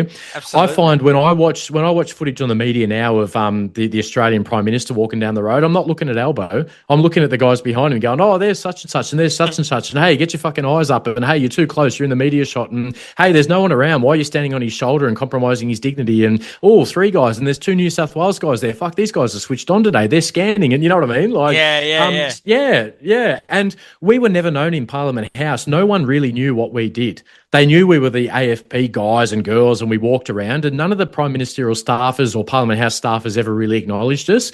And I remember when I first went back to Parliament House after Australia Day happened, and they all actually realised what we were there for. We weren't just the annoying teams that were asking them about drops and, can we not do the front? Can we do the rear? Hey, tomorrow that drop there's on an elevated platform and it's a little bit unsafe and it's exposed. Do you reckon we could move it 3 meters to the left? Oh, you guys are fucking annoying. Mate, after that, everybody was inviting us to meetings asking for our input because they saw the value in what we do. Yeah. We are the ultimate insurance policy for the leader of a nation or a person that is under threat. 100%.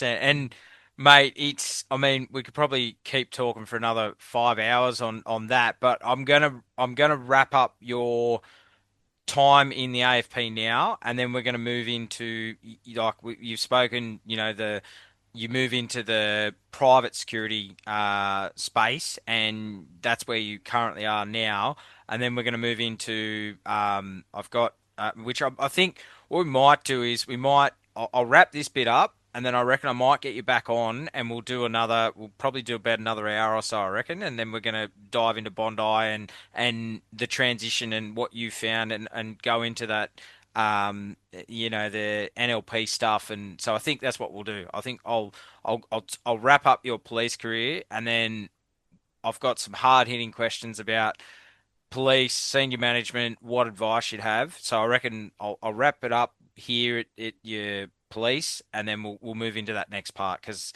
that is the transitional piece that I think is going to help so many people. So, mate, in 2018, you decide to leave the AFP after 12 and a half years of distinguished service. Mate, that transition, like, talk me through that, because every veteran and every first responder I've ever had on this podcast struggle with that transition. How was the transition for you? Yeah, so mate, when I left, I didn't want to leave. I just done a 13-month deployment to Papua New Guinea, and miraculously trained 450 Papua New Guinean specialist police officers as CPP officers. So we ran, I want to say, it was about 28 back-to-back 2-week close protection operations programs, the same program every 2 weeks, 26 times in a row to build the capability. Then we managed to run Leaders Week in PNG with 25 economies coming, and it all worked like clockwork. Nothing occurred. And for the first time in Papua New Guinea's history, foreign nations and foreign leaders trusted the RPNGC, the Royal Papua New Guinea Constabulary, to protect them armed, because we armed them. And we bought them suits, we bought them socks and ties and earpieces, taught them how to drive cars, taught them how to use washing machines, build a specialist training centre. And after all of that, I got another email for yet another promotion round saying you've not got through the first round of, the paper-based round. When I had multiple commanders from the AFP vet my EOI that I wrote and my application for promotion, when I was acting 2 levels above my substantive rank in the AFP, which is not allowed unless a national manager signs off on it. And they were like, you are so valuable to the AFP. We need you to be a superintendent level, even though you're a senior connie level, but we need you to be that level. So the writing was on the wall, and I remember I called one of the commanders. She's out now, and she said, Lucas, whatever reason there's elements in the AFP that for some reason the Australia Day thing, you're just never getting promoted. So you've got 2 options. You can stay in the AFP and be the same rank forever, or you can leave. So I was finishing up my deployment, and I spoke to the people that manage people in the AFP and said, all right, well, I'm finishing up. I no longer belong to close protection. I've deployed overseas. I no longer belong to specialist training. Where's my next deployment? And they said, you're going to be deployed to traffic in Canberra as a police motorcyclist. And I went, hang on, I've never been a uniformed police officer. And I was at the point at that stage in my career that running specialist training, there was other agencies in the Commonwealth Government in Australia that were paying the AFP under an MOU for Lucas Atkins to train them. So not only was I performing at a high level running specialist training, and I'm not talking about just CPP. I was in charge of, with a full team, running CPP training, all of the highway pursuit training. We even had calls from our police tactical group going, hey, we've got a couple of snowmobiles that we need for an operation. Can you run a course? And I sent 2 of my guys down to learn how to down to Perisher for a week for the best job ever to learn how to teach how to ride snowmobiles. Like it was all this stuff. And I still couldn't get promoted. And then they're going to put me on a motorcycle in Canberra doing checking people's speed and pulling over P-platers and stuff. So in my specialist training time in the AFP, I was obviously connected with private security companies with my work with the AFP in Afghanistan and Iraq and other specialist places I was working in, which I was involved with in a specialist capability with the AFP. And one of those CEOs of a big private security company, an international one that had an Australia subsidiary, had been trying to get me for years. And I kept saying no because I believed in what I was doing. So I literally called her from the gym in Port Moresby and said, I'm good to go. Let's negotiate a wage. I'm out. And I went straight, walked out of the AFP on the Friday. The transition was difficult. I didn't sleep for 2 weeks before.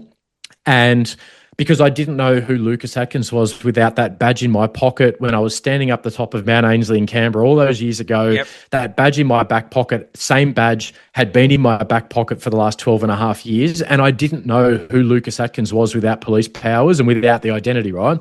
I'd already suffered the identity loss of being a prime ministerial bodyguard because that ended the day that Kevin Rudd ended. And I remember going back to my apartment the next day to a dead garden and a dog that barely knew me because he'd been living with my mum for the previous 3 years. And I suffered a second identity loss when I left the job. But I remember when I walked out the door on the Friday from the AFP, I was escorted out by an unsworn staff member because I didn't have an AFP pass anymore to be in headquarters. She escorted me downstairs, and when we got to the doors to walk out onto the street, she said, well, We've got your private Gmail address. If we need anything, we'll be in touch.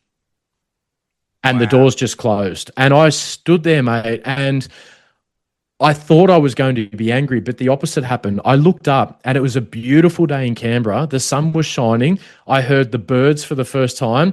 I actually, part of the trauma that I'd experienced for the job, I hadn't had a sense of smell for years, and I'd never noticed until my psychologist said, hey, you know that's a side effect of trauma, is that sometimes you can lose your sense of smell. Mate, that day for the first time, I smelt like the smell of like flowers in the air.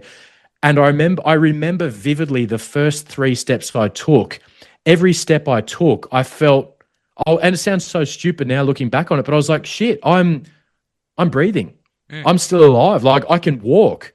My hands work. I'm still Lucas Atkins. Like and to those listening that aren't veterans out there, they're probably thinking this sounds crazy, but I was subconsciously wondering whether I would be alive when I didn't have a badge anymore. And I get it. And then, mate, the Monday I walked into, because the company I work for had a contract with DFAT, and the Monday I walked into DFAT and I got a different ID, but still an ID like the one I had in the police, just had DFAT on it.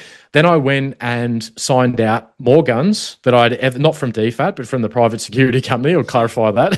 DFAT doesn't have guns, people. That's why they have private security contractors.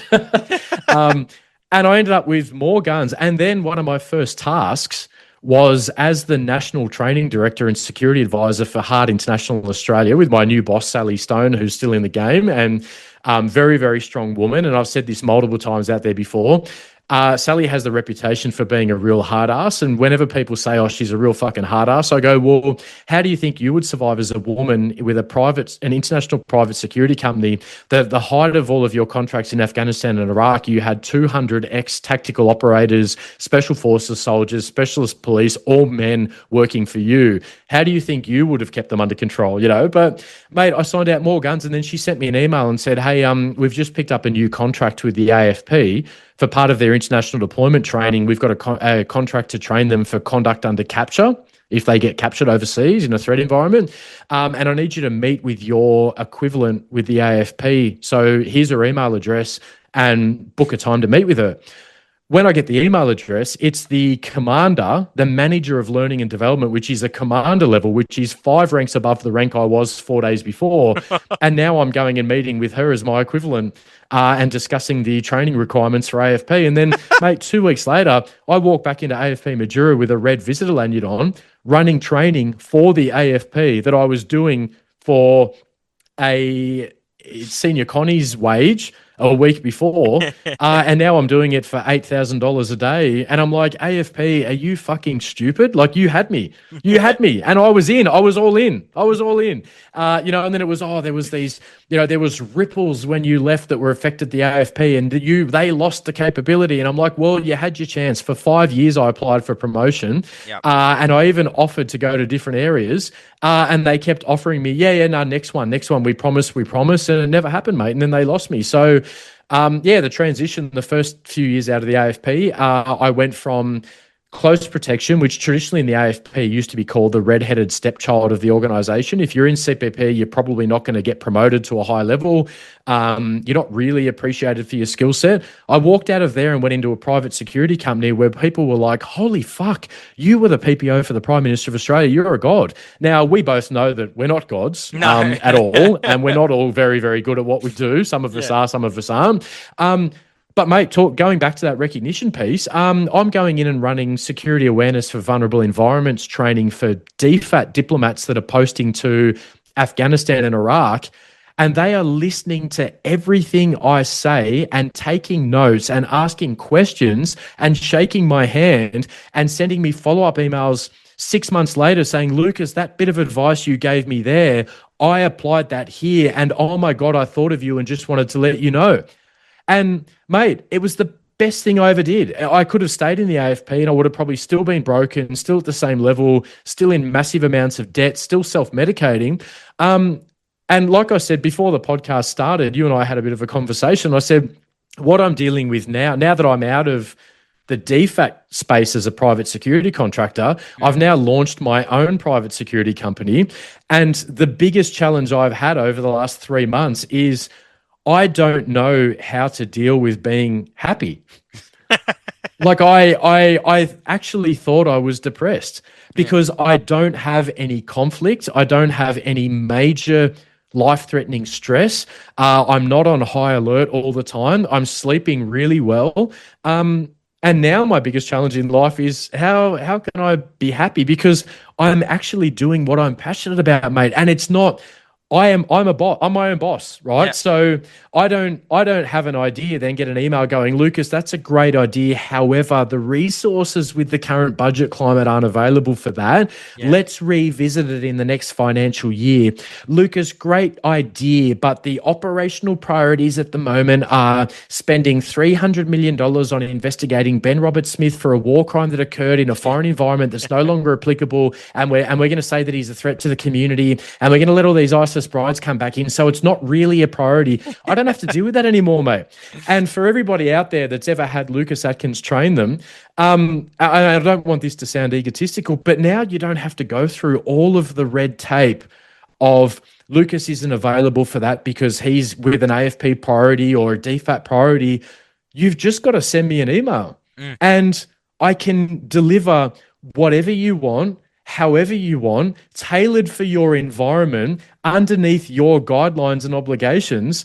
And I can do that for you whenever you want it. and it doesn't have to be and at a good fee. Yeah. And the funny thing is, mate, there's this Japanese term. I don't know if you've heard of it. It's called ikigai, and it's when it's a Japanese term, and hopefully I'll get this all right off the top of my head. But it's when you identify something that you're passionate about, something that you can make money from, and something the world needs. And at the intersection of that, you achieve ikigai. And that's when you can become outrageously successful, right? Yep. Oh, and it's also something you can make money from. It's 4 phases, right? Yep. But going back to that statement about and for a good fee, the funny thing is, mate, is that not once when I've been writing all of these new systems and doctrine and training approaches and advisory pieces and talking to, I've already signed up as a specialist consultant for a $10 billion $10 billion global security company, the largest security company on planet Earth. They identified that they don't have the niche close protection capability that I can offer. And they signed me on as a consultant. And I never even actually asked about the money. And the next day I woke up and went, shit, I haven't talked, and I don't even know what to charge because I've achieved ikigai, mate. And I wake up in the morning and I don't have to work. Yeah. Like I need to, because I need to keep the lights on and keep my dog alive for however long he decides to survive. But the funny thing is that the world needs it. And it's not, there's 2 sides of the business, right? There's the close protection side, which I've upgraded. So what I say, and it's a pretty bold claim, and I've done it on purpose to keep myself on the level and keep the pressure up. I haven't just designed another close protection course. I've upgraded CPP for the real world, because the last time CPP had a monumental upgrade and a shift in its operating methodology was after US President Reagan was shot in 1981. And from 1981 to 1983, they upgraded all of their skill sets, and the Secret Service put cordons and everything else in place. But since then, the operating system has remained static. 45 years. Wow. Static. Wow. Now, you've now got a capability that's walking around in a 2026 environment with all of the technology, all of the nihilism, all of the threats that don't openly present themselves, running off a system that's based on visibility and deterrence. And in that visibility and deterrence, you can be studied. So why did Charlie Kirk get shot? Why did Donald Trump get shot? Why did someone breach a walk-through metal detector at the Washington Hilton Hotel? Because they see through your visibility and deterrence, they can study your patterns over time. And close protection has become a pattern. So I've fixed it. I've upgraded it. And guess what? I've included all of the neuroscience, the neurobiology of trauma, the neuro-linguistic programming. I've now got an online variable protective postures close protection program that's actually going to be released next week. I wanted to release it 6 months ago, full disclosure, but I decided to take the hit and not release something unless it was airtime. So one of the famous quotes from entrepreneurs is Steve Jobs once said with the first iPhone, just get it out. Just get it out. We know it's not perfect. Just get it out and we'll fix it, but get it into the market. When the first iPhone was released, it didn't even have a copy and paste function. Everyone just wanted to buy it. I've gone the other way and gone, I'm not going to get it out. I've made some bold claims. I refuse to release it unless it is worthy of the people that enroll and pay for it. And not only enroll and pay for it, it's worthy of a monumental shift in those who study it, that they don't just leave at as a world-class close protection officer, because that's what I do. That's what I did for the AFP, and that's what I've done since. I refuse to graduate anyone unless they are a world-class CPP officer. So that's number one. Number two, I refuse to allow them to attend a program and graduate unless they leave as an optimized and a better human being in their entire life. Because ads, guess what that fixes, mate? The fucking trauma and the PTSD and the numbness and the suicide and the divorce rates and everything else our industry and our culture and our community experiences. So I've built a system where it's inside first. If your state is not functioning correctly, physically or psychologically, fix it. Why? Because you can't accurately assess your external environment with all of your information if you're suffering an internal state mismatch. So inside first, not I am angry, but there is anger. Why is there anger? Oh, because it's caused an out-of-context reaction from 3 months ago when the Prime Minister didn't know my name. So that's not really relevant to the environment. Okay, tactical side, 2 short breaths in, belly, chest, longer exhale, longer than the inhale. My state's back online, inside first. Outside second, what's happening in my environment? What is the baseline? What does normal look like here? Okay, now that I've achieved what normal looks like here, what are some anomalies that I can feel and sense through my entire internal system because my state is aligned and optimized? And what are some anomalies that we need to investigate? Oh, this guy in this hotel has been walking around the ballroom for 14 days before an event, and I'm on the pre-advance. And he doesn't look like he's here on holidays. He doesn't look like he's here on business. What's he doing here? Now, it doesn't mean go to Glock and double tap the poor dude. It means investigate the anomaly way upstream. If somebody had gone and had a conversation with him the day before the ballroom at the Washington Hilton, because they were psychologically adaptive, their internal state was aligned, and they were accurately assessing their external environment. And not only were they accurately assessing their external environment, they were psychologically trained and conditioned to be in their environment, not at their environment. When I was in CPP, I spent 16 moves a day with the Prime Minister at 16 different environments. I can honestly say I was never in one of them. What's now? Oh, a school. Okay, cool. I'm at a school. No obvious threats. All right, guys, boss is moving. Ready the motorcade. What's next? Community cabinet full of shitbags. Okay, I'm at a community cabinet. I wasn't immersed in anything, mate. You're right. You know what I mean? You're a robot. Yeah. So the system I've created it's 60 lessons, 12 modules online. At the end of the 60 lessons and the 12 modules, there's 40 operational templates and resources you download that you can change and modify and fix, because guess what? I'm not graduating you in the Lucas Atkins system. I'm graduating you on the start of your close protection doctrine history. And it starts to evolve as a living system with all of your experiences. And guess what? You feed that back into the system. So in 2027, you're not operating with a 2026 environment that Lucas Atkins says upgrades from 1981. You're operating with a 2027 system that's got 360-degree feedback loops that moves into it. And because I've suffered the ego deaths of ayahuasca and all of the years of the self-internal work that I had to do and take responsibility of, because Comcare wasn't going to do it and the AFP wasn't going to do it, guess what? I've now learned that if Lucas Atkins is the primary name attached to overt variable protective postures in 10 years, I've failed with my mission, mate, because then they're just running off 10-year-old technology. So that's the professional side of the system. Inside first, outside second. Finally, protectee always. Like I said at the start of the podcast, don't treat the protectee as cargo.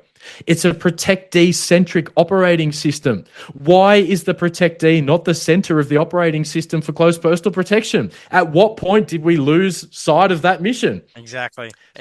And then navigating their 3 rings of social influence. How do you deal with their spouse? How do you deal with their children? How do you deal with their staff? How do you deal with a chief of staff that's been with them for 20 years since they were a junior minister or a junior staffer, and now they're the boss, and you're trying to come in and develop rapport and relationship with the protectee, but you're discounting the chief of staff because what the fuck would you know when they've got the ear of the boss because they were with him when he was nothing. So how to navigate all of that as well. So, mate, the whole system is ready to go. It's ready to be online. Like I said, I refused to release it unless it was airtight. It's as close to airtight. So next week we release it. I'm releasing for the good of the promise that I've made. I'm only releasing 24 founder spots, and they are going to be heavily discounted under the proviso that I would like your honest, brutal feedback at the end of the program on what we can do to improve, because at the moment it's been me in a vacuum for 2 years developing this. Post the online system, you get certified as a no-vert, close protection, variable protective postures practitioner. Then next year, we move into the face-to-face intensives. If you want to be certified as a CPP operator under the no-vert system, come and see me offshore in a really, really nice 5-star environment for 7 days. It's probably going to be Bali, Philippines and Malaysia rotated every year for a variation. But it's not just a CPP course. It's cold plunge. It's 9D breath work. It's yoga. It's total human optimization. It's morning silent meditation. It's everything that when you leave this, your partner, when you go home, will go, what the fuck has happened to you? And you go home and the skills that I've taught you to deal with a high-level official, a billionaire CEO or a billionaire sheikh in the UAE, your wife says something to you and you go, absolutely, interesting. I agree with you, but what about this? Oh, you've just matched, paced, and led her using NLP tactics. You know, like you're a better human being because optimized human beings will be the best CPP officers. Now, I won't go on about it forever. No. Now, the other side of the business is, okay, that's CPP. That's the passion project. What's the real passion project? And this would be a good segue into Bondi. What about all the people that were on the ground in Bondi? Do they not deserve the same training that a DFAT diplomat gets when they go overseas? Do they not deserve the same training when someone from Home Affairs emails Lucas Atkins and says, hey, we've got a team of 6 people that are going over to have a look at something overseas in Manila, and we'd like you to put them through a 5-day program so they can be safe when they travel?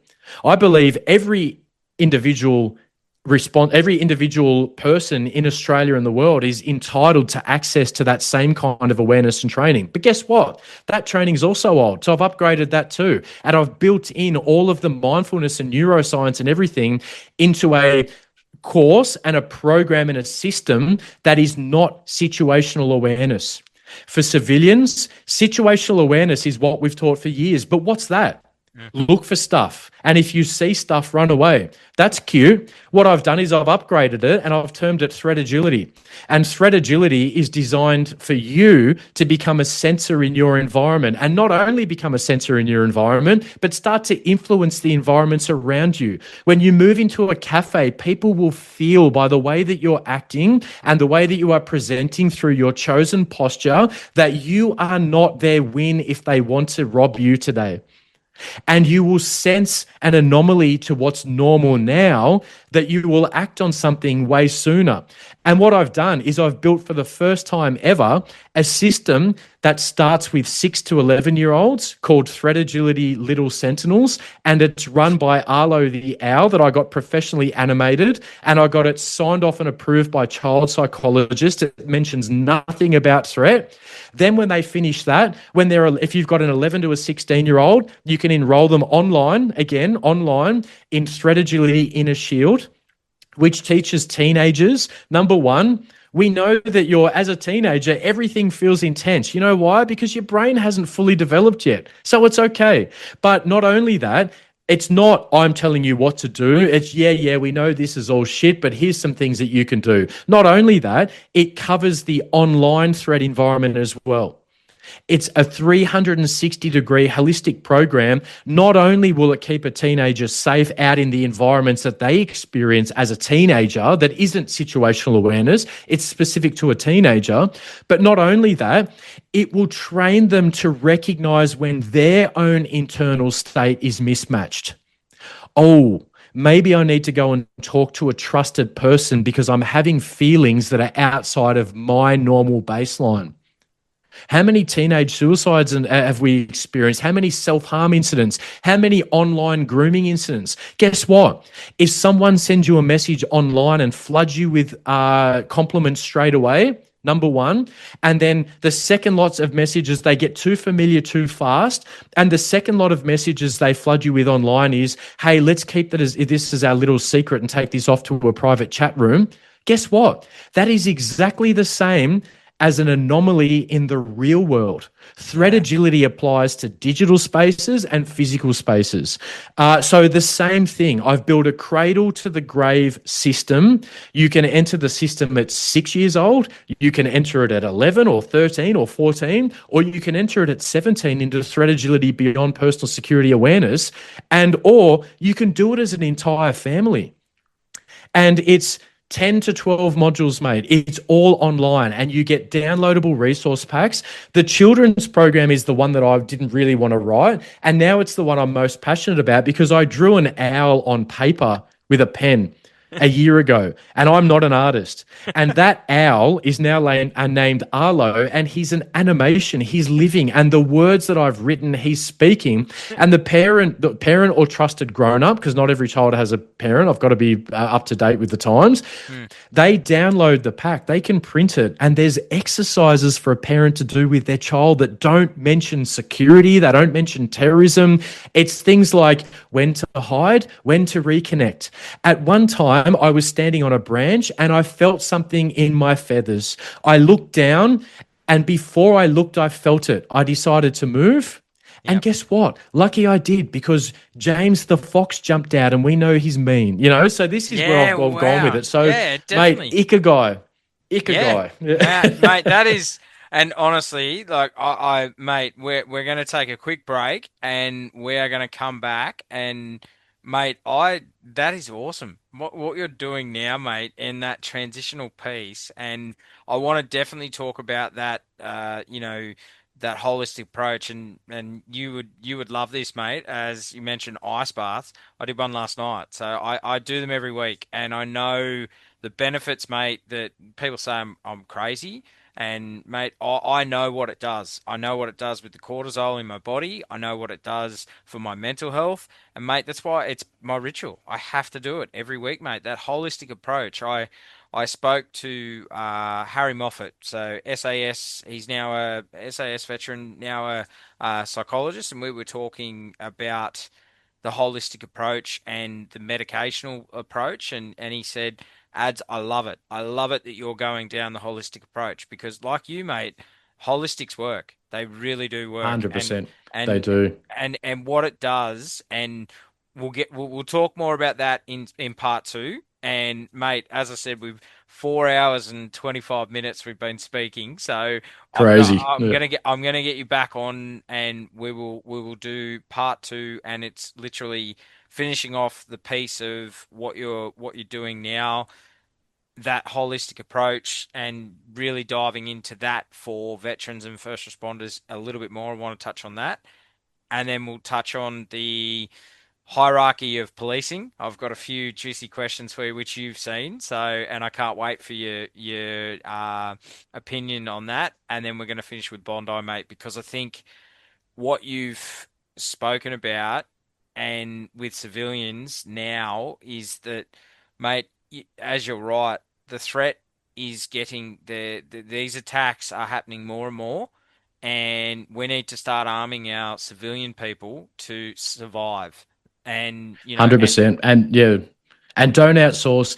We're no longer in a position in a 2026 threat environment to outsource your personal safety. Like I said in the first responder piece, go into every environment with the thought process that no one's coming and you take responsibility. And if somebody does come, that's an added bonus. Absolutely. And again, we'll cover it in the next segment, but you owe it to yourself, you owe it to your family, and you owe it to your children to be in a position to be able to act. Now, luckily for you, most people listening aren't a professional close protection officer. They're not a soldier. They're not a tactical operator. We have to go and deal with it. You don't. You just have to leave, and you have to leave in a way that you maximize your safety. And guess what? Every meter that you step away from that active threat, you increase your chances to survive, but only if you act. And to act, you need to recognize when your state internally is mismatched. You need to get it back online. You need to then get your family states back online so that they can move with you. Then you need to communicate, cover, and extract. That's right. Internal first, external second. It applies to a civilian environment and it applies to a tier 1 specialist threat environment. It's the same system for 1,000 problems. And when you have the same system for 1,000 different problems, that increases your chances of success tenfold. So you've just finished and you're about to launch your new program for kids, for adults, for people in CPP, and it's basically going to change the space, mate. But I want to go back for a bit, and that's where part one finished. But now I want to talk about the policing, as you said throughout part one, there's traumas involved for every police, veteran, every first responder. Mate, how is that trauma that you went through, especially with what happened with Julia and Australia Day in 2012? How has those traumas affected your relationships with obviously partners and also your family? Okay, mate. So what I would probably say is, and this is all prefaced off a conversation that we had a while back, kind of offline, about a lot of people that have gone to like that, those kind of high levels of trauma have ended up at the moment, whether it's the looking at a pistol or standing on the edge of a cliff. And what I'll say is, we'll drill into how it's affected the relationships with family and with friends and partners and everything else. But at the end of the day, I think a really, really key thing to have a look at is, how has it affected the relationship with yourself primarily, right? Mhm. So if we have a look at the conversation that we had in part one about that, recognizing your own internal state first, I remember reading something. I read a lot. I like to read, always have, and listen to podcasts and things about neuroscience and the way that the human body works. Because at the end of the day, and we've seen this a lot in the community, that there's a lot of these people out there that are, I'm broken, I can't live a normal life because I'm broken. I get it, right? But I remember a time 4 or 5 years after the Australia Day incident in 2012 that I got to about lunchtime and I realized I hadn't thought about it for the first day in 4 or 5 years. And it wasn't a sense of relief. It was a sense of, oh no, what am I going to do without that excuse? What am I going to do without the, I'm broken? Oh, look, guys, I'd love to go out, but I can't be in crowds. That was the really weird thing to navigate. So the thing that I read a while ago that really kind of changed me was, if you were in a relationship with yourself, if you were dating yourself, is that a relationship that's positive and contributing to you, or is that a relationship that you'd probably not want to be in? Is it toxic? Is it negative? So you really need to sort the relationship with yourself first before you start to look at the impact of that relationship on others. Because, and again, I'm not a psychologist, I'm not a psychotherapist, this isn't medical advice. I know I've got to be careful about liabilities and stuff these days, but I'm speaking from my own personal experience.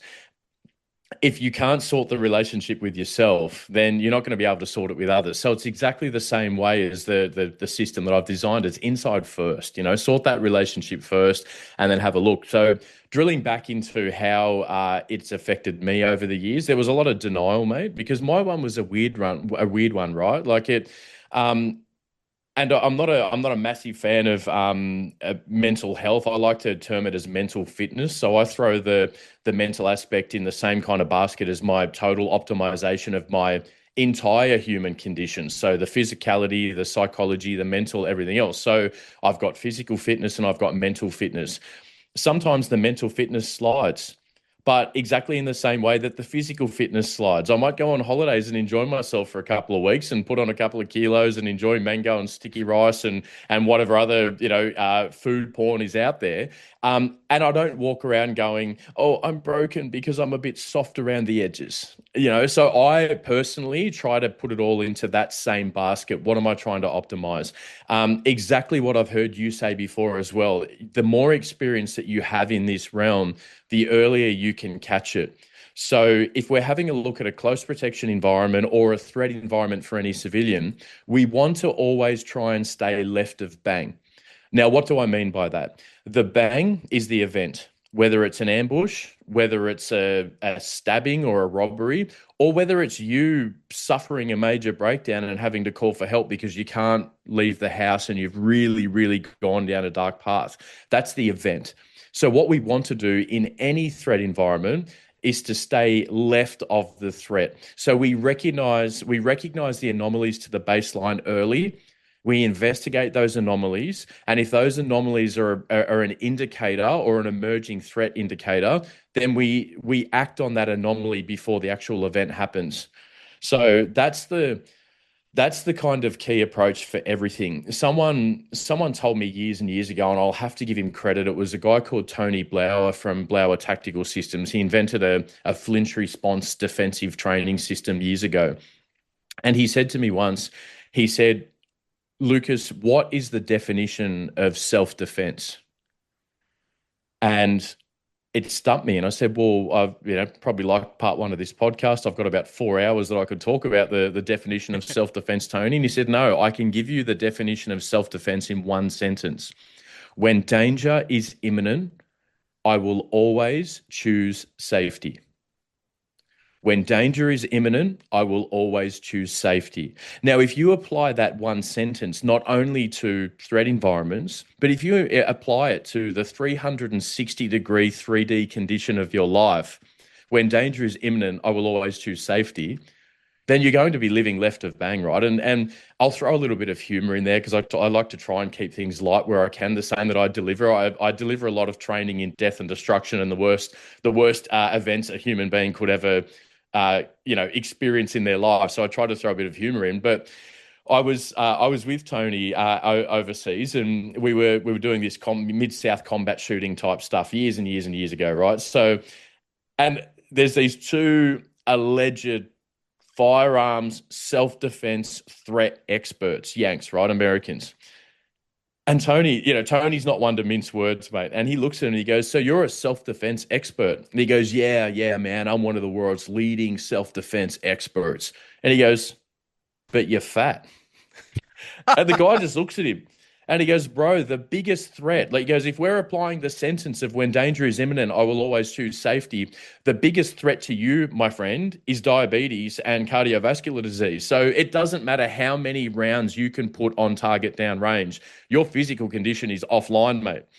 So what I'm trying to do is tie it all back into how it affects the relationship with others really comes down to your relationship with yourself first. And if you sort that internal state first, then that's when the external environments, as in partners, children, family, friends, teammates, whatever else, will start to improve and they will be affected or impacted less.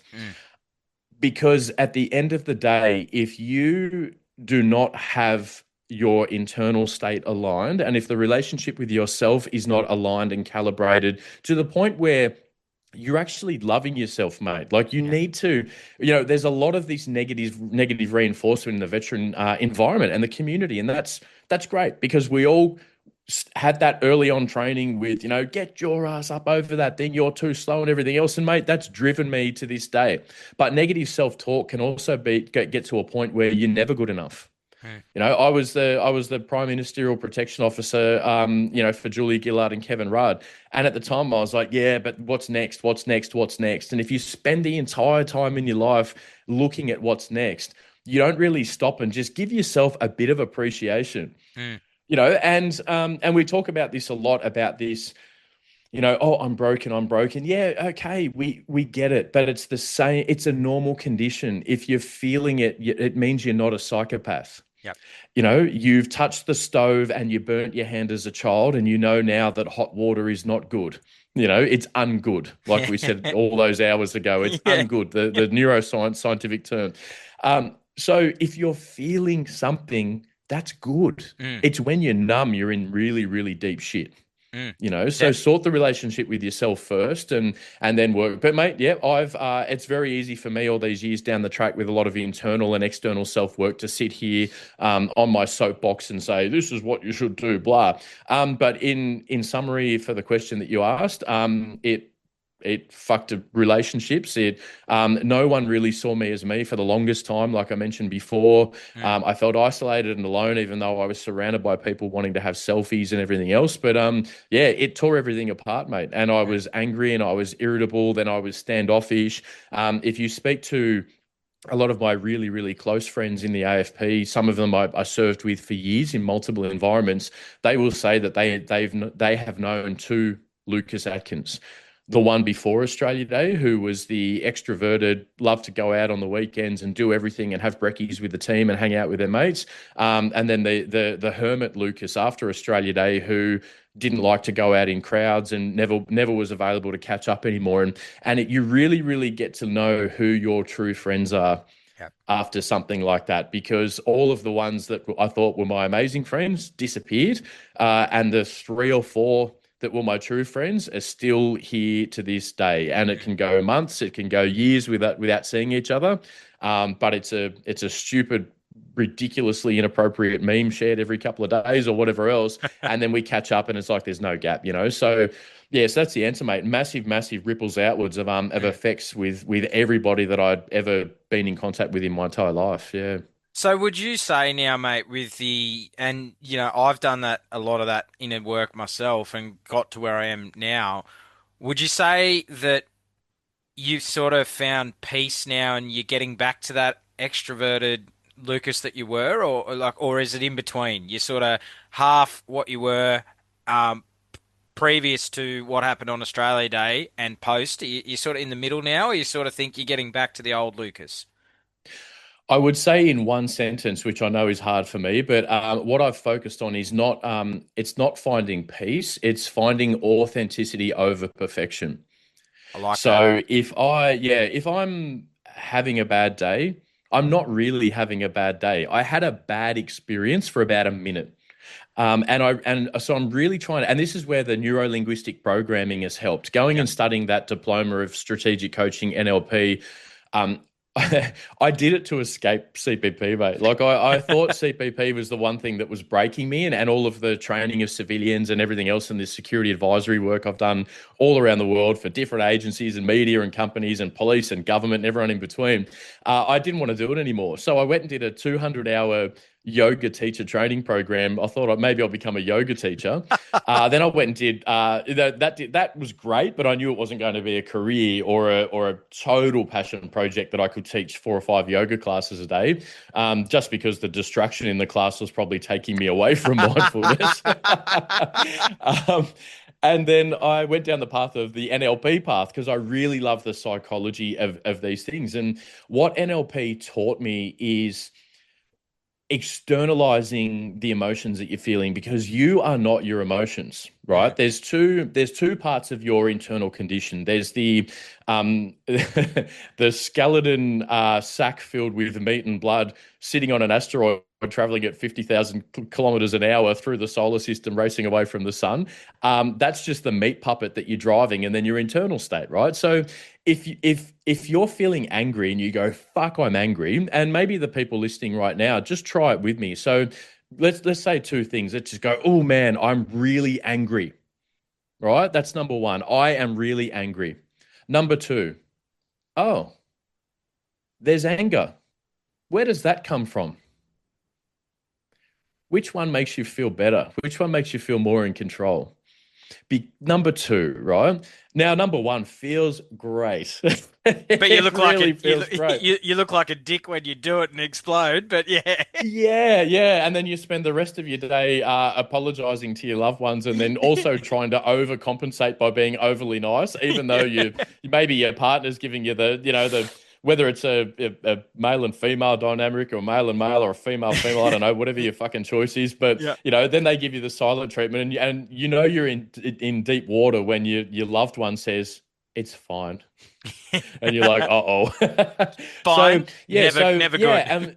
Never good. Yeah. And that's one of the greatest treatments that I got out of neuro-linguistic programming, or NLP, was attack every problem in your internal state with curiosity. It's called the curiosity interrupt. Oh, there's anger. That's interesting. Where does that come from?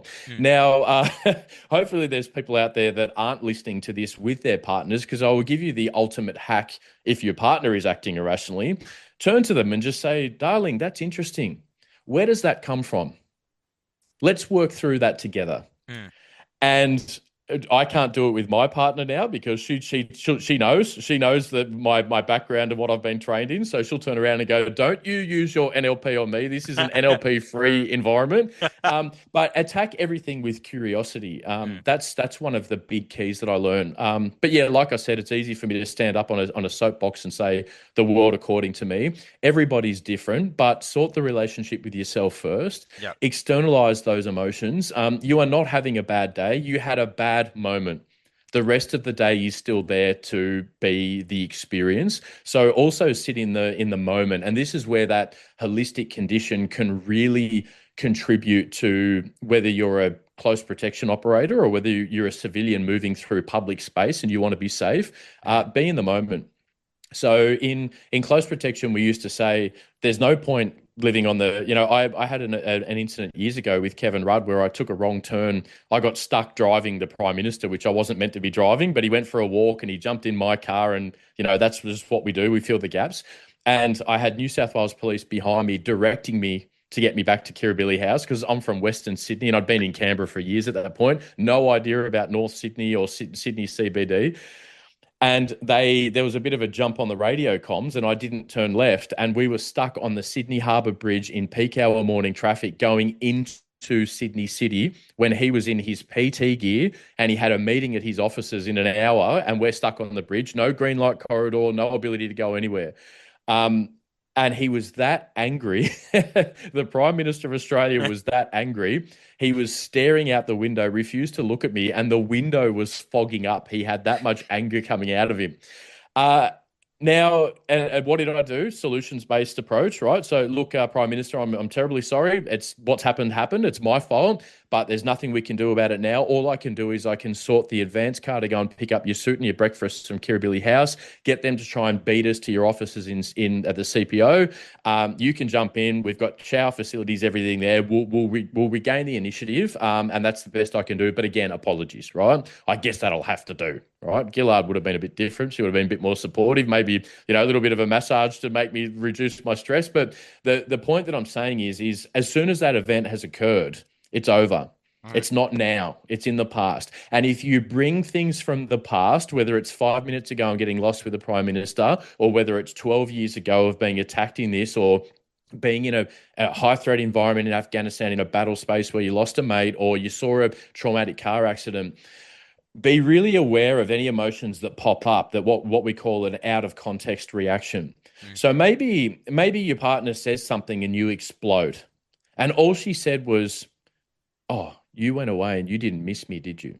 And then, "Oh my God, blah, blah, blah, blah, blah, blah." Was the reaction based off the immediate context of that environment in the now with your partner saying that? Or was that maybe some pent up things from 6 months ago when you'd had a fight and you'd been kind of subconsciously stewing on it for the previous 6 months? You've exploded in what's called an out of context trigger reaction. So recognize that state in yourself. "Oh, I'm triggered. That's interesting. Where does that come from?" Always use the curiosity interrupt with everything. And it's worked with me. And again, you get better. You get better as the years go on, you get better. Sometimes you don't feel happy that you get better because you get used to the comfort blankie that is trauma or whatever else. It just seems to be part of your normal condition. And to that point, I'm still confused about that, but I'll continue to work because my journey doesn't end. Everybody listening to this will die one day, whether we like it or not, and you will die still trying to figure yourself out. And that's okay, Absolutely. And that's the thing, mate. Authenticity over perfection. I love that, Just mate. be okay with what's happening. But if I could give one piece of advice, attack everything with curiosity. "Oh, I had a night terror again last night. That's interesting. Where does that come from? I haven't had one for 4 months. Oh, I watched Extraction with Chris Hemsworth again, and that brought up some feelings as when I was with that media team overseas and that thing happened. And that's where it comes from." Okay, journal comes out.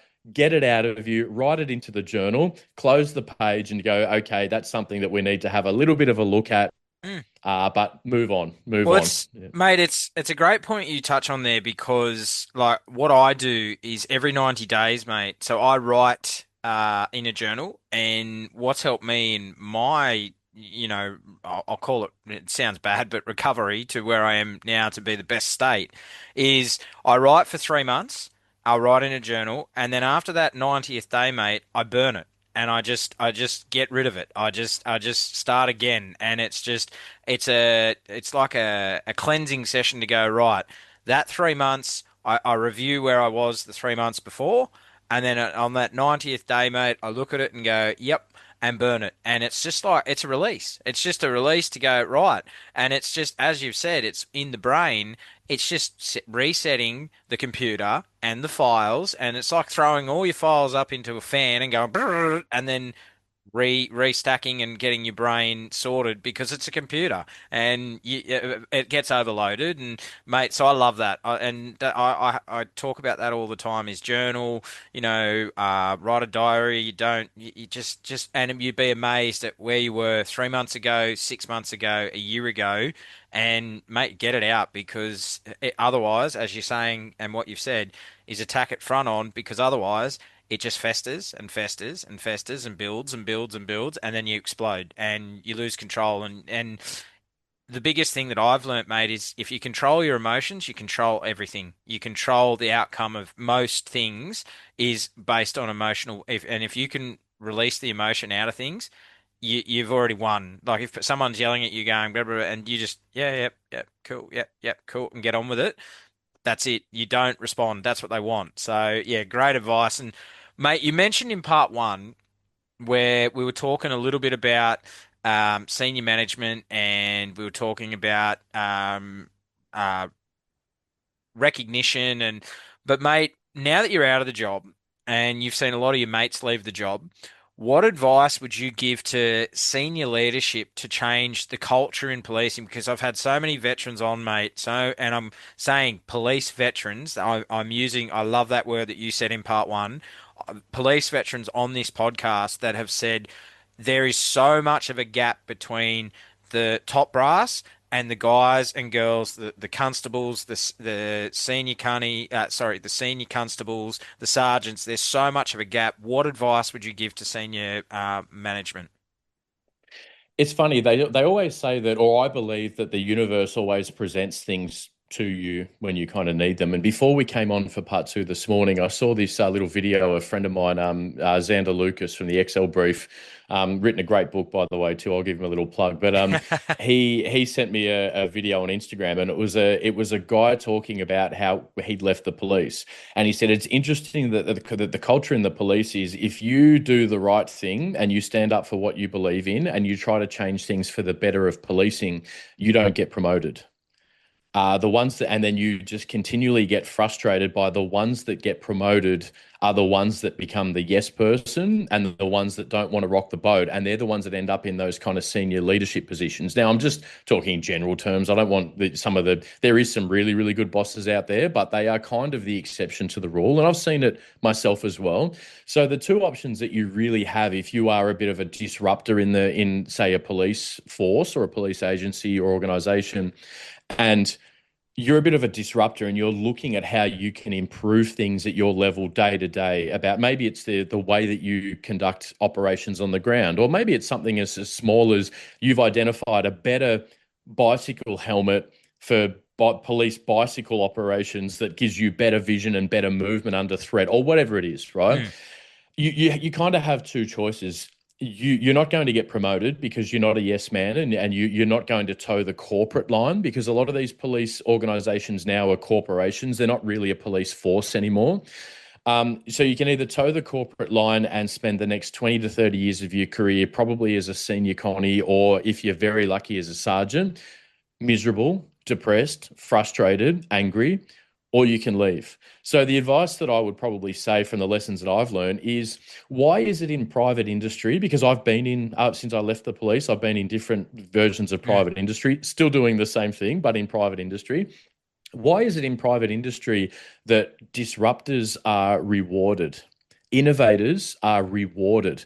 And mate, full disclosure, when I decided to finish my contract in Indonesia and move to this passion project and launch Novert Group, my boss from the company that I was working for that contracted to DFAT, he said to me, he said, Lucas, look, I spoke to the vice president. Now, this is a vice president of a 10 billion US dollar company. I spoke to the vice president and he directed me to ask you, what have I done wrong that has allowed a scenario where we've lost you? Is there anything that we can do to keep you? Now, when I left the AFP, I was walked out by a civilian staffer and told, we've got your Gmail address. If we need anything from you, we'll be in contact. And then flip that script to the private sector. So all of the things that, and I always used to say that 50% of AFP management loved me and 50% of management hated me. And because I had the 50% that loved me, I was kind of had a bit of a top cover, but I was constantly under attack, especially the last few years I was in the job, because I got to a point of specialization in the AFP that I was kind of the only one that did the full scope of what I did. Mm. So I got to the point where, these public servants in policing, or whether it's the Australian Public Service or whatever, they love to have meetings, mate, and chat. And I'm about solutions and getting shit done. So I would constantly get these meeting requests from superintendents and commanders. Lucas, let's go and have a meeting as a pre-meeting for the meeting and a post-meeting and another discussion. And I'm like, look, I'm too busy for that. I'm getting things done. Send me an email with 10 dot points and I'll either say, yes, I can do it, or no, I can't, but this is a way I can achieve your outcome. And I ended up having that power towards the end. But that was one of the key reasons I didn't get promoted, because I was a disruptor and an innovator. So the advice I would give is encourage the innovators, encourage the ones that are passionate about what they do. If someone has been in the police, say, surveillance team for 10 years, don't punish them and say, you're too pigeonholed. We need to give you a broad brush skill set. We're going to take you out of surveillance and put you into investigations that you hate. You've been doing surveillance for 10 years. You're really passionate about it, but we're going to have a mobility policy. Everyone in AFB surveillance, you've been in there too long. It's now going to be at year 3, you're a yellow light, and at year 5, you're a red light, and you need to leave. And you have to be out of the area for 3 years before you can reset your traffic light system and go back. What happens? And then you have two terrible outcomes out of that. You have a bunch of coppers that are now in areas that they don't want to be in, that they're not skilled in, and they're doing a below average job because they're not into it and they don't have the skill set for that anymore. And AFP operations are being burnt by criminal elements because the new surveillance teams that don't know what the fuck they're doing, because all of the experience was brushed out of the area a few months ago, now AFP operations are suffering because those surveillance operatives are being burnt by the criminal elements, and the criminals are just walking away from their gear because there's always more gear to import. So encourage the innovators, encourage the disruptors, encourage people, which I was allowed to do in the private sector. If your team member makes a mistake, as long as the mistake obviously didn't cause anything catastrophic, but if they made a mistake, but you know that their intentions were innovation and passion, say to them, I used to say to my teams, nobody's getting fired if you make a mistake, unless you're corrupt or malicious. I won't just fire you. I'll remove you from the industry, and you will be, sweeping floors somewhere in a rubbish dump for the rest of your life, if you're malicious or corrupt. But if you come to me and I know that you had awesome positive intent, you were trying to innovate and find your edges, and you made a mistake, high five, great job. You found the edge. When you find the edge, now take just half a step back and let's work on how we can expand your edges. Because if you're expanding your edges, you're expanding the capability of the team and the organization overall. So I don't want yes people working for me. I want no people. I want people that go, hey, Lucas, you know what? It's been the world according to Lucas Atkins on this contract for the last 5 years, because you're kind of the fucking man here and you've been here the longest and you wrote most of the doctrine and set up the positions and everything else. But what you've done there is total dog shit. I would much prefer someone in my team to say that to me. And I turn around to them and I don't go, how dare you? Don't you know I'm your boss? I go, brother, thank you. Thank you.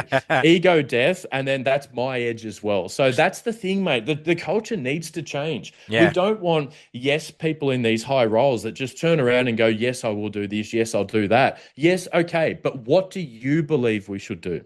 No, You're skilled. Yeah. I love it. No, that's mate, and I'm going to speak to you about retention in a minute because police around the world, mate, are just hemorrhaging like no tomorrow in retention of police. And Mate, I'll start. I'll go to this one first, and then I'll get to the retention and your thoughts around that and how to keep police officers in the job. But mate, policing from when you joined to when you left and to what policing is now, it's changed right around the world now. It's become very woke, and police have lost their power, mate. Why do you think that, you know, why do you think that is? And, when I was a kid and when you were a kid, we had respect for police. If police told you to move on, you moved on, and there was no questions asked. Why has that changed? It's flipped the script because back when we were younger, again, and this goes back to the very first time I told someone to stop when I was a police officer, and they told me to go fuck myself and kept walking. And I was utterly shocked, mate. I turned around and I actually said, I was just a baby police officer at the time, but I actually said, don't you know I'm the police? I'm a police officer and I told you to stop. You don't fucking tell me what to do. Mate, yeah, when we were kids, if a paddy wagon pulled up and we were Mm. making matchbox bombs and they told us to stop, you'd stop. Yeah. Sorry, sir. Sorry, officer. Mate, I think it's a big there's a big driver now in because of all of this defund the police and all of these movements, which again, if we use what I mentioned before, the curiosity interrupt, where does that come from? Who are the underlying elements that are saying defund the police? So what's happened now is all of the media focus is on not that this police officer arrested this bad person that was drugged out of their brain, that had already had a record as long as your arm of armed robberies and rapes and everything else, and now he was told to stop and he didn't comply. He was told to drop the weapon. He didn't comply. And then he was shot after multiple warnings, a failed taser, and escalation of a use of force. The police officer identified at the moment that there was no less amount of force that they could use below the scope of lethal force to gain subject control, not to kill the human being, but to gain control of the subject who is refusing to comply and offering a lethal threat in return, right? That's not how the media reports it. They report it as this poor man was killed brutally by police. And then people riot in the streets, defund the police, defund the police. Then what happens to your average teenager that is looking at social media and your average other punter that looks at social media and not your baby boomers that get their news from Channel 9 and CBS and CNN and Fox and everything else and Channel 7, watching sunrise religiously every morning as the font of all truth of knowledge, or even worse, ABC News. We won't go there. We won't go there. Yeah, I've burnt myself with poor old ABC. They're going to attack me now. But, mate, but that's the thing, is that starts to program society that always assume the police officers have acted inappropriately first until it's proven otherwise. But even if it is proven otherwise, there's still going to be that stink around the police force as a culture. So now the culture of the human race is, oh, they shot that poor man, not they saved the people that man was attacking, that piece of shit, that criminal. How many times, and I put the challenge out there to your listeners, how many times in the last few months have you seen the media saying police did an amazing job? Fuck all. It really doesn't occur. Yeah, it really doesn't occur anymore. And I'm a little bit different now with, again, a lot of the kind of work that I've done. But I want to say the first 8 or 9 years out of the job, if someone sent me a message or someone asked me in person, look, I really, really want to be a police officer, what are your thoughts? I'd say, don't join. That's what I've said. I said that for years. Don't join, because it's not worth your superannuation. In the AFP, we work under the AFP Act, right? Or they work under the AFP Act. If you get criminally charged by, say, for example, an excessive use of force, and you shoot someone, and then you get charged and they deem that it was not within your scope and you murdered that person, and you're found guilty, they can take your superannuation off you. There's people out there that served for 20 years and had something occur that was just a really shitty situation, and they were found guilty, and they lost their super. And then they're, 45, 50 years old, starting again with no superannuation. And so that was a big point of with the invention of the camera phone and the change in society that police are always default wrong and they're always default overstepping on their powers. And that's just the way the media is going to report it. That contributes to this terrible culture. Have a look at and again, I've got a university degree in sociology, criminology, a Bachelor of Policing Investigations, and have a look at instead of looking at what the media says, go and have a look at the statistics and the crime rates of these places where they decided to defund the police and reduce police, and have a look at the incidences of assault and rape and battery and domestic violence and everything that's shot through the roof. And 2 years after the defund the police movement, these people are going, where are the police? Where are the police? They are not, we don't see them anywhere. This place has turned into World War III. There is a reason why it's called the thin blue line.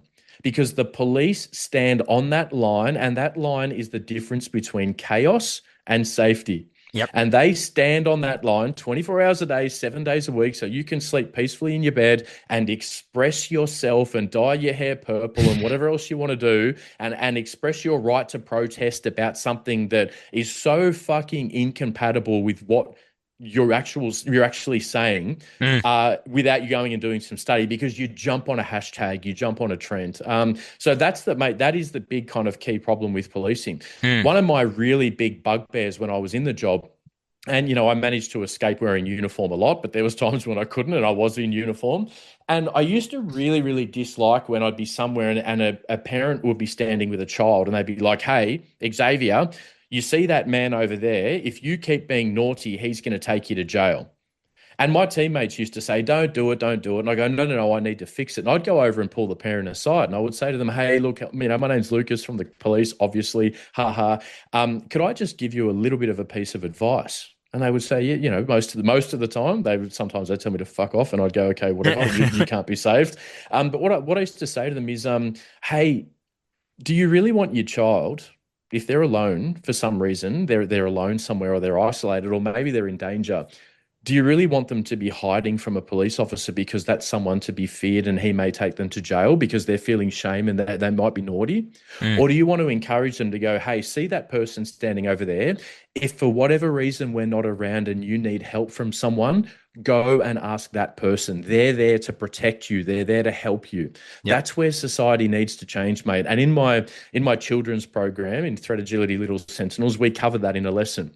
And so went to and Arlo teaches them, my little owl, and it's called My Trust Tree. And they print out it's a little black and white tree with branches. And what they do is they sit down with their parent or their trusted grown up and they write on their trust tree who they can trust. So it might be mum and dad or dad and dad, mum and mum. It might be Uncle John.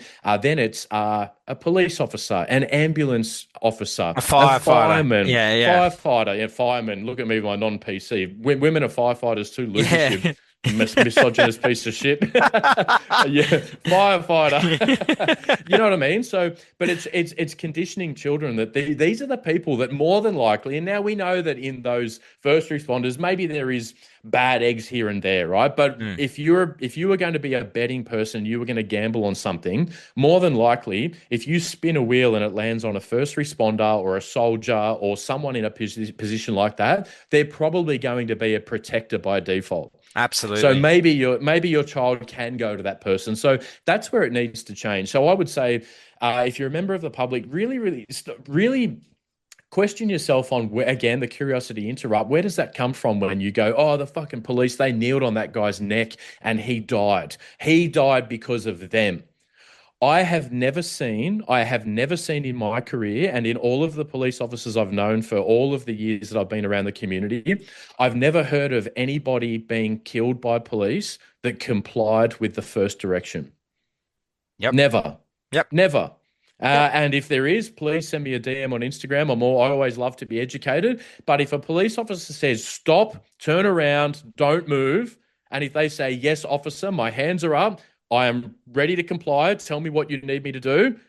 Guess what? Maybe they're going to jail, but they're still alive. I've never seen anyone shot and killed or suffering from positional restraint asphyxia because they were a good, upstanding citizen that listened to police direction. Yep. So maybe when you start to criticize these police, just go, well, number one, I don't know the background. And number two, this is really, really damaging for society if we continually put out this rhetoric that police are all shit, they're all incompetent, and they use too much force, and they should have, why didn't you shoot him in the leg? That type of stuff. I can't stand that, mate. Oh, mate, it's, the valid point you touch on there. Like a good mate of mine who's been on the podcast, Zach Rolfe. Look at what happened to Zach, mate. Like, clean shot. Like the guy, lunged at him with a pair of scissors. And as you've just said, if he was compliant, he might still be alive today. That's all I'm going to say on that one, because go back and actually listen to Zach's podcast, because he actually dives in depth, and exactly that, mate. His case was turned into the media shitstorm it was, and then you break down the actual truth, and mate, he was found not guilty of murder. Like that's we are quick as a society, mate, and I'm glad you brought this in. We are quick as a society to where the media spins things and, the police, they've done a crap job. Look at that. Well, hang on. What about when that offender was, spitting in the face of a police officer, or, they spat blood or something, or, so why can't you use a bit of, excessive force? Like, no one deserves to be spat in the face, or and that's, mate, I love it how you brought that in, because media, they love to spin things. Look at you, mate. Yeah. And who were the winners? Who were the biggest winners out of the Zach Rolfe case? The media, the media and the lawyers. Yeah, and if the media had reported on that, saying there was an incident in Northern Territory last night, a local man was shot and killed after he violently attacked a police officer, and the police officer used force, could not resolve it in any other way, case closed. Yep. That's not even front page news, mate. No. But they dragged it on for all of that time, and poor old bloody Zach and his entire family and all of his friends and all of his ex-army mates and everyone else got dragged through that entire thing. And unfortunately, for the rest of his life, he's now known as that guy. Whether he's cleared or not, he's now known as that guy because of the fucking story that the media needed to get out there. Exactly the same as my situation. Exactly. The white knight saving the damsel in distress. Yep. But then on the next day, they report on misogyny in Parliament House. Well, hang on a second. You saying damsel in distress for a strong and powerful female Australian Prime Minister, because it's all about the story, mate, and that's the thing.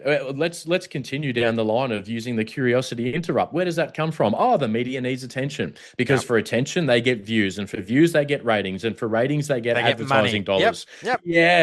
And that's exactly what it is, mate.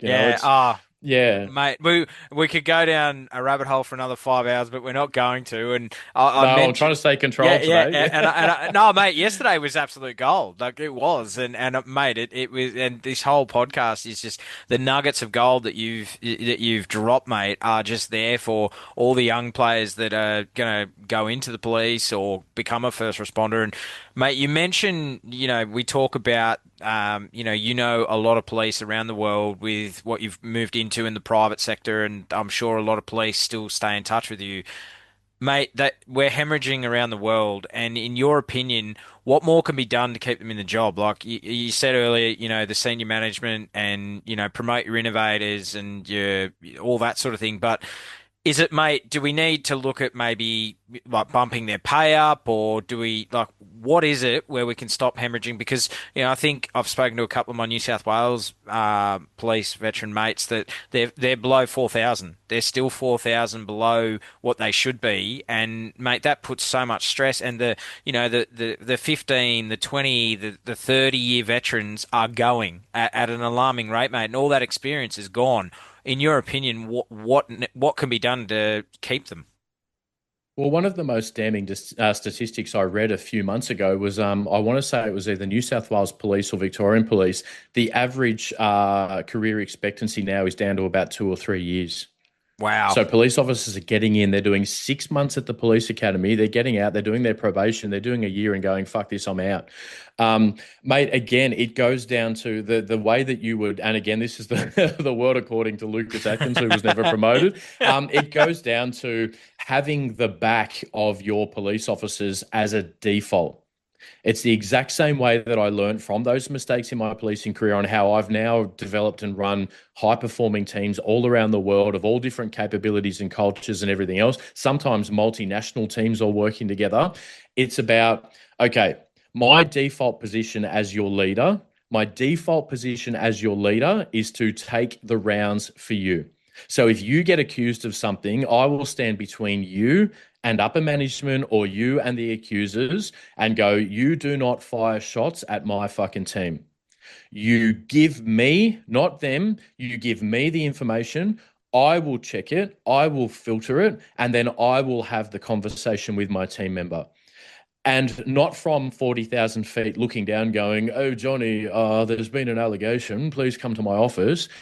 Down in the fucking trenches, side by side at the same level, taking my rank off and saying, okay, mate, tell me about it. And if I can give you an example, and this is a non-policing example, but in my last role, part of my role was looking after about 250 local security guards, right? Like a local guard force in Indonesia. And that they had this very big culture when I inherited that capability as part of my role. They had this very big culture on you do something wrong, you get a warning letter, you do something wrong again, you get fired. And everybody was scared to be fired. And one day when we were having our weekly catch up with that, it's another security company that I've got oversight of. So, their management, their leadership and their OICs come in for their weekly or monthly meeting. And he says, oh, Lucas, just to let you know, there was another guard that's been warned. He was late. He's been late 2 times this month to work. And I go, okay, how late? 15 minutes for shift. Okay. So we're going to fire him. All right. I said, well, look, my role is just oversight for you guys. I really, again, I don't want to tell you what to do, but could I try something first? And he said, well, what do you want to try? We're going to fire this guy. And I said, can I just have a chat to him? Okay, we'll bring him into your office. No, not in my office, in the guard room. I don't want him in my office. He's going to think he's in trouble. He's going to be scared and everything else. I want to show to him. So what did I do? I breached my contract by throwing on one of that company's polo shirts. So I immediately walked into the guard room. I already broke the kind of stereotype and the psychological trigger of, oh, the big boss is here. No, I'm the same as you, mate. Like I've always said to all of you, if the threat's kinetic out the front, it doesn't matter if I'm the boss or not. I will be out there with you side by side with the rounds flying until we all get back safe. First foot on the ground, last foot off the ground. That's the way that I run things, right? So I sat down and then he started to go into this big thing of excuses and he'll never do it again and he's quite upset and everything else. And I said, mate, just stop for a sec. Just stop. Okay, just with me for a second. Just take a breath. All right, so 2 in, 1 out, exhale longer than the inhale. Are you good? How are you? What do you mean? How are you? How's things? Oh, I'm late. No. I'm not asking about the lateness thing, mate. What's going on at home? Well, things are really, really difficult at home. So, my wife had a baby 6 months ago. The baby's been really sick. My wife's mother moved from her village to Jakarta to help us out. But then my mother-in-law had to go back because my father-in-law is sick and we don't have the help at home. So it's myself and my wife. We've already got 3 kids and now our 4th kid, the baby's really, really sick. And I said, okay, so is that why you've been late to work 2 times in a month? And he said, and he went to go down the excuse path again. I said, no. Is that the reason why? And he said, yes. And I said, mate, if you've only been late to work 2 times in a month for 15 minutes late when you've been dealing with all of that, I really think that that's something that we can solve together. And that means that 29 days of that 31-day month, you came to work on time dealing with all of that in the background. And then I turned to the local officer in charge and he's thinking I'm some magician. And all I did was demonstrate to somebody who was the lowest ranked level in a capability I was running of maybe 250, 300 people total. He's the lowest shit kicker in the rank, mate. And now what happens out of that? It's trust. It's trust and it's protection. It's, you know what? If I fuck up, I'm going to own it. because I know that the management here is not going to fire me. They're going to ask questions first. And like I said at the start, if it was malicious or corrupt, you're gone. But if it was because your baby's sick and it's you and your wife struggling, then how about we work out a scenario where we can support you, that you can be the most effective that you can be at work, and maybe some support mechanisms at home as well. You know what I mean? Yeah. And this is where, and this ties back into the retention piece in policing. Police officers now are so scared not to do something wrong. They're so scared to be involved in something where the perception will be that they did something wrong, that they'll lose their job. So they go to work every single shift that they go to at work. They go to work every single day with it in the back of their mind that today something may happen where they're going to lose their job. And not only are they going to lose their job, they might be taken through civil court and sued and lose their house. Because there was a famous case in the AFP years ago where it was a guy that it was outside the Commonwealth Bank in Civic in Canberra in the ACT, and he was attacking people with a wooden samurai sword, a bokken sword. 2 police officers turned up. He cracked one of the police officers in the head to where he was unconscious for a second. He turns around and he's getting cracked again in the head. The other police officers telling the guy to stop. He won't stop. As he lifts the sword, the police officer shoots him, right? Center scene mass, in line with his training. Old mate survives, ends up in a wheelchair. The police officer that fired the rounds spends the next 10 years in court battling to save his house, his superannuation, his personal assets, because when it wasn't cleared down the criminal path, then the family and the shitbag that survived sued him civilly, which, and everybody knows now with all of the stuff in the media, balance of probabilities versus beyond a reasonable doubt, 10 years. 10 years he was dragged through the court system, mate, because of that. Now, stories like that are like wildfire in the police. And with the invention of camera phones and everything can be streamed live now, every police officer is scared every single day. Now, if a police officer loses their job, they can't go and apply for a security license. Like, what's a police officer going to do in the private sector if they've been fired from the police force? Yeah. So then it gets to the point where that grain of sand in the back of their mind starts to build and it becomes the size of a golf ball. Then they can't contain it inside their head anymore. And they go, you know what? I just got to go. I've done 2 years. I can't take this anymore. I've got to go. So that's where the culture really needs to shift. So that 2-pronged approach of the civilians out there that are in the space of Australia or whatever country you're in, be supportive of your police. If you have 10 police standing in front of you, more than likely all 10 of them are going to be very bloody good police officers. Maybe their skill sets will differ, but as human beings and for people that hold the badge, their intentions will be honourable. Yep. You will probably get, and I don't quote me on the statistics, but I would say in my time in policing, being in, say, Sydney office, where at one stage when I was there, we had 125 federal agents on the operations floor, 10 or 11 teams with team leaders and everything else. Out of those 125 federal agents, I never saw corruption. And this is a long time ago. This isn't the world now. I never saw corruption. I never heard of corruption. If we went and did a search warrant and we blew a door in and went inside, and the second there was a stack of cash somewhere, everybody would shit themselves once the crook was all sorted. Get a camera on, record now. Like, everyone, we need to protect ourselves. Like, I never saw corruption, mate.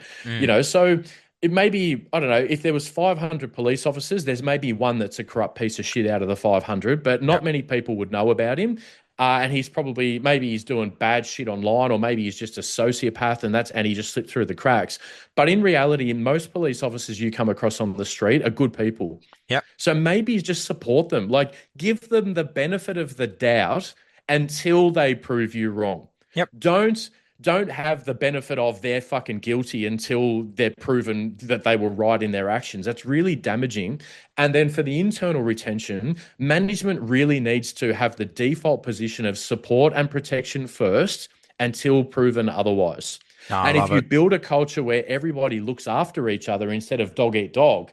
And when I was in, mate, it was a little while ago, and I was on an advanced warrant team in Sydney office. We're like a part-time tactical unit. We go and do advanced risk or advanced threat jobs with, guns and ramming doors in and all that stuff with all full kit. And back then it was literally, we all have each other's backs. to the point where I remember we all took our plates out of our armored vests out of our backs because we trusted each other that much that the threat's coming from the front, and I know my brothers and sisters behind me aren't going to shoot me in the back. Had some close calls, but that was the culture, and the culture was if the sergeant says to you, "Bring it in," put your notebooks away. I'm going to have a conversation with you that is off book. Mm. You did it. And it was about looking after each other. But now and I say brotherhood as a gender neutral term because I think humanhood sounds really shit. But the brotherhood of policing, or the culture of policing, or first responders or ambulance or firefighters or whatever else, the culture of that kind of team above all is what retains people. That's what gets people feeling a little bit under the weather and going, I can't let the fucking team down. I'm going to work today. We've got a warrant on. That's what keeps people in the job. But in a job now where it's not an organization comprised of teams. It's an organization comprised of individuals. And all of those individuals feel like they are on their own. And I don't blame them for leaving. That because they are isolated and they are only one bad incident away from losing everything. And you imagine if you're not because everyone's valuable, but if you're a civilian, just a member of the population, or maybe you work at Big W, at a department store, have a little bit of a think about how stressful it would be if every single day you went to work, you said to yourself, I am only one aggressive customer away from losing my job, my house, and my superannuation. Ask yourself the question, how long would you stay working at Big W before you just said, you know what, I can't risk this anymore. I've got bills, I've got debt, I've got a family I need to feed, I've got kids I need to keep in school. I'm going to leave Big W and go and work for Woolworths because that's way less, stress and exposure. That's the climate. And then throw in for a police officer, mate, that you've got scumbags out there that want to kill you. Like that's the stress that we're asking, and we're asking so much of our police to make split, 2-second decisions that it's either someone who is coming at me with lethal force. I've got to go switch on and go, oh, I've got to process all of those things of I might lose my house, I might get sued, and then, oh shit, they're coming at me with a knife, a gun, all these things. Yeah, mate, no wonder police are going, I've had enough. Like, see you later. Mate, we had an incident in the AFP years and years and years ago that I reviewed because at the time I was a operational safety training sergeant. So then the sergeants that would get together and then review the kind of uses of force in the AFP for that month, and there was an operational safety committee, and that's what happens. They all get reviewed 2 or 3 times to make sure everything was good. There was one case where I think it was a constable and a senior constable in the ACT. There was a guy with a hatchet trying to kill them.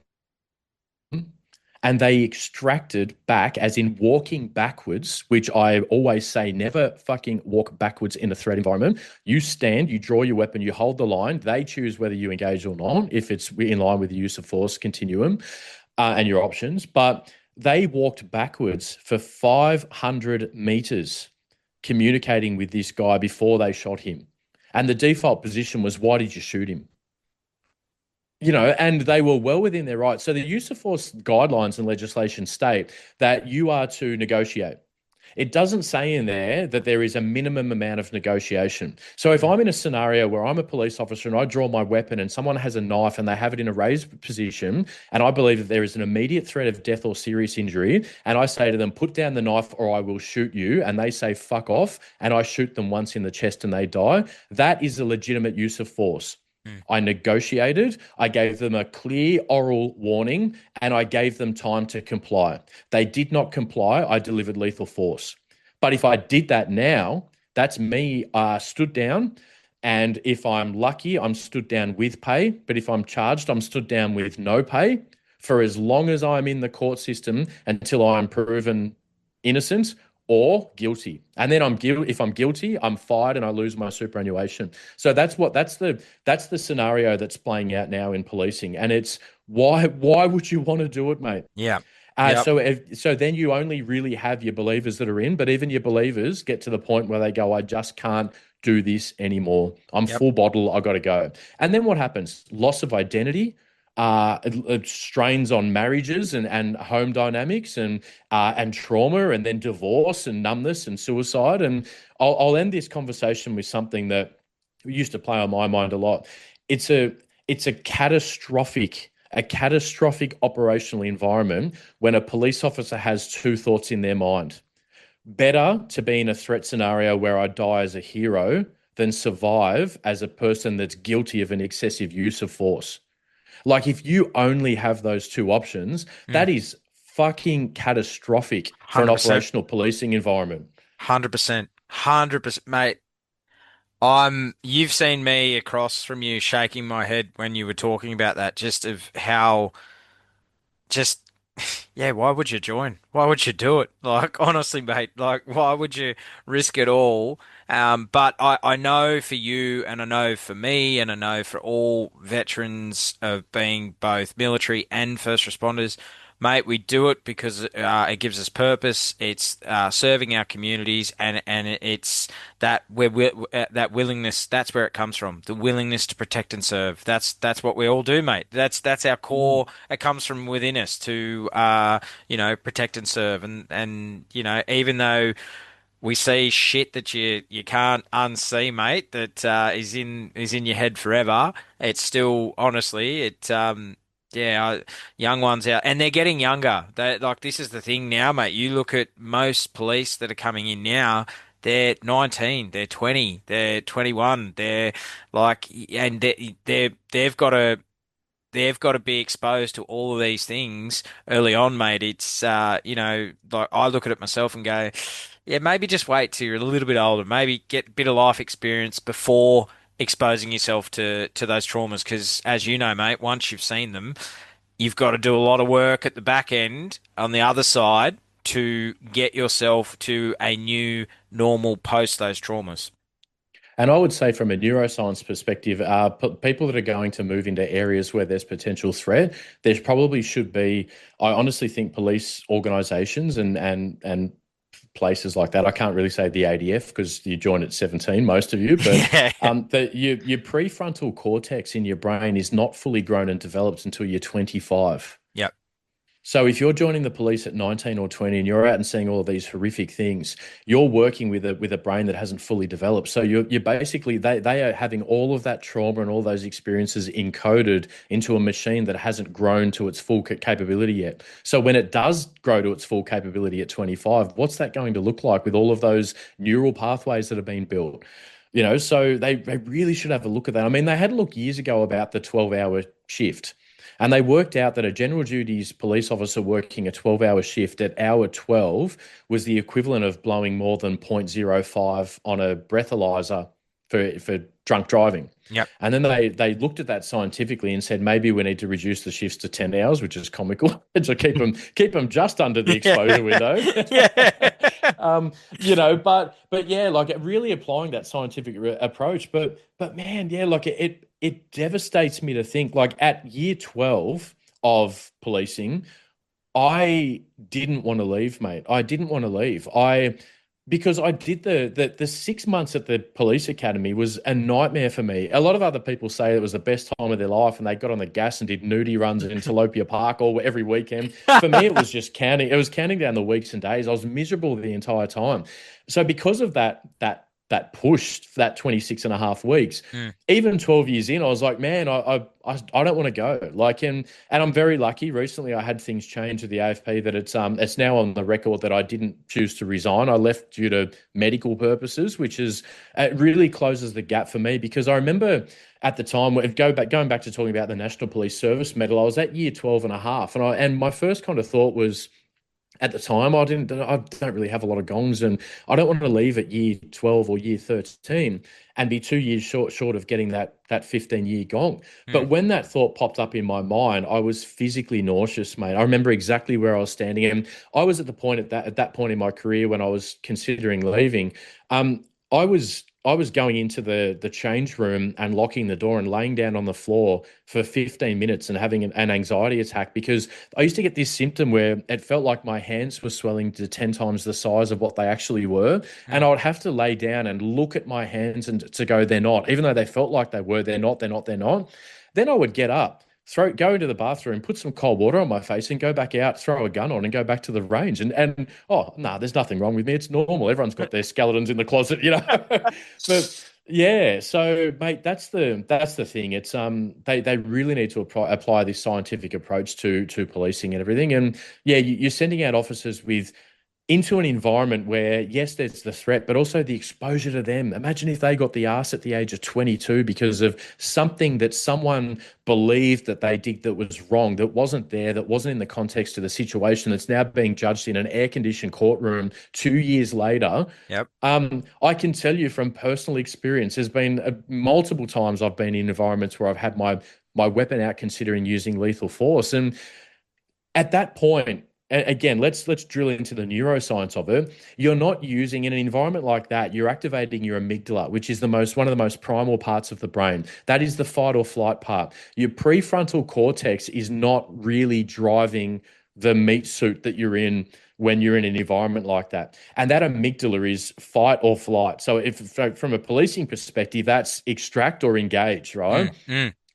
Then you've got a whole bunch of people sitting with their parasympathetic nervous systems engaged in a courtroom 2 years later with their prefrontal cortex, which is the decider, the smart part of your brain, all online, sitting there calmly, breaking down that 1 second scenario where you decided to engage instead of to extract when your amygdala was dominant in your decision-making process.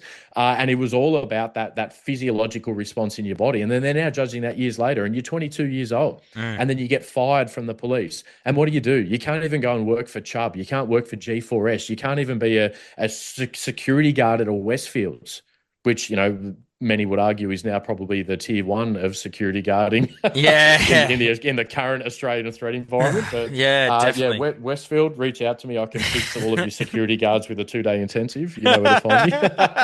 But mate, it is. It is a valid points that you're bringing up, mate, and like, as you say, it is maybe hold off the younger people that listen to this. Just hold off a few years before rushing into a career in police because or for any first response, police, fire, ambulance, because yeah, as Lucas and I both know, once you see those traumas, you can never not unsee them, and they're there forever. And yeah, it's yeah, mate. I remember when I became a firefighter, I was 19, and I can tell you now, 15 years later, if I had known then what I know now, I might have just waited a little bit, with a little bit more life experience before joining. I think, like that's just me. That's just me. And with 15 years down the track, yeah, I see it very differently now to what I did when I was 19. Yeah, and mate, you know what? I'd probably say if I was to give advice, which again, this is the word according to Lucas Atkins, which is usually not always correct. Yes, it is. Exactly, Yes, it is. It is, mate. It is correct. Yeah, yeah. yeah. Mate, what I would say is if you're 18 or 19 years old and you are hell bent on joining the fireys or the police or the ambos or whatever else, and maybe you've got your qualifications, especially for ambos, I think you've got to get a bachelor's degree now to do that, but as you should. But mate, what I would say is if you're hell bent on doing it, join the ADF first. It's 4 years. Get in there. Go and join the army. Get into the infantry. Trust me, going into a battalion at the age of 17 or 18 with 300 men will definitely allow you to know your place in the ecosystem of what is life, right? And then if you also do that, by the time you join the police at maybe 24 or 25 with 4 years of service under the belt, number one, you've got a really good understanding of what serving your country is like. You've got a very good moral compass about team above all. And also, you've got a very good, solid foundation, which I got, even though I was in the army for a little bit, I still was in, digging shell scrapes out in the bush for weeks at a time, no showers, ration packs, freezing cold at night, scared. I was 17 and 18 years old. So when we were, in simulated contacts and there was an enemy party, at that time, I didn't feel like it was a training drill. I was literally shaking in a gun pit behind the minimi, ready to engage, ready to call and, contact front or whatever else. But then years later, when I did join the police, I joined at 26. And it was so funny because I thought I was behind the eight ball. I'm so old. I'm so old, 26. I'm only starting my career. And there's a lot of people listening now that are probably 19 or 20 thinking that they're so old and behind the eight ball. You literally have 10 years that if you wanted to, you could throw it down the drain and you could be a totally different human being with a totally different career at the age of 30 or 35. I'm Yep. 45 years old, and there has been so many iterations and lives of Lucas Atkins from the age of 17 until now. Right now, I live offshore. I'm in a whole different country. I've got a foreign missus. I've got a dog that just refuses to die and follows me everywhere, and I've got a little French bulldog that I made the mistake of picking up and looking at in Indonesia, and 4 years later she's still attached to me at the hip. Like the version of Lucas Atkins now is not the life that Lucas Atkins was in 2006. You've got time. Yeah. But when I was in the police college at the age of 26, some station sergeant decided to try and give me, hand me my ass and give me a dressing down nose to nose and yelling and screaming at me, the spittle on my face and everything else. And as he's doing it, I'm just sitting there and in my mind, I'm thinking, mate, I was in the army. Like, if you think this is a dressing down, the army removed any kind of fear from my soul a few years ago. So Yeah. you are a fucking joke, buddy. So keep yelling. What have you got to say? I've got nothing to say, sir. What? You're not even scared? Why would I be scared, sir? Like, you're yelling at me. You're yelling at me in a classroom that's got really nice carpet. I'm in Barton in Canberra. After this, we've got a 15-minute morning tea break where there's a cafeteria at the college, and I can get a latte. And not only can I get a latte, I can choose whether I want almond milk, cow milk, or oat milk. You know what I mean? Like, so that military service will not only make you a better human being, it will make you and I know it's a very, it breaks my heart, and we won't go down this rabbit hole, but saying that you're an Australian, you've got you're patriotic for your country is considered a negative thing now. Yeah. I don't believe it is. To this day, as much as as much as the anger I had towards what happened to me with the army and what happened to me with the AFP and everything else, it was a circumstance at the time.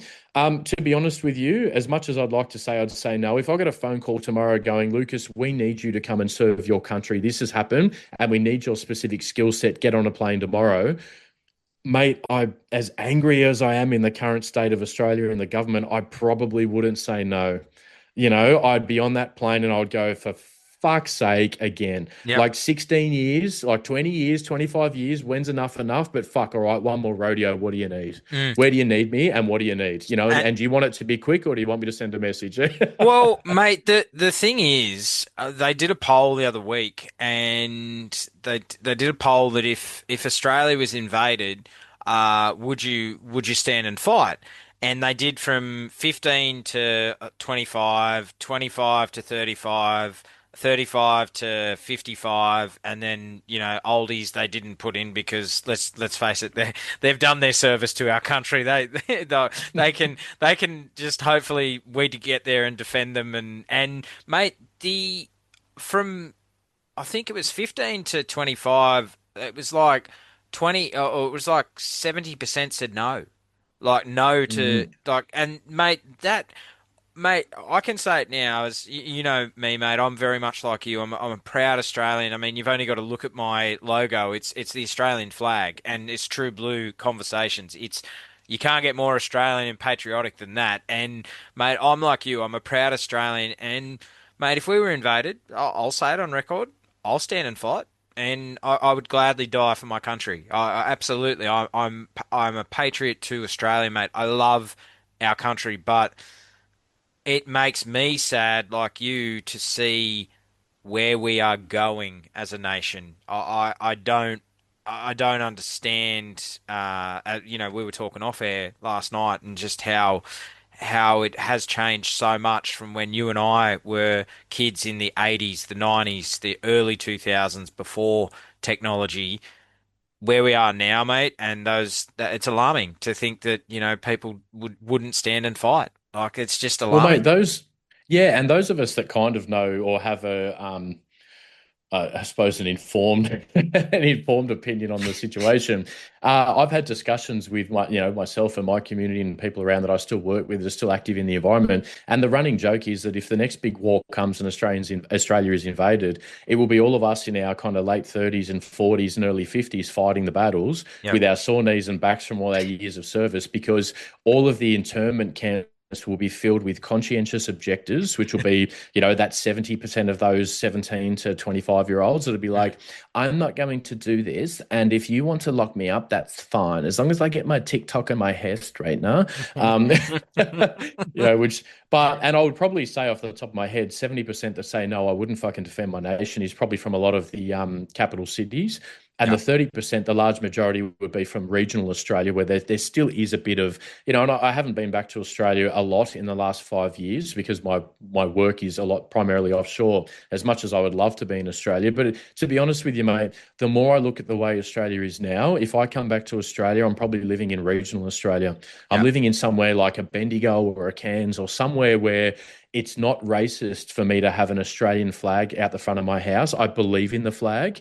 I have served with that flag on my chest or my arm in multiple different capacities over the years. I've been in environments where I've had and my vest, and I still refuse to take it off, mate. Even when I was contracting for DFAB, on the front of my vest that I've had on the front of my vest since 2008, I have a patch that is the map of Australia with a thin blue line running through it.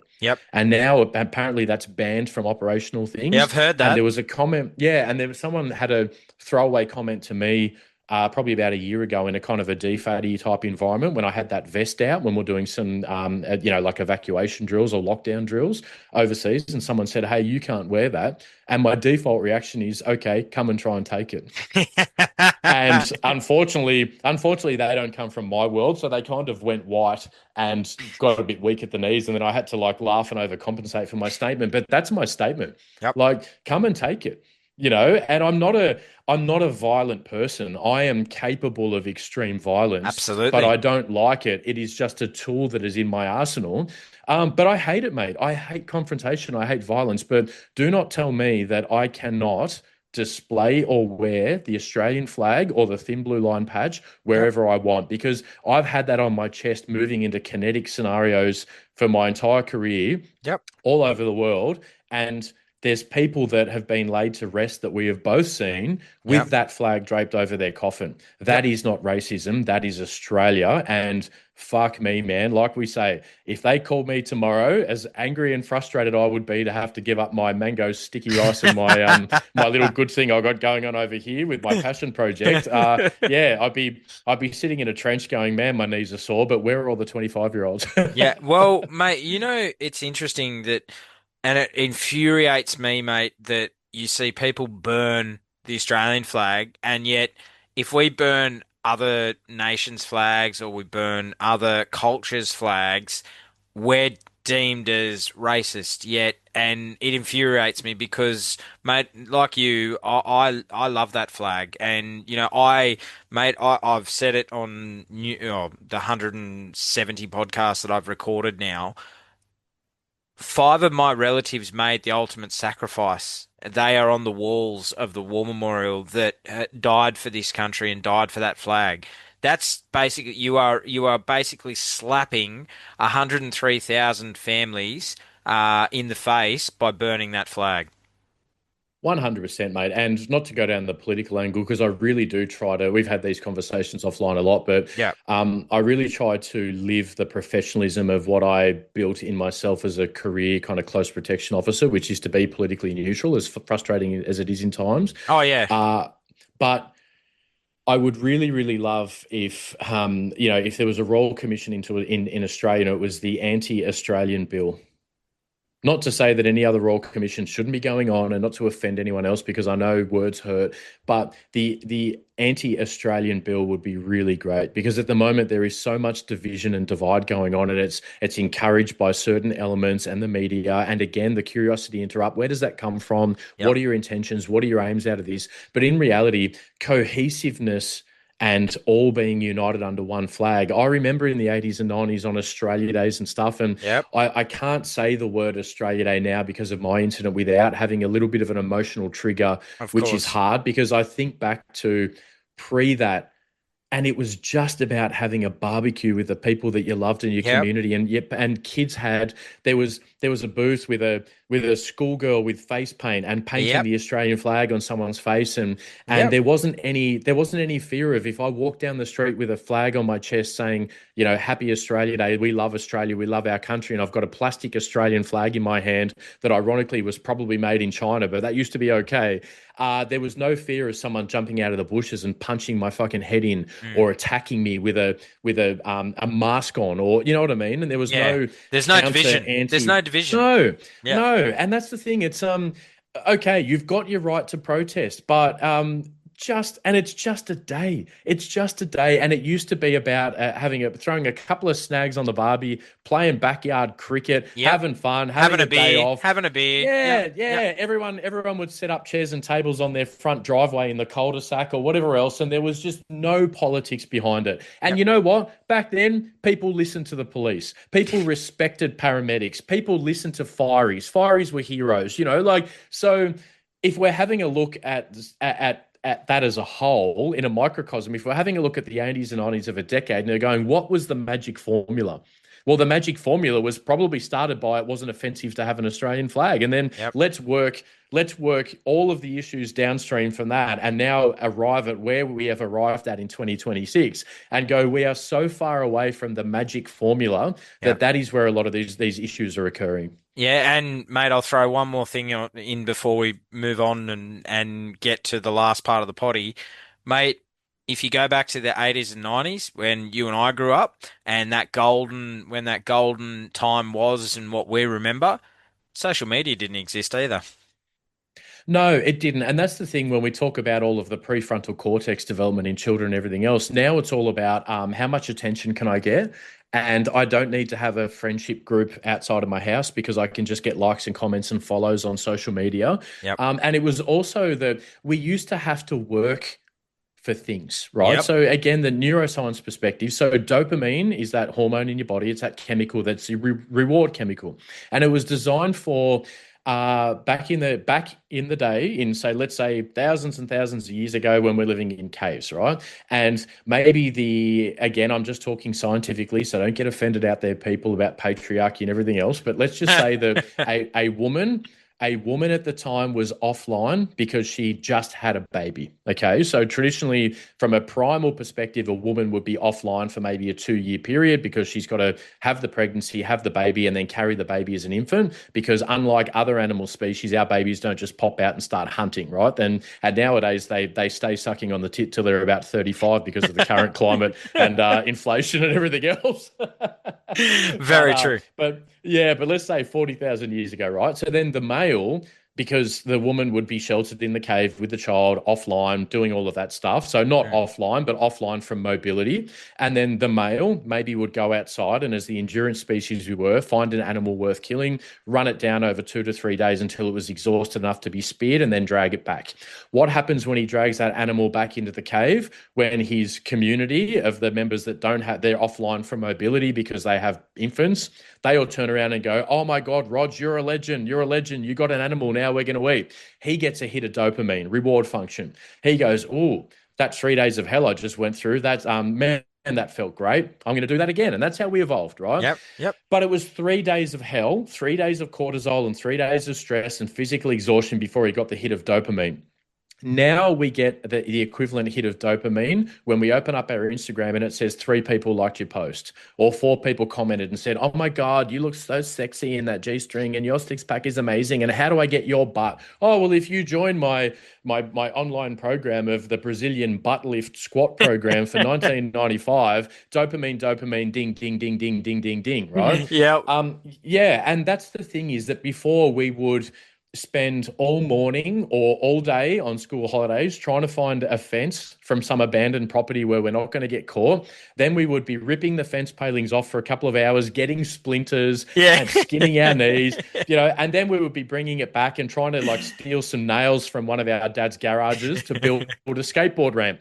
And then you would get the dopamine hit when your buddies are like, "Hey, Lucas, that skateboard ramp is so rad, man," because we used rad in the 80s and 90s. Yeah. And then you go down the hill, you do a jump on your skateboard or your rollerblades or your bike or whatever it was, and you land it and everyone cheers you and you get the hit of dopamine. But that was after hours of all of the hunting again, So that's where we're moving, mate. Yeah. And you talk about, the GoFundMe pages back then, it was mow lawns. That was the GoFundMe pages. Yeah, mow lawns and kiddies out there. We used to even deliver phone books. There used to be this thing where if you wanted to look up someone's name, and I remember playing footy in junior footy, and then we'd deliver phone books to stay fit in the off season. Yeah, and the old payphone, mate, where you'd 1-800 reverse so that you'd charge the person that you call, and hey, mum, I'm here, pick me up, and you had that 10 seconds, and oh, mate, the best times, the best times, and mate, we won't ever see them again, and unfortunately, this is where we are in life now, and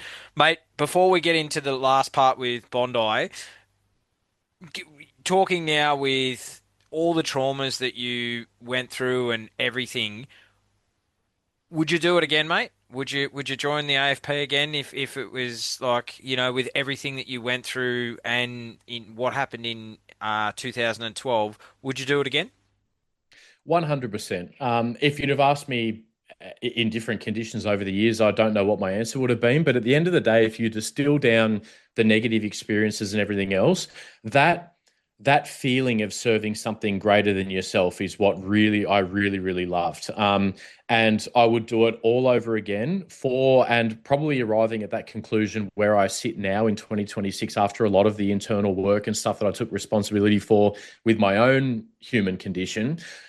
I would not be the Lucas Atkins on this podcast with, and look, I've probably talked a lot of shit in the last couple of hours as well. And for that, I'm sorry. But if you heard one or two little things out of there that may have been a little bit of a golden nugget that you think, man, I can run with that, that is the result of everything, the entire condition that I've experienced over the last 45 and a half years of my life.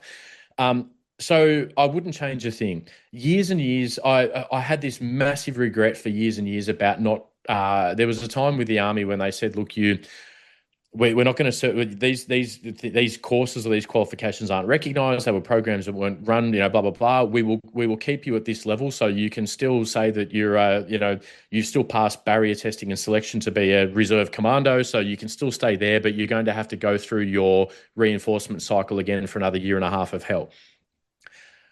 For years and years after I said no and walked out the door, I really regretted that, especially with the hindsight of the Timor and Afghanistan and Iraq and everything else.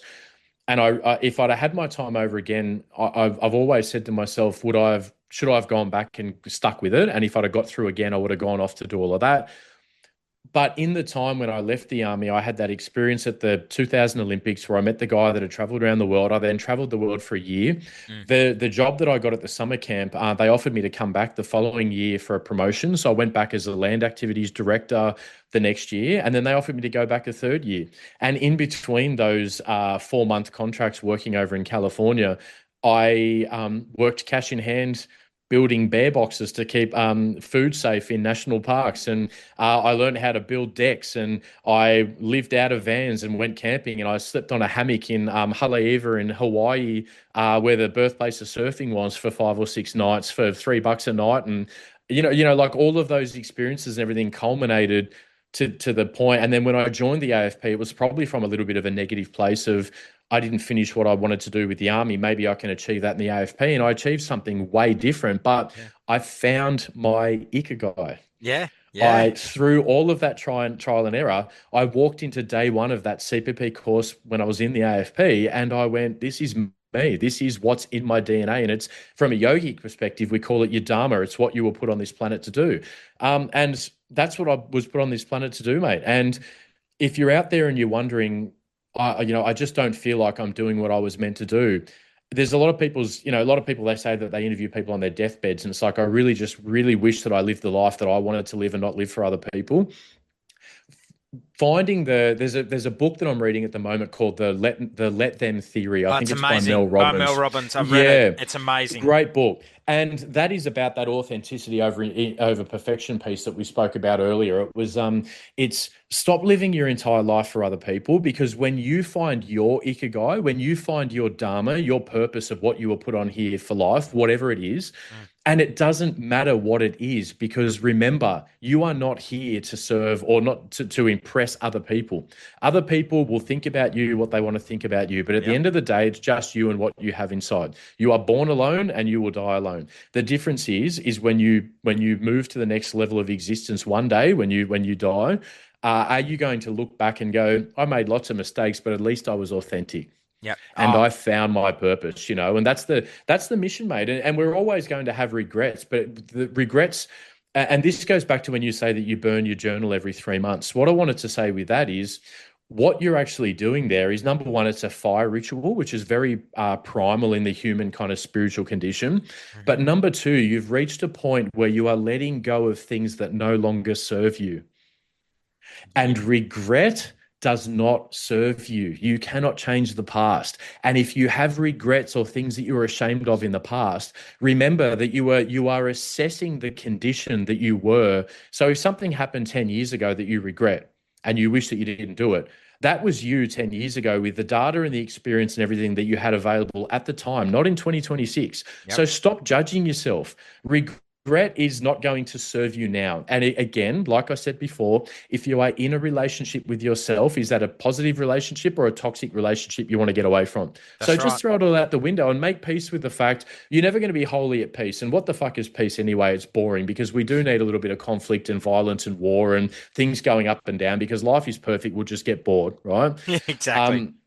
So you're never going to reach it. Stop trying to go for this, I just want to reach total peace, but make peace with the fact that where you are right now is exactly where you need to be. And Absolutely. You would not be the version of yourself now with all of the full scope of experiences you've had over your entire life. So to answer your question, mate, I would not change a thing. And joining the AFP in my 12 and a half years in the AFP gave me the legitimacy that I was probably craving, because when I left the army, I went down I'll be a boot camp instructor at Fitness First and blah, blah, blah. But if I'd have never gone down and joined the AFP and done the 12 years, I would have now been the guy that did a little bit of Army Reserve service that really knew nothing and is still living off that all these years later, but it's not credible. Yeah. And there's been a lot of people, I've got a really good mate of mine that's talked about joining the ADF for years and years and years and years and years and years, and he's just never actually pulled the trigger. And I said to him a few months ago, if you'd have just done it when you first said it, you would have been out by now. Yeah. And you might have had a pension too, so who knows? Yeah, the way DVA's handing the cash out. Yeah, well, mate, that's right. And mate, knowing what you know now and all that you've been through, what advice would you give your 18-year-old self, and would he listen? The advice I would give my 18-year-old self would be, don't take everything so seriously and stop being so hard on yourself. You've got time. I love that. Not everything is a drama. Not every decision you make is going to affect you for the rest of your life. So at the age of 18, you don't need to decide now what your career is going to be for the rest of your life. What is a career? In reality, ask yourself, what is a career? Oh, I was a lawyer for 45 years. Good for you. I'm happy. Did that serve you? Yes, it did. Then I'm happy for you.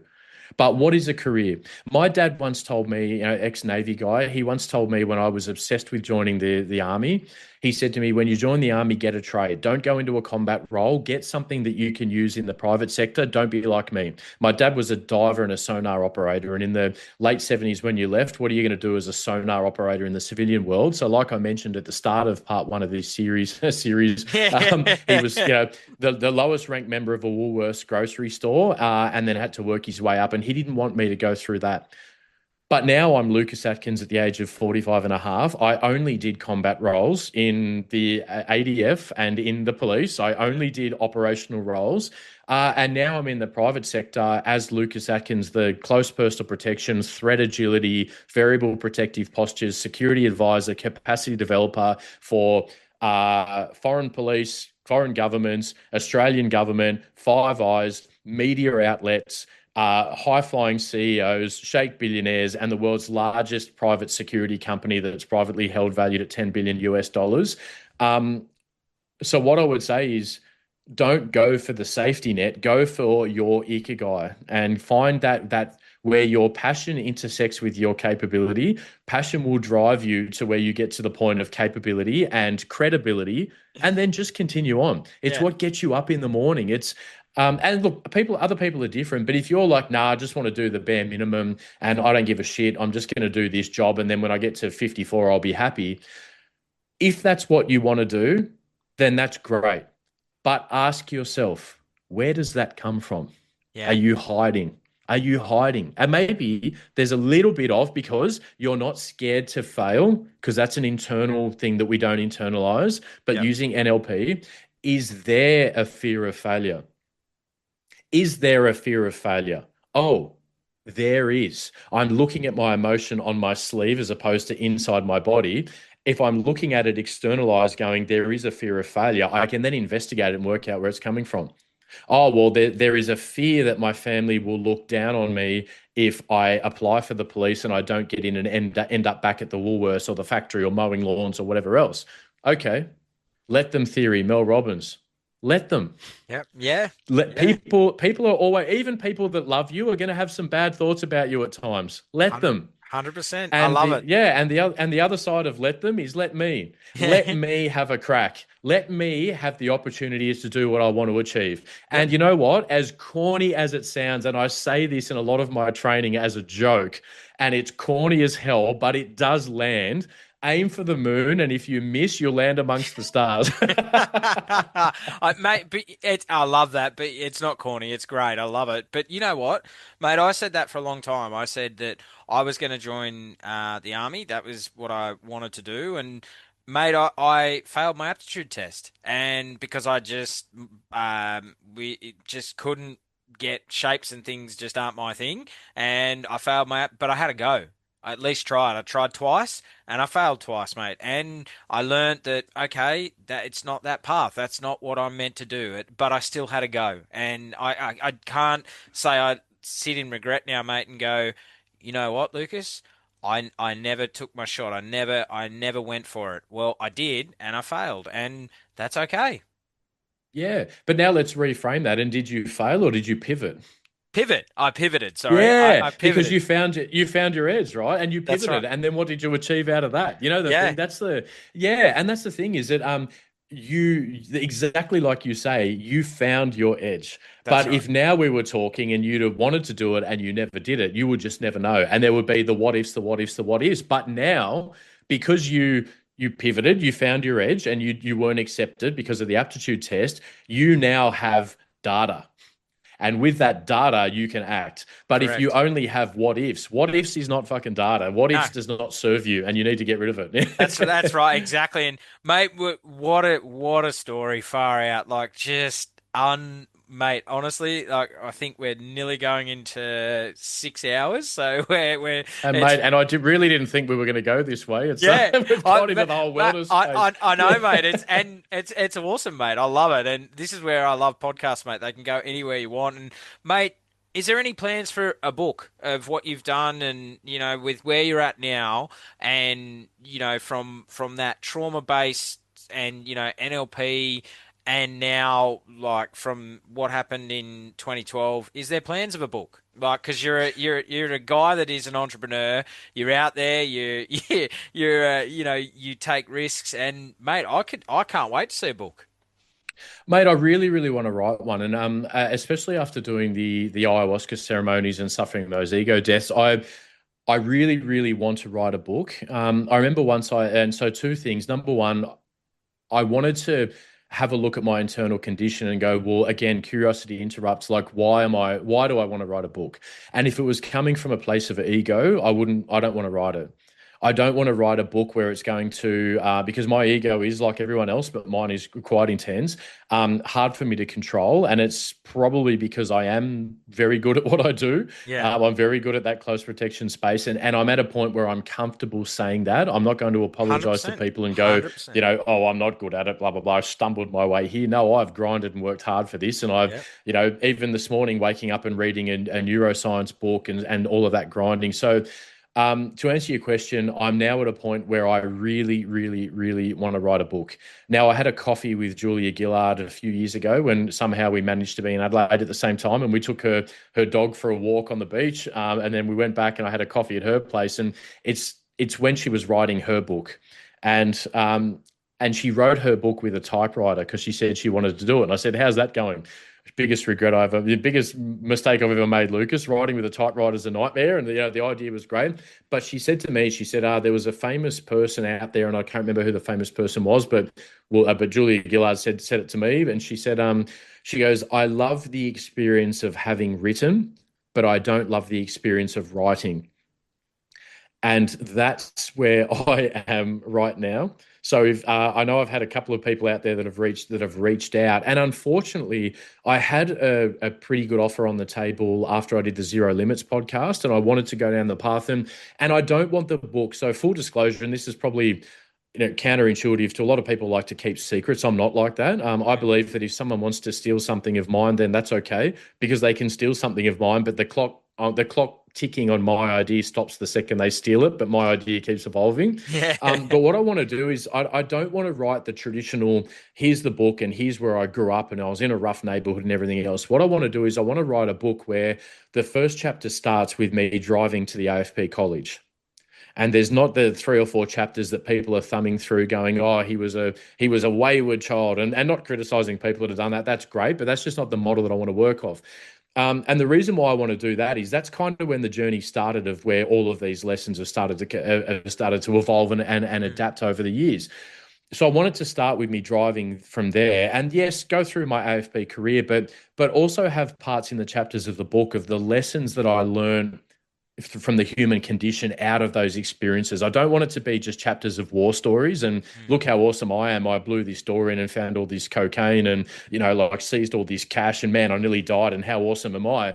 I want it to be, here's some awesome stories because I've got some great stories and here's some funny stories. And then here's the lessons that I derived out of it. And I want it to almost be a little bit modeled on like the Matthew McConaughey Greenlights book where that's what he does, right? Yep. And then I want to touch on the kind of fusing of things later in the book as well about the neuroscience path and the plant medicine path that I did in South America, and then there was this third ceremony I did with the ayahuasca plant medicine in the high Andes where I'd been, the first one was a kind of a bit of an ego death. The second ceremony was just being totally brutalized and I died multiple times in that experience. And it was being stripped back to a 5-year-old victim, which I've never have been since I was 5 years old. And almost begging for my life in this kind of experience. And then ceremony 3, I got the same, image that came up in that second plant medicine journey appeared again, and I was all scared, and it was like, kind of stop being scared, I need to tell you something. And she whispered in my ear, just be Lucas Atkins. And that's what birthed this company that I've created, because it's not close protection. It's a combination of all of the journey and all of that built into a system that's massively effective.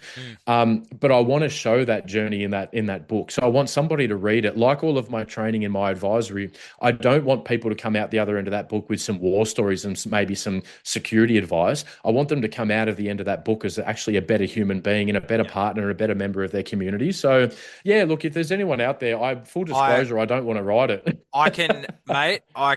We'll talk off air. I can put you in touch with an awesome friend of mine who helped write my book, and she would be perfect for you. I'll put you in touch. I'd love it. Yeah, and like I said, I had a good offer on the table, and then unfortunately, because of all of the stuff in the media about war crimes in Afghanistan and everything else, the person that was the good author that was going to write my book, actually said to me, he's like, Lucas, I'm so sorry. It's just not the right time. Like the general public's off the military and the police and everything. And I said, really, mate? Like, Yeah. I don't think so. Maybe if you have a look at some of the Instagram pages out there, I think they're the opposite. But Yeah, yeah, but definitely. mate, Nah, that'd be great. I'll Yeah, put you in yeah, that'd touch. be And great. would you get a piece from Julia, like on her perspective of that day as well, or like would Mate, you? I would like so I would honestly believe that I would love Julia JG to write the forward for the book. Yeah, Um, and the thing about JG, again, when we said this hours ago about the difference of separating politics from humanity, everything I've asked of JG over the years, up until this year, and we still stay in touch to this day, she's never said no. mm, She has written me character references. She's helped me out with things. There's been other political staffers that were in her office at the time that went to write books, and she, wrote testimonials and everything else. So I would really love it, just for the holisticness yeah, of the book. yeah. Yeah, for the wholeness of the book. I would really love to change it up and not be just a bodyguard writing a book about hard shit and awesome war stories and all Yeah, the, yeah. name dropping all the important people I kept alive and the Dalai Lama and everything else. I'd love to get a forward with her perspective of a Yes. protectee inside the bubble where, you're at your father's funeral and Lucas is standing a meter away from you and he's a federal agent watching you upset because your father's passed away. But then Lucas is also upset because he had a relationship with your father too. You know what I mean? Like, Yeah, it would be wow. great. It'd be Yeah, yeah, great. Yeah. definitely. And like this system, mate, I'd love a book that just breaks the world and people to maybe read it that have no interest in policing, have no interest in the military, but just have an interest in humanity and the human condition. Mm, I'd love it. I'd love to do it, mate. I think it would yeah, be really good. And again, probably not something you want to say publicly. I don't care about the money. I'd write a book for free. yeah. I would really, really love to just get it out there to, walk one person off the back of a cliff, mate, and job done. Mate, here it is. There it is right there, mate. That's mine. Oh, And honestly, mate, it's the best thing you'll ever do, mate, is to just write it to help one person. And, you get so many messages of people going, wow, that's exactly how I felt, or, that's what I went through in high school or primary school. And, mate, honestly, if everyone's got one book in them, everyone does. Some yeah. people just don't want to grind, mate. They just don't want to do the grinding like you and I have done, and many others who come from that, we don't get that great start, but we forge our path. Well, mate, because a book at the end of the day is distilled knowledge. So if my book's 380 pages, someone's getting 380 pages of distilled knowledge of 45 and a half years of human experience. Yep. And what I'll say too is I've had feedback from the previous podcast that people say that they could listen to me tell yarns for days. Yeah. I would love if I write a book, I would personally record the audio book and I would Yeah. read through Awesome. the entire thing. And I wouldn't do it in the way that, and I don't know if you know your listeners have noticed, but I don't talk like a stereotypical police officer or a No, soldier or anything. not at all. I'm quite dynamic and passionate in the way I talk, and that's because I refuse to be the stereotype even when I was an instructor. And I would deliver the audio book with the same amount of passion and authenticity that I deliver any kind of conversation I have with people. And I, yeah, I would do that for sure. Mate, I love it. As I say, we've been speaking for nearly 6.5 hours, and I could probably My talk to you God. for another 10. Yeah. But mate, it's just been absolutely epic, and the growth that you've had from when you did Maddie's podcast to now, mate, I can see it, and I commend you for the work, the inner work that you have gone on to do, and that emotion that you had 2 years ago, when you had a little bit last night, and you caught yourself, mate, and it just shows how far. And mate, I absolutely take my hat off to you and commend you for the work that you've done. And mate, as I say, I could have spoken to you for another 10 hours, but I'm going to finish with this, mate. The last, and I want that to land with you for a minute. I'm going to keep talking so that lands for you and really sits there for you, and embrace that. And mate, we spoke about at the start Bondi, and I want to get your quick five for the guys that on the ground that day, the general duties police officers that risked their lives, the 15 people that were tragic. I think it was 15. Was it 15? Yeah, I hope that's right. I'll double check that. 15, think it was, that were killed.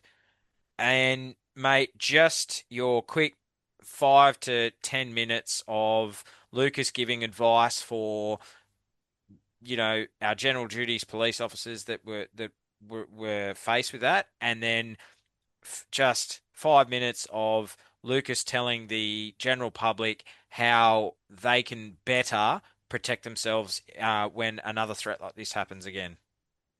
Yep. So what I'll say is, okay, and this is good. This is a really good way to end the podcast, because we've gone tactical, we've gone life experience, we've got a little bit holistical and spiritual, and now we're going to end with like my real specialty of tactical stuff, right?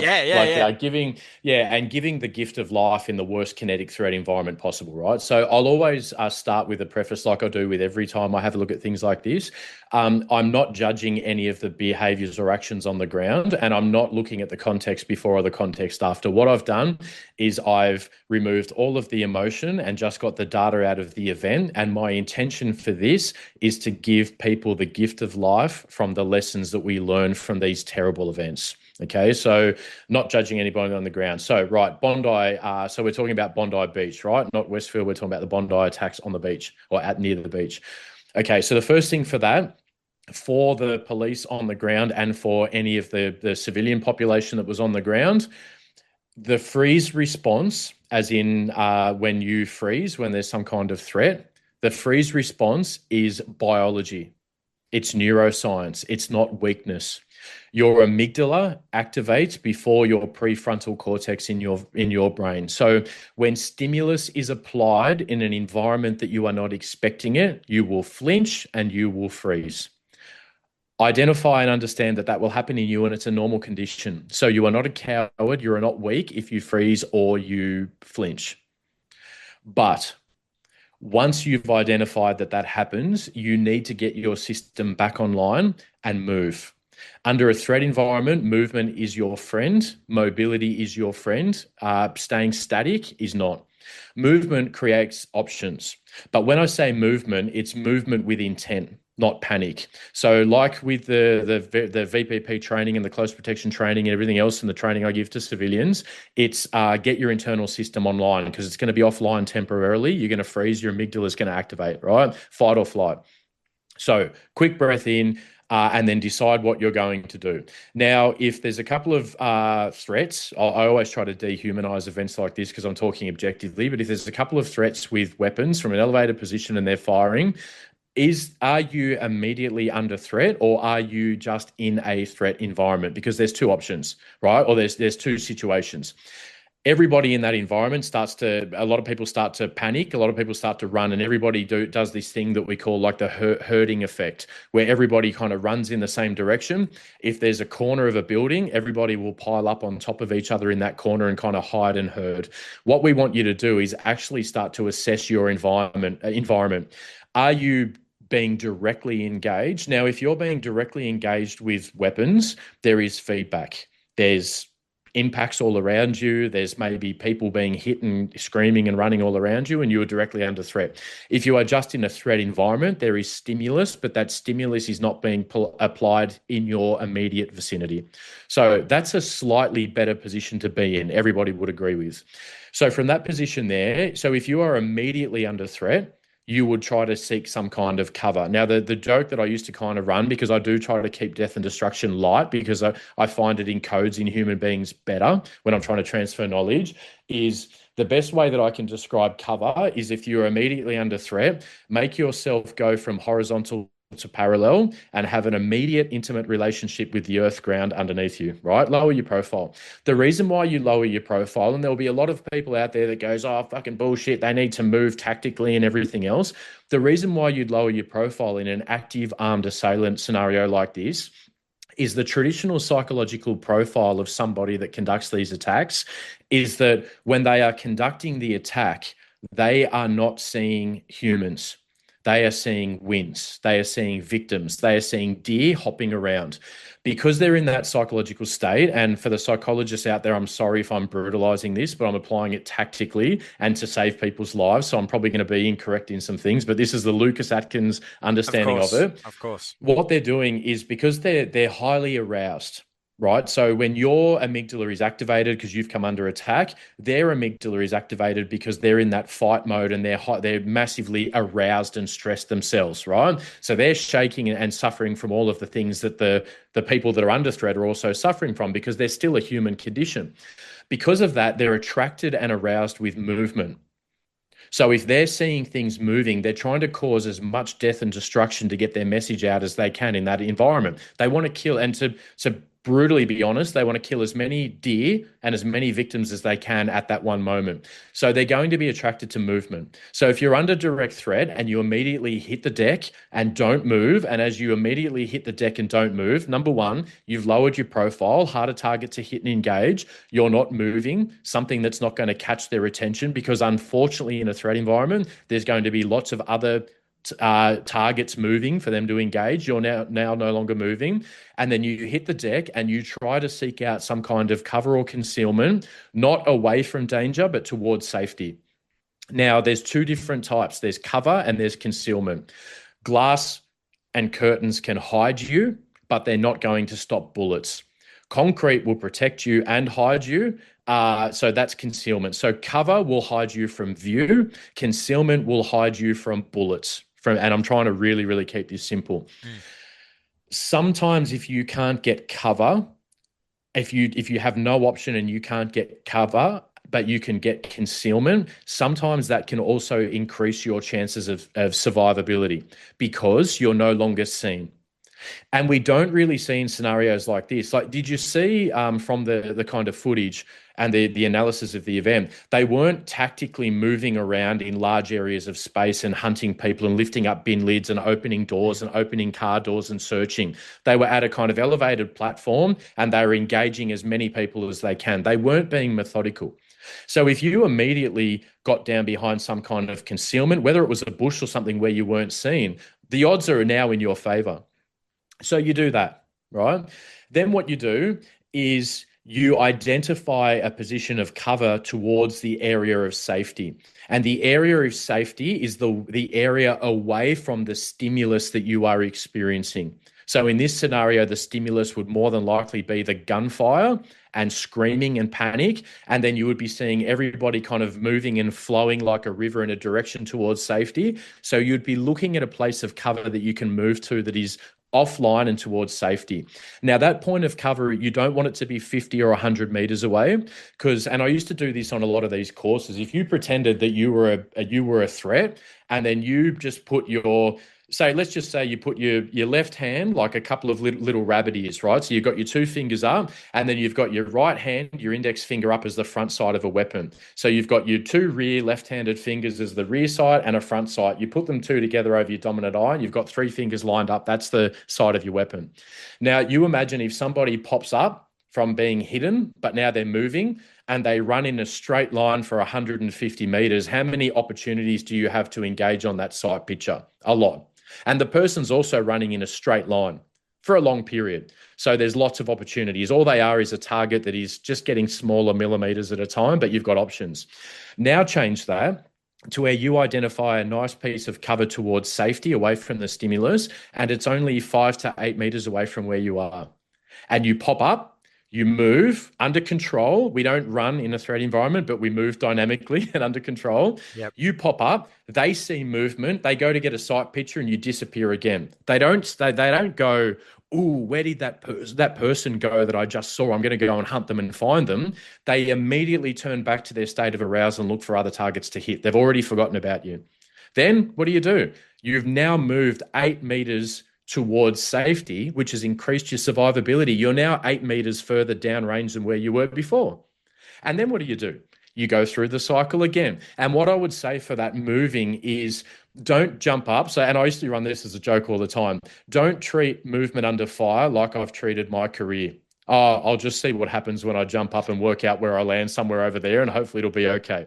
Have it as a methodical approach. So down behind that hard cover, identify where you're going to move to, take a quick breath, get your internal state online. If you have somebody with you that may be a family member, maybe a child, maybe a member of the public that's decided to attach themselves to your hip, if you're going to take them with you, make sure they also understand where you're going to be moving for your next bound or your next leap. And you say, okay, do you see that? You see that concrete barrier over there that's got templated fluorescent yellow paint that says adequate ballistic protection from a 7.62 millimeter round? When I say up and go, we're going to move there. You feeling good about that? Cool, ready?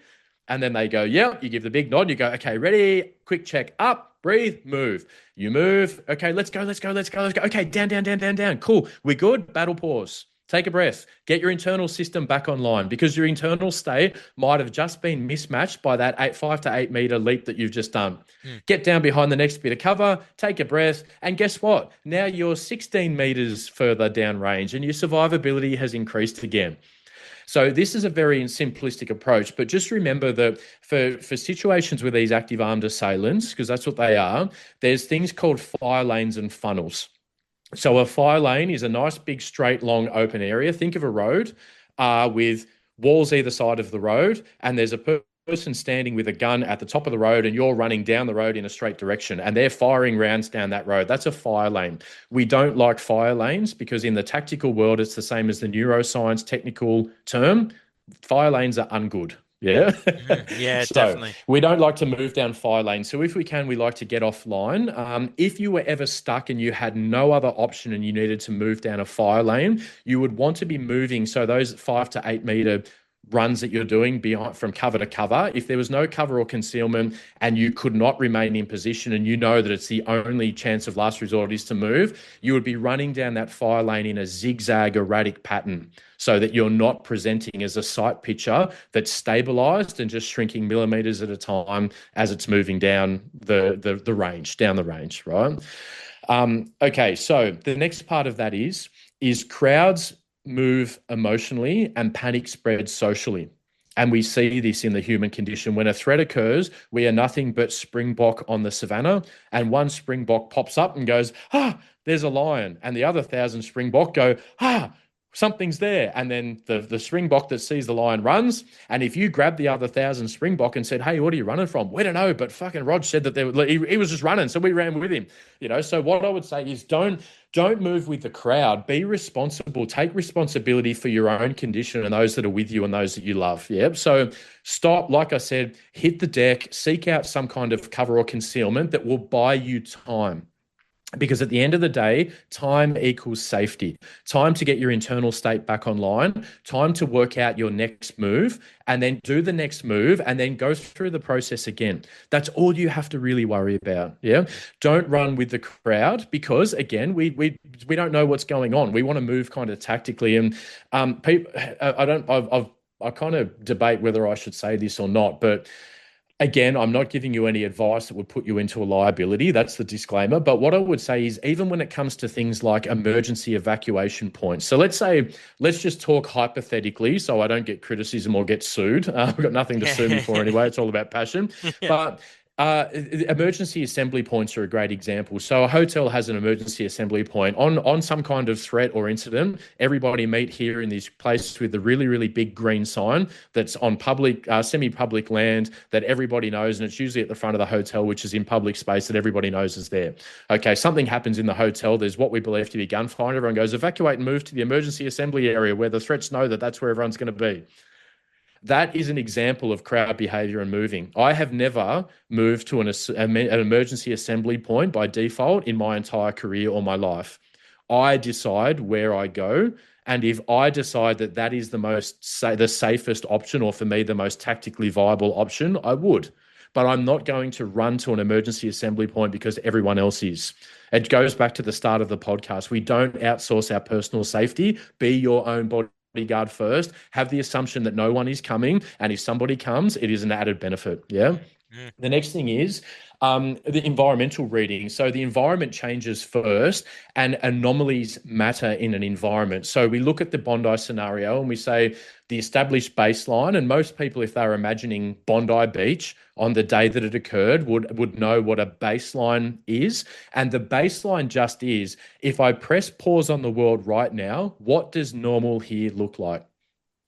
And then what are anomalies? So an anomaly might be a car pulling up, not paying for parking, leaving a door open, walking out. It's a hot day. It's Bondi. Why are they wearing long sleeves and a long jacket dressed in all black? Why do they have a backpack on? Why do they clearly look like they're not there for leisure? All of these different kind of anomalies are things that you can act on. Now, again, it's not a criticism of anybody. Like I've said before in this podcast, there's 2% of the time that we just can't treat anomalies and things like this occur. So this is probably one of those 2% moments where the rounds are already flying and you're just in the environment. And again, you're in the environment. You're not at the environment. So you've assessed, you've had a look, you started to treat the scenario that you're in. So the two big key takeaways are, am I directly under threat or am I in a threat space? If I'm directly under threat, horizontal to parallel, seek out some kind of cover or concealment, move towards safety, keep an eye on, or keep your kind of gut instinct and your senses on where the stimulus is coming from, move in the opposite direction. Identify where you're going to move before you move. If you have anybody with you, communicate it to them, take them with you. Now, in the very worst case scenario for an active assailant environment, and this is very, very hard to say, if there's a point where maybe someone has just gone to total panic and they're offline. And no matter what you do, you shake them, you slap them, you yell them, you scream at them, you yell at them, you scream at them, and they just cannot move. And no matter what you do, you know that you probably can't take him. And maybe if it's me, I still train every day. I train to pick up an 85-kilo human being and carry them, move them under fire, engaging with my primary or secondary. That's what I will do for the rest of my life. People say, let it go. I'm not going to let it go, right? So that's me. But if you don't have that capability, that's okay. You're not a professional. But if you can't take them with you, you basically have two options. And not every option in a threat environment is a clear-cut option. Like I said with the Australia Day stuff, sometimes it's 5 really, really bad options. You have to choose the least bad out of the 5 with the intention of survival. If someone that you're with refuses to move, and no matter what you can do, they can't move, option 1, you stay with them and you cross your fingers and start to pray and hope that you survive. But with that option 1 scenario, who controls the outcome of your survivability in that scenario? You or the threat? And when I say that, I mean in a simplistic term, who decides whether you live or die? The threat does. Yep. Or option 2, which is still not good. It's still ungood, but it's better than option 1. Option 2, you tell the person, okay, look, I'm going to move. I'm going to go and get help. I'm going to cover you up with these plants and bushes and these bags and whatever else. Please just be quiet and don't move. Stay here. I'm going to go. Then you go through the motions that I told you about. You assess, reassess, move. There's still a chance there that the threat doesn't engage them and see them. And there's still a chance that at some point law enforcement capabilities or response capabilities disrupt and resolve that threat, and the person that you left there survives. Now, it's not great, but like I said before, the threats are looking for moving victims and they're aroused by movement. They're not going to waste time kicking over trees and bushes and opening up bin lids trying to find victims. Unfortunately, they've already got a target-rich environment for that. So that's what I will say kind of at the ending of that. So in closing of that, the core lessons out of the Bondi or any other active event scenario, because again, one solution for 1,000 problems, early movement is survival. Mobility is your best friend. Don't stop and go, oh my God, no, don't move. Get moving. Movement is your friend, and it's probably going to equal survival. And we've seen it statistically. Unfortunately, we have a lot of data out there about events, active assailant events, active shooter for a more simplistic term. Those that move and those that have some kind of plan are the ones that survive. Yeah. Yep. And then the other thing too is that, and this goes into the thing that I've created for the kind of everyday person part of my company, civilians need familiarity with environments and familiarity with their internal system, their external environment, not paranoia. And what they don't need is situational awareness. They don't need to look and they don't need to label. What they need is the ability to walk into an environment, no matter where they are, and go, what is normal here? Once you do that, if you're training in this threat agility system, once you establish what is normal here, you just go and enjoy your life. Aware, not switched off, but also not alarmed and not at high alert like we are. And then if there's an anomaly, guess what? You sense it. You sense it 5 or 6 steps before the kinetic threat takes place. And then what do? you persist, you pivot, you say to your family, something doesn't feel right, let's go. And you act on the instinct. And guess what? You survive. And then it doesn't become, I was being shot at in an active assailant event. It comes as, oh my God, I saw that car pull up and something didn't feel right. We got out of there and called the police, and we were almost involved in it. Left of bang increases your survivability in any scenario. And it all comes down to awareness, mindfulness, inside first, outside second. And if you're in CPP, protectee always. And And again, it's not to live in fear, mate. It's to move through the world with more understanding and preparedness of not only yourself, but your family and your external environment. mate, I love that. Wow, like what you have just broken down for the civilians who listen to this, as you've said, movement is your friend. It's survivability. If you enact, and thank you for breaking it down to the simplest. I know that you could have gone into so much more detail, but to break it down to the simplest form, thank you for that, because that is what it is, and that's why I wanted to get you on to talk and tie this off. And the only thing that I'll add to this from first responders perspective as well, mate, is uh, do your first aid. Go and do your first aid training. The first aid doesn't matter. Just know how to apply a tourniquet. Know how to do CPR. Know how to plug a wound and put bandages on wounds and pack, wounds and things. That is also key to, if situations like Bondi happen again, that if you are first aid trained, you can save a life as well. And that's something that I'll add. Go and do your first aid training. It is so important. 100%. But you know what that also leads into as well, mate? Yeah, If fire you're in a away. threat environment, yeah, sorry, I know we won't go No, on no, forever, no, but no. but just to tie off that, because you keep giving me these gems that are really helping me out as well.